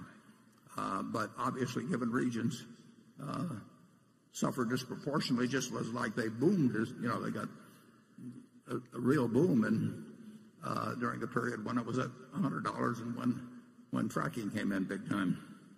Charlie? Well, I think that will do it for this subject. Okay, Carol. Thank you. The question is from Larry Lebowitz of Boston. The year-end balance sheet for our manufacturing, service, and retailing operations shows total current assets of $28.6 billion, of which cash and equivalents are $6.8 billion. Meanwhile, total current liabilities are $12.7 billion, implying net working capital of $15.9 billion. It has become increasingly common for companies like Apple and Dell to finance their business via their suppliers, in some cases with negative working capital. Why is it necessary for these Berkshire businesses to have so much working capital, particularly so much cash? More generally, how do you think about efficiently managing the working capital of a business segment so large, sprawling, and decentralized as this one? Yeah, well, we have excess cash every place at Berkshire. So we don't, at present, it really doesn't make any difference whether we have it at certain subsidiaries or other subsidiaries. So we have excess cash. As I've pointed out in the past, we'll never go below $20 billion of cash, and we'll actually stay comfortably above it, but allowing for the preferred that's going to of Kraft Heinz will be again over $60 billion of consolidated cash. We don't really worry much about what pocket it's in. It's not making anything anyway at these levels. Now, if rates move higher, we've actually got the mechanics in process to do sweep accounts and that sort of thing. So I would pay no attention to the particular cash that's being held in that category there. The cash in Berkshire Hathaway Energy, the cash in the railroad, we have independent levels that we don't guarantee their debt, and they run with ample cash, and we would not look at sweeping that down to a minimum. But if you talk about 40 or 50 of our miscellaneous subsidiaries, we will go to a sweep account when rates get where it really makes any difference to do it. But right now, when you're getting zero, it doesn't really make much difference where you get zero. So I think the fellow's overanalyzed it a little bit, but I understand why he did it. Warren, one of his ideas is, why don't we imitate some of these other people and pay our suppliers a lot more slowly so we have more working capital? Yeah. Well, that's a big thing in business now. And last year, Walmart, for example, went to almost all of their suppliers, as I understand, and certainly the companies that we supply, and they basically had a list of half a dozen things that they wanted present suppliers to agree to, and one of those things was more extended terms. And each of our companies made their own decisions, but my guess is they got more extended terms from most of their suppliers, maybe a very high percentage of their suppliers, and they have gone from, I don't remember the exact requests, but whether they went from 30 to 60 days or what it was, but they got a meaningful extension. So you will, in a couple of years or a year, it takes time to implement, you'll see higher payables relative to sales at Walmart than you saw a year or two ago. And, they are under a lot of pressure competing with Amazon and others, and that's one of the ways that they expressed it. And I've seen it done other places, and it's conceivable that one of our subsidiaries might deem it wise to do it, but I don't think they will. I mean, I think that the pressure for cash at Berkshire is not that high, and I think that the pressure or the desire for great relations with suppliers would probably overcome, in most of our managers' minds, any desire to start extending terms. Yeah, I think it's hard to do that brutally when you're rich and your supplier isn't, and think that your supplier is going to love you. And so I think there's something to be said for leaning over backward to have a win-win relationship with both suppliers and customers, always. It's never been pushed in Berkshire. You can argue we got a pretty good thing going in float anyway, so. Yeah, and we don't need it. Let somebody else set the record on that one. Okay, Johnny. Most American corporations separate out supposedly one-time restructuring costs, whereas Berkshire doesn't. Berkshire's reported operating earnings are therefore, in my opinion, of higher quality. Have you ever calculated how much higher operating earnings on average would be if Berkshire separated out plant closing costs, product line exits, severance pay, and similar items? Is it a material number, or does Berkshire not incur much in the way of these types of costs typically because most of your acquisitions are standalone? Let me take that one. That's a question like asking, why don't you kill your mother to get the insurance money? We don't do it. We're not interested in manipulating those numbers, and we haven't had a restructuring charge ever, and I don't think we're about to start. Yeah. I would say this too, Johnny. We don't do that. The numbers would not be huge there could be a year, I suppose, when they might be for some reason, but they are more conservatively stated than most companies, and I think they're of higher quality. And but I've pointed out also that I think that our depreciation expense at the railroad, which is standard and which all the other railroads use, is inadequate as a measure of true operating earnings. But that's and you're talking about. We like to advertise our defects. Not all of them.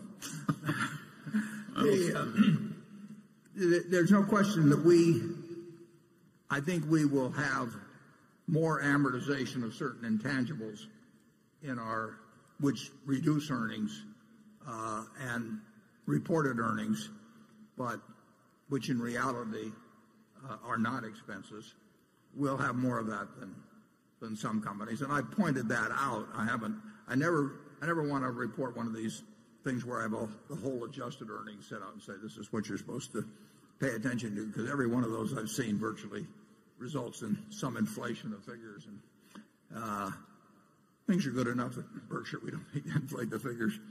Okay, station 5. This is Martin calling from Germany. I'm a fixed income manager. We launched with Hendrik Leber a fund, and you have my sympathy. Yeah. The volume is about 650 million. We are 4.1% ahead this year. Obviously, my question is about fixed income. If I look in your annual report, it's about the volume of 25 billion. And if I add, let's say, the CDS, you were selling the CDS, and it's about a volume of 7 or 8 billion. So my concrete question is, the premium on your CDS is about 31 basis points at the end of the year. So mark to market, it's probably at the high teens or 20s.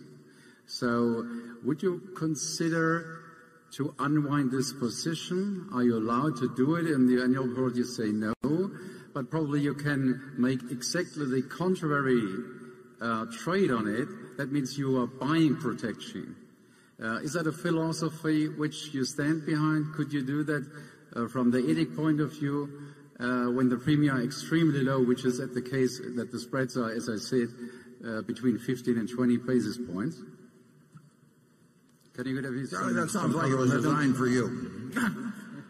I think he was referring to, we have one position left over from 6 or 7 years ago or thereabouts that involves us selling protection on zero coupon municipal bonds with a nominal value, maturity value, which is, since they're zero coupons, is far off and not present value at all.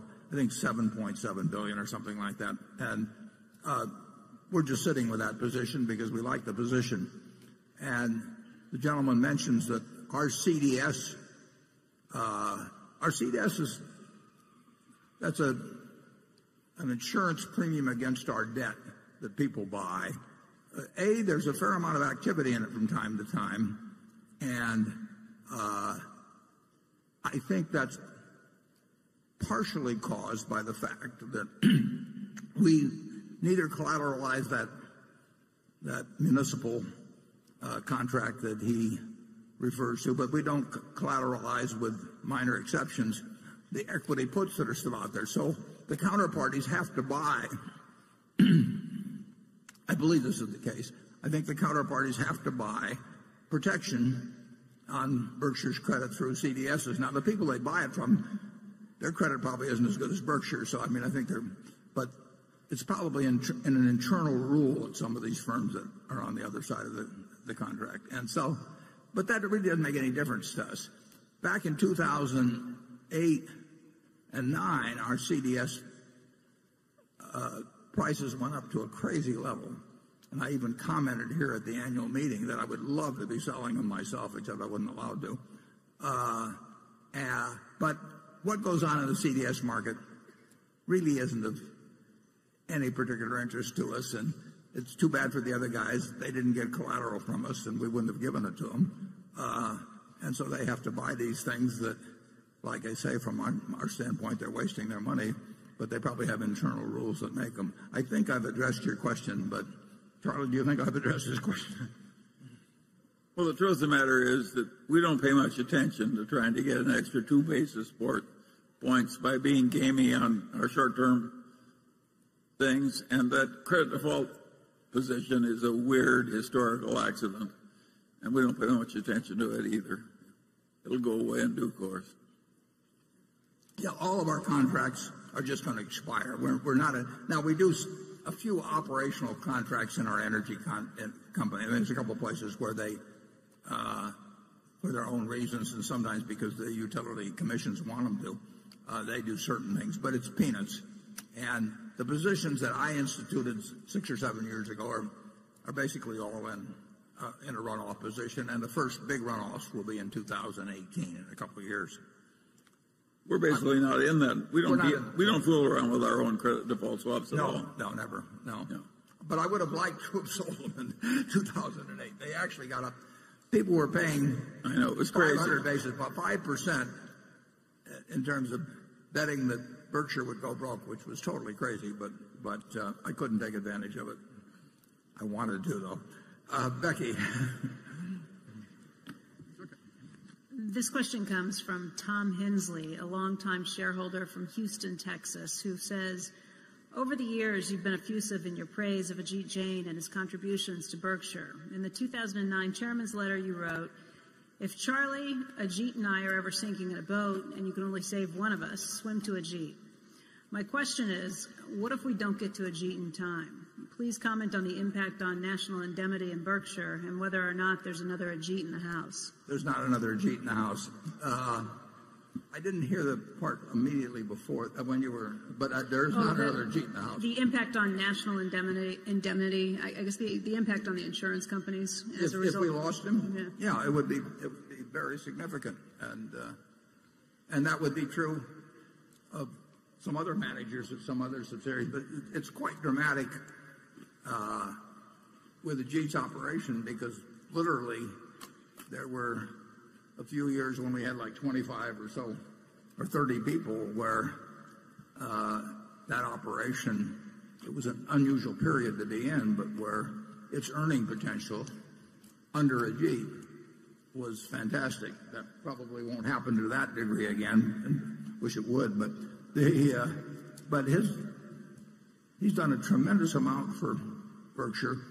But I could, start with Tony. You go to there have been a lot of managers that have created billions and billions of dollars of value for Berkshire. I mean, and maybe you can get into the tens of billions. It's having a fantastic manager that has a large potential business available to them, and who makes the most of it. It's huge over time. You don't see it necessarily in a week or a month or anything of the sort. But when you're building capital value, I mean, think of the value of Jeff Bezos to Amazon. I mean, that it wouldn't have happened without him. And you're looking at huge values, and I could name other situations. The value of Tom Murphy and Dan Burke was the difference between zero and what they ended up with. I mean, they built that thing from a bankrupt UHF station in Albany. It wasn't that they didn't invent television or anything of the sort. They just managed it so well. So really outstanding managers,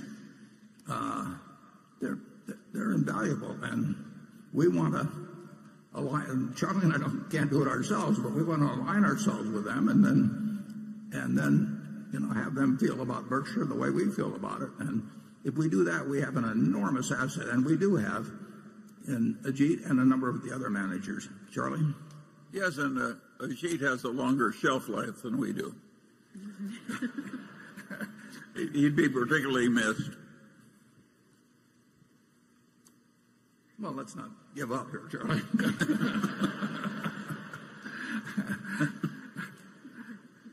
I reject such defeatism. Cliff.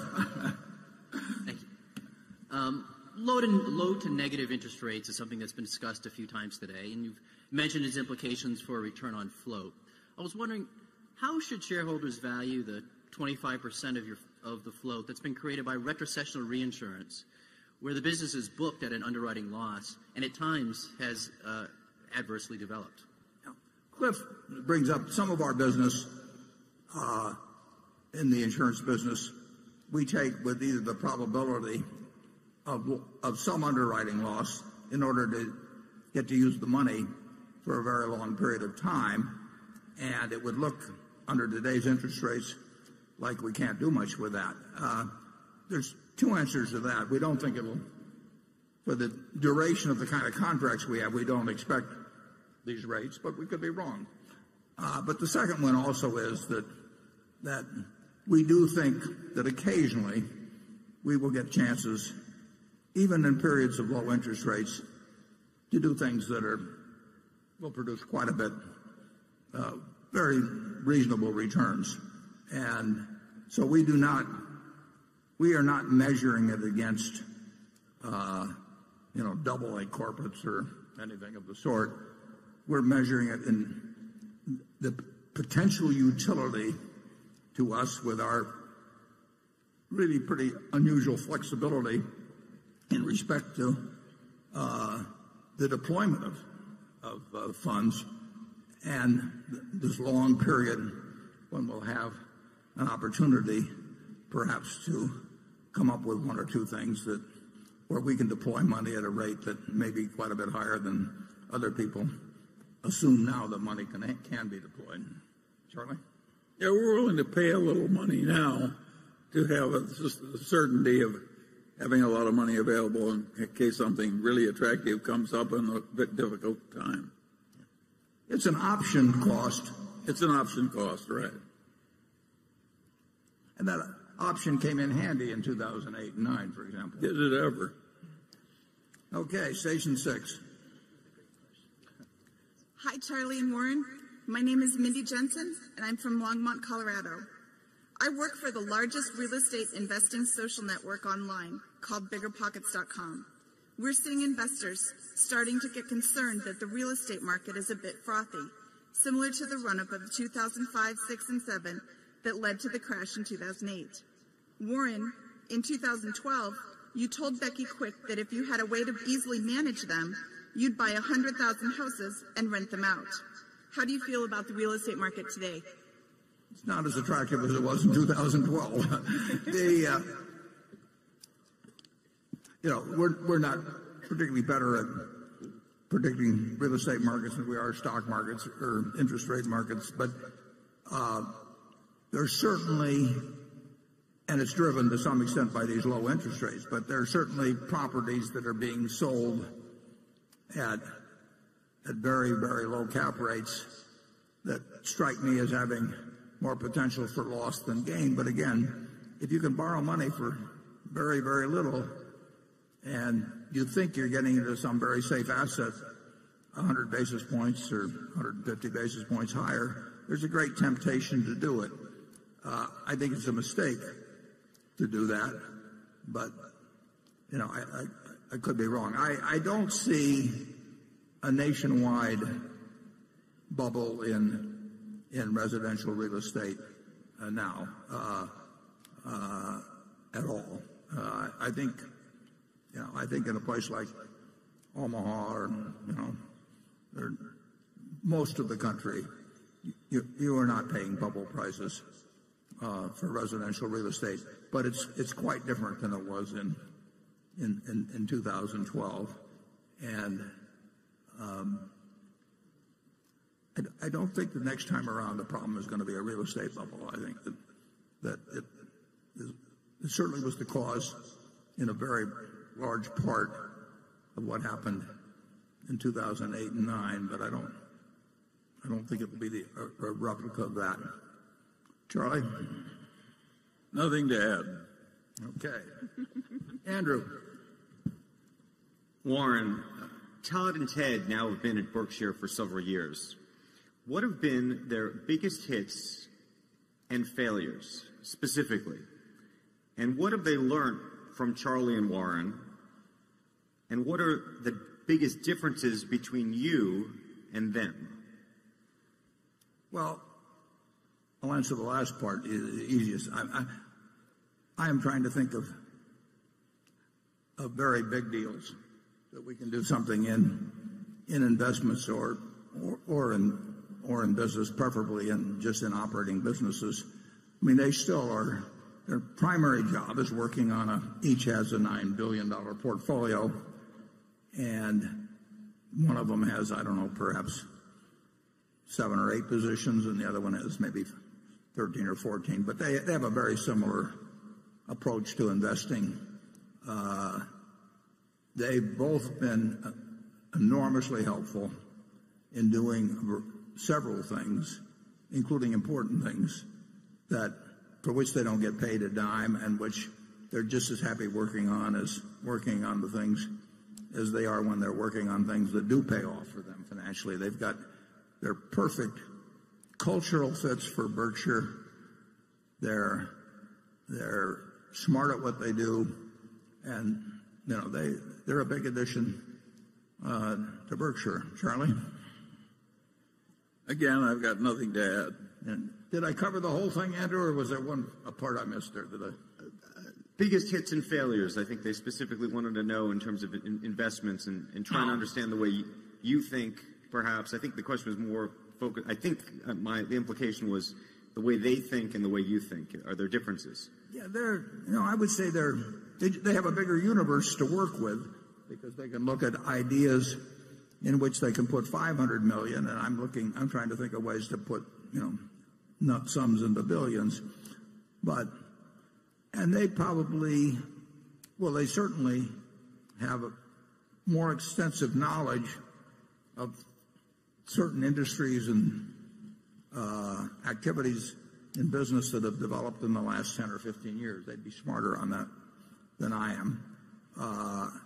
But their approach to investing, I mean, they're looking for businesses that they understand and that are going to, and through the stocks of those businesses, that they can buy at a sensible price and that they think will be earning significantly more money 5 or 10 years from now. So it's very similar to what I'm thinking about, except I probably add another 0 to it.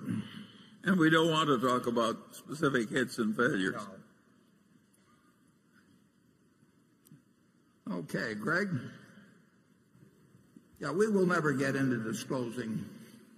I mean, we file reports every 90 days that show what Berkshire does in marketable securities, but we don't identify. I may identify whether it's mine or theirs, but we don't get into identifying what they do individually. Looking at Berkshire's finance and financial products segment, there was a fairly significant increase in the amount of cash carried on the group's books last year. After holding steady between $2 and $2.5 billion during 2012 to 2014, the amount of cash held at the segment spiked up to $5.4 billion at the end of the third quarter of last year and $7.1 billion at the end of 2015. This incidentally coincided with your acquisition of GE's railcar leasing unit, as well as the acquisition of several railcar repair and maintenance facilities. Sales and profitability were fairly solid last year, but don't really seem to account for the magnitude of the change in cash. And investments, debt, and other liabilities do not look to have changed significantly enough to account for the difference, perhaps accounting for about $1 billion of the increase. Just wondering where the additional $3.5 billion in cash came from, and whether or not the elevated level of cash at the end of last year is excess to the business or a new required level of cash for the operations. Well, I can't tell you where it came from. You'd think I would, $3.5 billion, but I can tell you why we were funneling money into the parent company and into the finance company. That money was basically dedicated to making the $22 billion portion of the Precision Cast Parts purchase that was accounted for by cash. We actually borrowed $12 billion, but $10 billion was what was of the borrowing was there, and we pushed money from various sources depending on who owned what and that sort of thing. We pushed money into those two entities and eventually into the parent company to take care of the $22 billion that was coming due. Turned out to be at the end of January when the Precision Cash Parts closed. There's really no significance to it other than that. Okay, station 7. Good afternoon, Mr. Buffett and Mr. Munger. My name is Jeffrey Eastup from Cranford, New Jersey. I just have a simple question for you. How would you explain IBM's moat? I'm not sure that's a simple question. No, I'm not either. Well, it has certain strengths and certain weaknesses, and I don't think we want to get into giving an investment analysis of any of the portfolio companies that we own. I think I'd probably better leave it there. Charlie? Yeah, it's obviously coping with a considerable change in the computing world, and it's attempting something that's big and interesting, and God knows whether it's going to work modestly or very well. Yeah. I don't think Warren knows either. No, we'll find out whether the strengths are strengths. Yeah. Yeah. But it's a field that a lot of intelligent people are trying to get big in. Okay, we're going to go to section 8, and then we will adjourn for 15 minutes prior to the formal meeting of the company. Are you ready? Station 8. Hello, everybody. Good afternoon. My name is Christian Campos. I'm from New York City. I'm a senior accounting major at Baruch College, part of the City University of New York. And Mr. Buffett, in your annual shareholder letters and during interviews, and even today, your sense of humor always shines through. Where does your sense of humor come from? Please tell us. Thank you. That's just the way I see the world. It's a very interesting and very humorous place. And actually, I think Charlie has a better sense of humor than I have, so I'll let him answer where he got his. I think if you see the world accurately, it's bound to be humorous because it's ridiculous.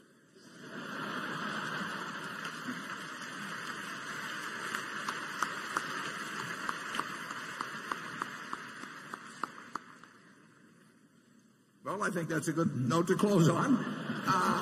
We will reconvene in 15 minutes for the formal part of the meeting. We have one proxy item to act on, and so I hope that those of you who are interested in learning more about actually the insurance aspects of climate change will stick around and we'll have a discussion then, and I'll see you at 3:45. Thank you.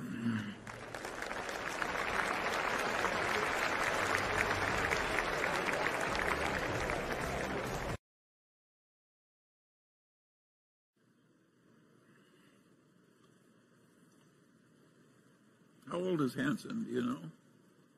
Yeah, I think the feeling is around 60.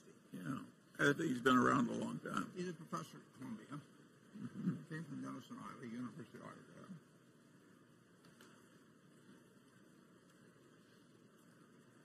He's fixated on Berkshire Hathaway's losing too much money on insurance. Well, I think. No, what do you? Because we don't understand global warming. We'll find out.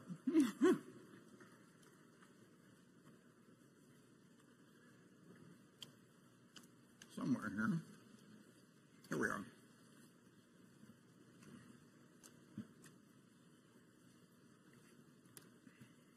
Okay, if everybody will please settle down, we'll proceed with the meeting. Meeting will now come to order. I'm Warren Buffett, Chairman of the Board of Directors of the company. I welcome you to this 2016 annual meeting of shareholders. This morning I introduced the Berkshire Hathaway directors that are present. Also with us today are partners in the firm of Deloitte & Touche, our auditors. They're available to respond to appropriate questions you might have concerning their firm's audit of the accounts of Berkshire. Sharon Heck is Secretary of Berkshire Hathaway, and she will make a written record of the proceedings. Becky Amick has been appointed Inspector of Elections at this meeting. She will certify that the count of votes cast in the election for directors and the motion be voted upon at this meeting. The named proxy holders for this meeting are Walter Scott and Mark Hamburg.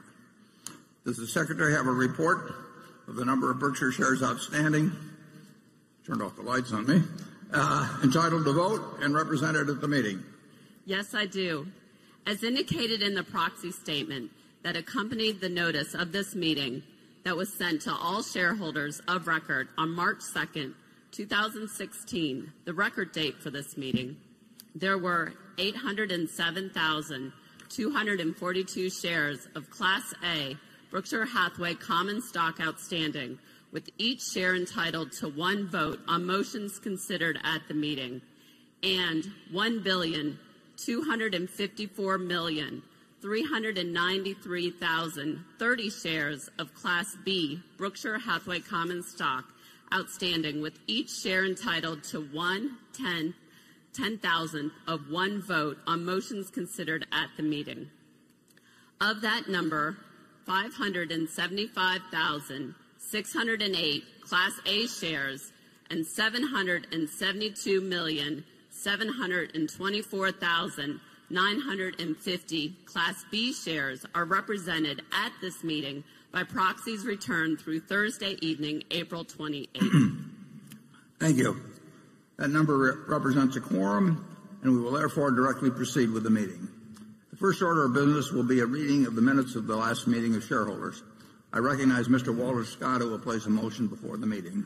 I move that the reading of the minutes of the last meeting of shareholders be dispensed with and the minutes be approved. Do I hear a second? I second the motion. The motion has been moved and seconded. We will vote on the motion by voice vote. All those in favor say aye. Opposed? The motion is carried. The next item of business is to elect directors.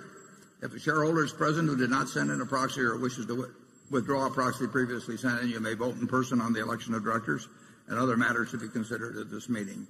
Please identify yourself to one of the meeting officials in the aisle so that you can receive a ballot.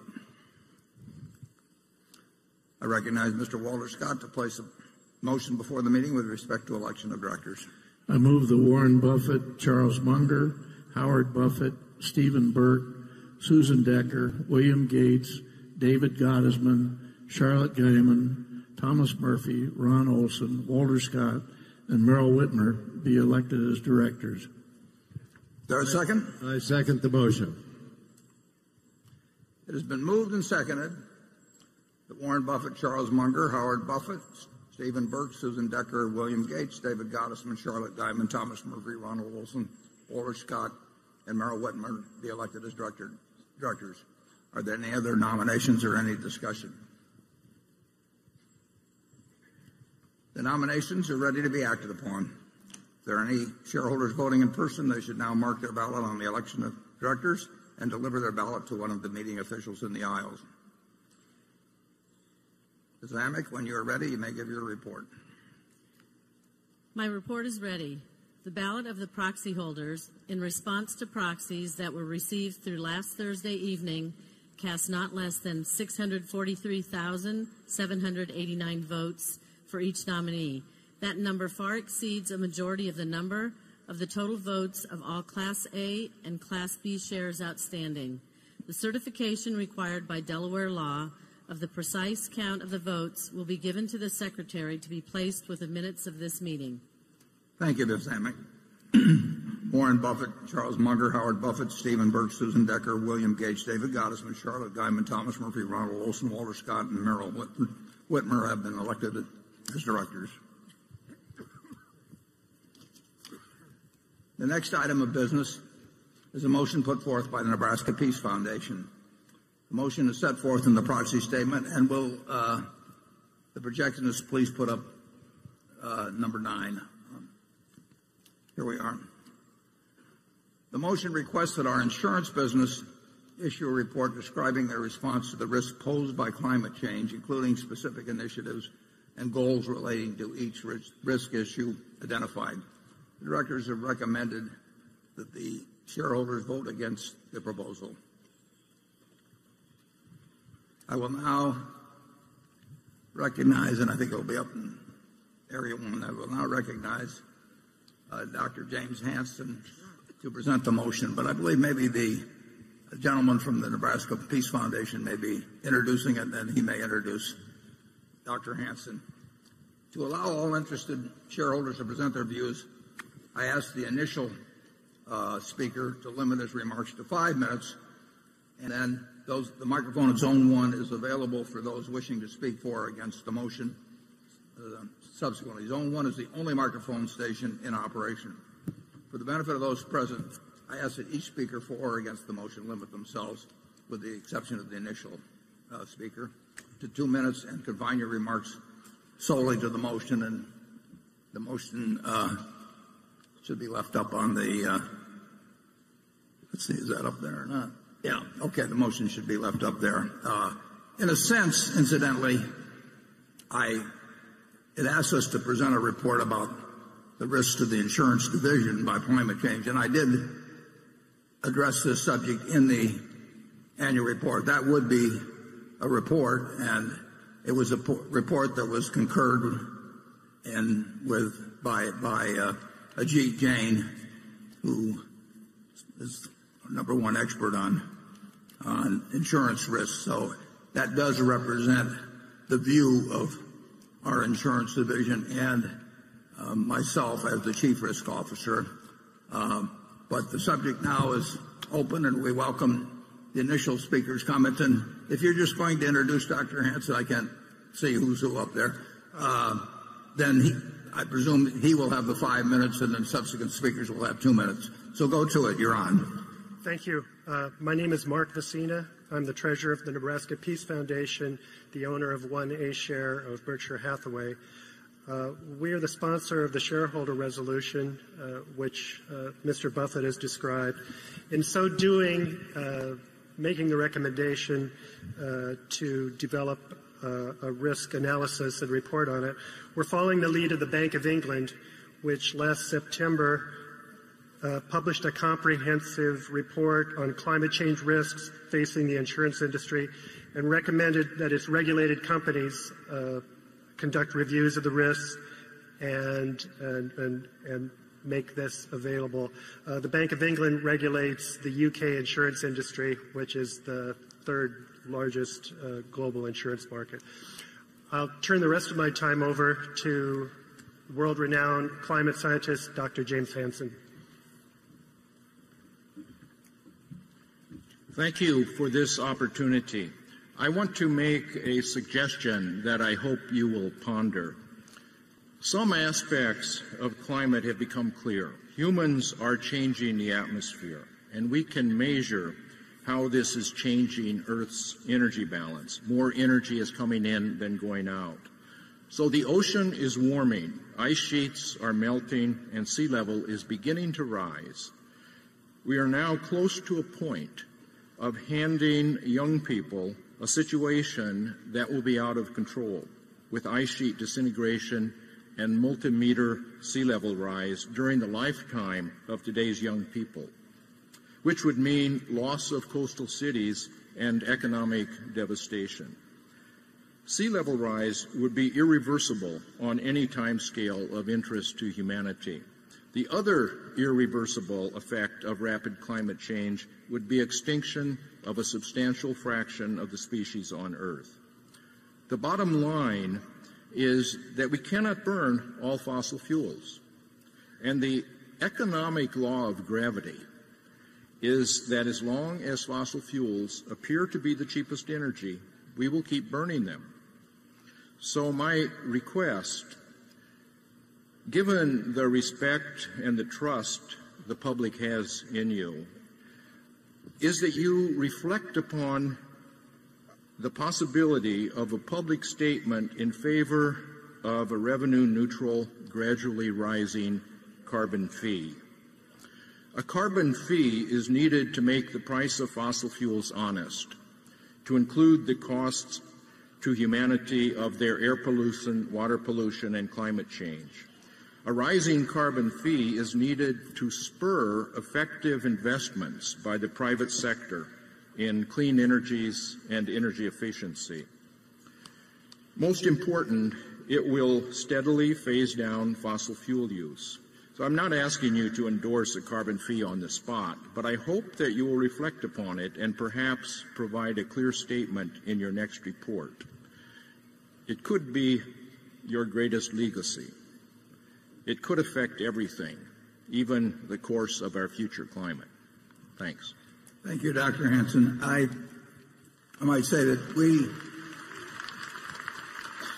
although we may differ on some specifics, and I don't know, I am no expert on this subject whatsoever, I don't think you and I have any difference in the fact that it's important that climate change, since it's something where there is a point of no return if we are on the course that you think is certain and I think is probable, that it's a terribly important subject. But the motion that was put forth was relating to the insurance aspects of it. And we have discussed, believe me, we have thought and discussed insurance aspects, and I've in effect given a report which was asked for by this within the annual report. So it is really not the issue before the shareholders is not how I feel about whether climate change is real or whether a carbon tax is appropriate. It's whether it poses a risk to our insurance business. And I recognize the Bank of England read that report, but we respectfully disagree with them in terms of, not in terms of the importance of climate change, but in terms of the risk to our insurance business. We don't write policies for a long period of time. We're not forced to write a policy on anything. So our judgment is made as propositions are presented to us, usually as to whether for 1 year we are willing to accept a given risk for a given price. And that obviously climate is enormously important in our activities, hurricanes being the most important probably, although we also get involved in earthquakes. But that is what the proposal is about, and we've given a response to that. And it does not mean that we differ on the importance of climate change to the human race. So with that, I'd be delighted to hear from the various seconders. Hello, my name is Jim Jones. I'm the Executive Director of the Cady School of Insurance at Illinois State University. I would like to express my concerns based on 3 hidden risks associated with climate change. The first relates to stranded assets of insurers investing in fossil fuels. The second is a more insidious risk related to climate change. This risk is associated with the long-term liabilities associated with property, life, and health lines of business. And I realize that a number of intelligent people and experts don't see a long-term liability, but they're missing one important part, is that primary insurers are not able to withdraw or reprice entire books of business. Following hurricanes Katrina, Rita, and Wilma, new hurricane models were developed in Florida, and they attempted to get the recommended rate approvals for that. They were not allowed to, and so many insurers began to withdraw from that market. 10 years later, that about 40% of the underperforming business is still on the books of those insurers. And this could play out in several other states that are exposed to climate risk. For a reinsurer, the value of reinsurance with their customers is a long-term business. The reason why this is so important is because, according to my count, 156 of your reinsurance customers have filed climate change disclosures. And these customers are looking for long-term interest being protected by their reinsurer. And if not, there's a potential for a relationship default risk that could occur if they perceive your reinsurance as just being one-year contracts that can be repriced or withdrawn, and you enter into that world of the expanding market competition of alternative reinsurance, which just last year was $72 billion, and earlier this quarter we set a record of $2.2 billion in cat bonds. Thank you. I would point out that we have not been asked ever, to my knowledge, to write long-term contracts.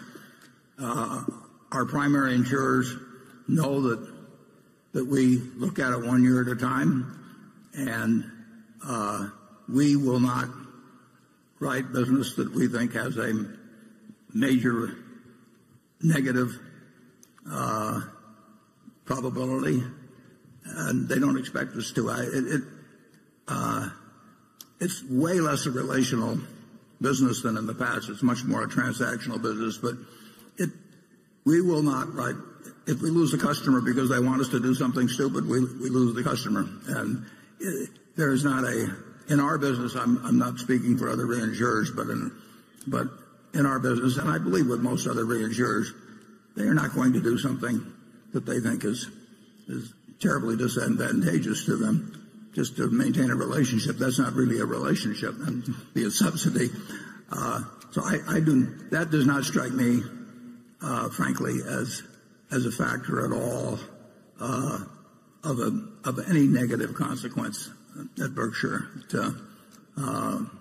We, in terms of what happened after Katrina, rates went up, and actually the hurricane experience in Florida has been better than any period since before 1850 that we have any records on. That's been a surprise to us, incidentally, but we have not written business, catastrophe business in Florida during that period because we didn't think the rates were adequate. They were adequate. We just were wrong about it. And incidentally, that is not the fact that we walked away from cat business in Florida that we thought was mispriced does not hurt us in the business. It's really it's much more of a transactional business, and there may have been a time when relationships were very big in reinsurance, but with so many entrants in it is very much a transactional business, and no one expects you to do something that's very stupid. If they do, that's the wrong kind of a relationship. But glad to hear the next speaker. Hello, Mr. Buffett. My name is Jane Klebb. I run a group called Bold, Nebraska, which was part of an unlikely alliance who beat Keystone XL to protect the aquifer in our state as well as property rights. And I met you several years ago at Senator Nelson's home, and I had pulled you aside and asked how could we get health care reform passed. And you told me two things. You said the polling numbers matter and that we have to keep on applying public pressure. And we feel the same way about climate change and climate action. The most recent Yale study said that even 47% of conservatives believe in climate change and want to start seeing corporate and government action. And your response to this resolution struck me because one of the sentences said that if you live in a low-lying area, you should probably move. Well, we work with Native brothers and sisters who live in coastal communities, and one of those tribes is now the first United States climate refugees. They didn't have the option to move. They were forced to move. And so we're turning to you and we're turning to ourselves to continue to apply public pressure and hope that both you and Charlie stand with us. And maybe it's not this year, and maybe it's not the year after, but we really look forward to you doing full climate risk analysis, as well as divesting from all the fossil fuels that you own. And lastly, it takes both small and mighty, as well as big and powerful, to solve this problem of climate change. So you blocking small solar in Nevada is the wrong road to go down. Thank you. Okay.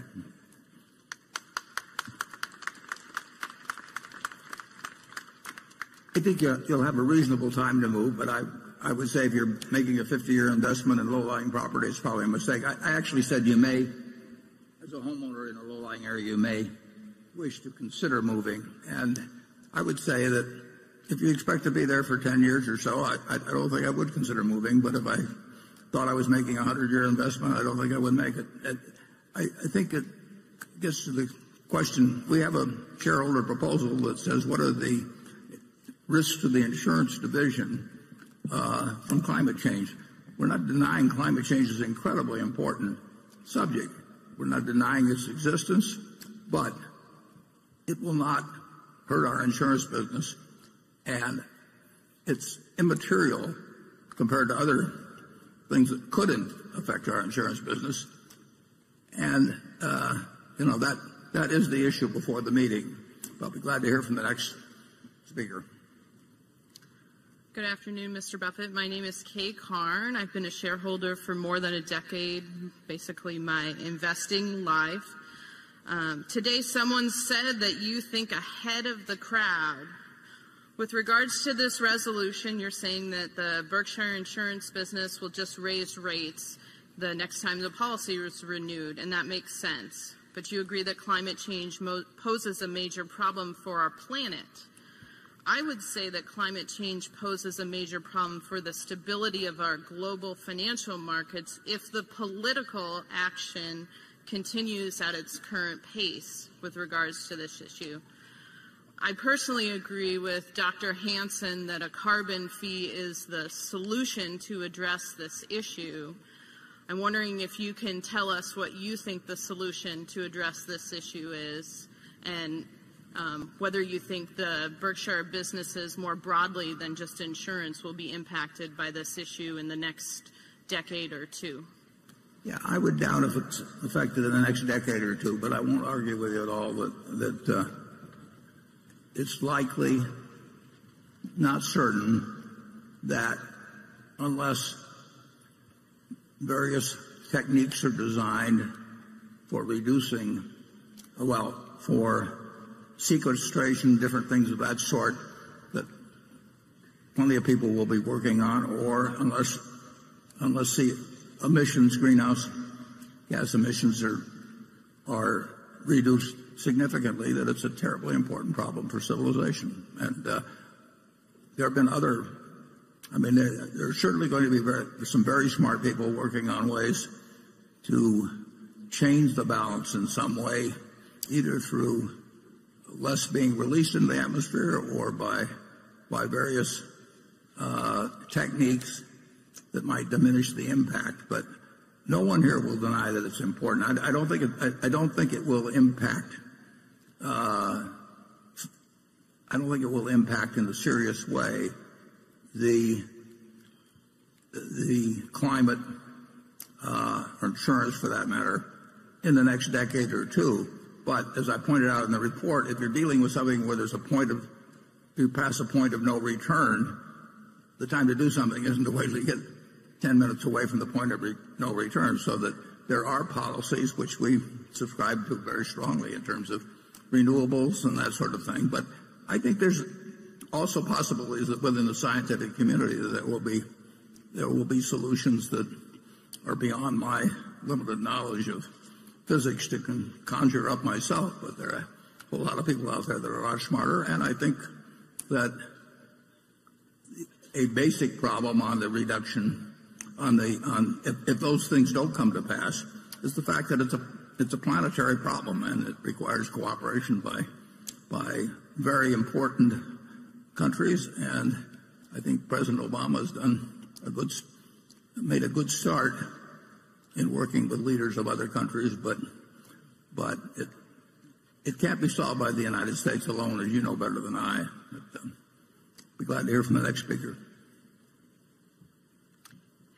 Hello, my name is Nancy Meyer, and I've been a shareholder for 15 years with my husband. We have great faith in Berkshire Hathaway, That's why we invested.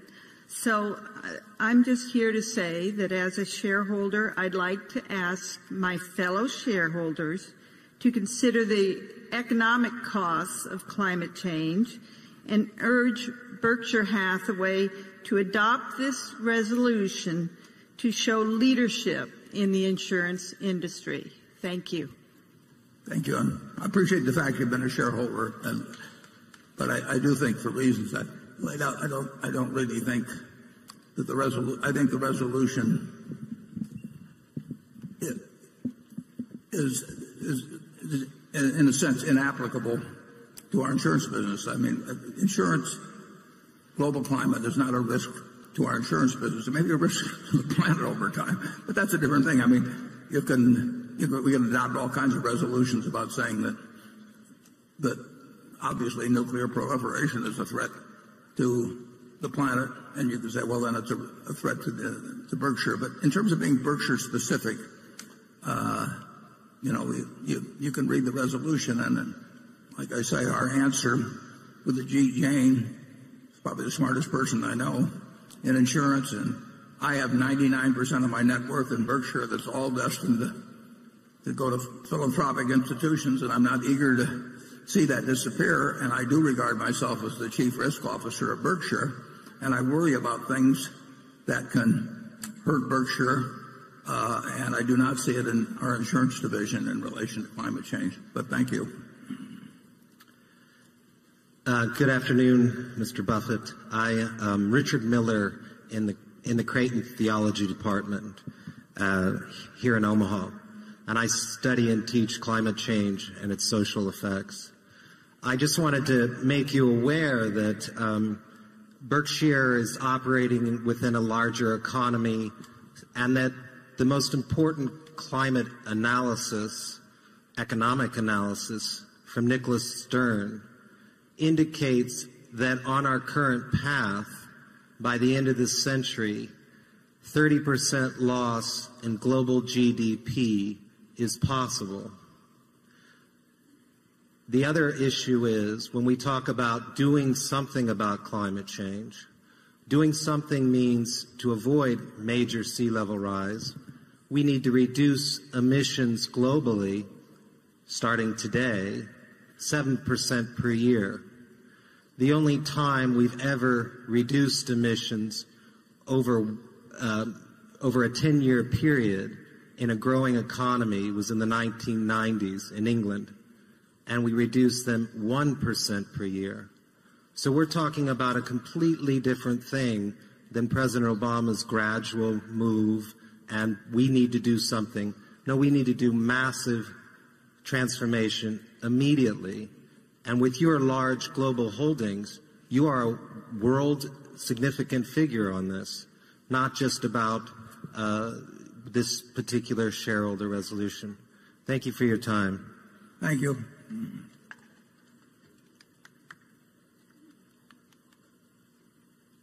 Is that complete the speakers?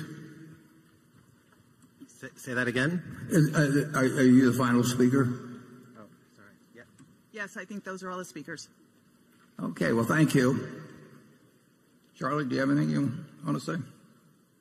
Well, yes. We're in Omaha, which is considerably above sea level. And we have no big economic interest in this subject in our insurance companies. We don't write much of that catastrophic insurance we used to write many years ago. So we're asked as a corporation to take a public stance on a very complicated issues. We've got crime in the cities. We got 1,000 complicated issues that are very material to our civilization. And if we spent our time in the meetings taking public stands on all of them, I think it would be quite counterproductive. And I don't like the fact that the people that constantly present this issue never discuss any solution except reducing consumption of fossil fuels. So there are geoengineering possibilities that nobody's willing to talk about, and I think that's asinine. So you put me down as not welcoming.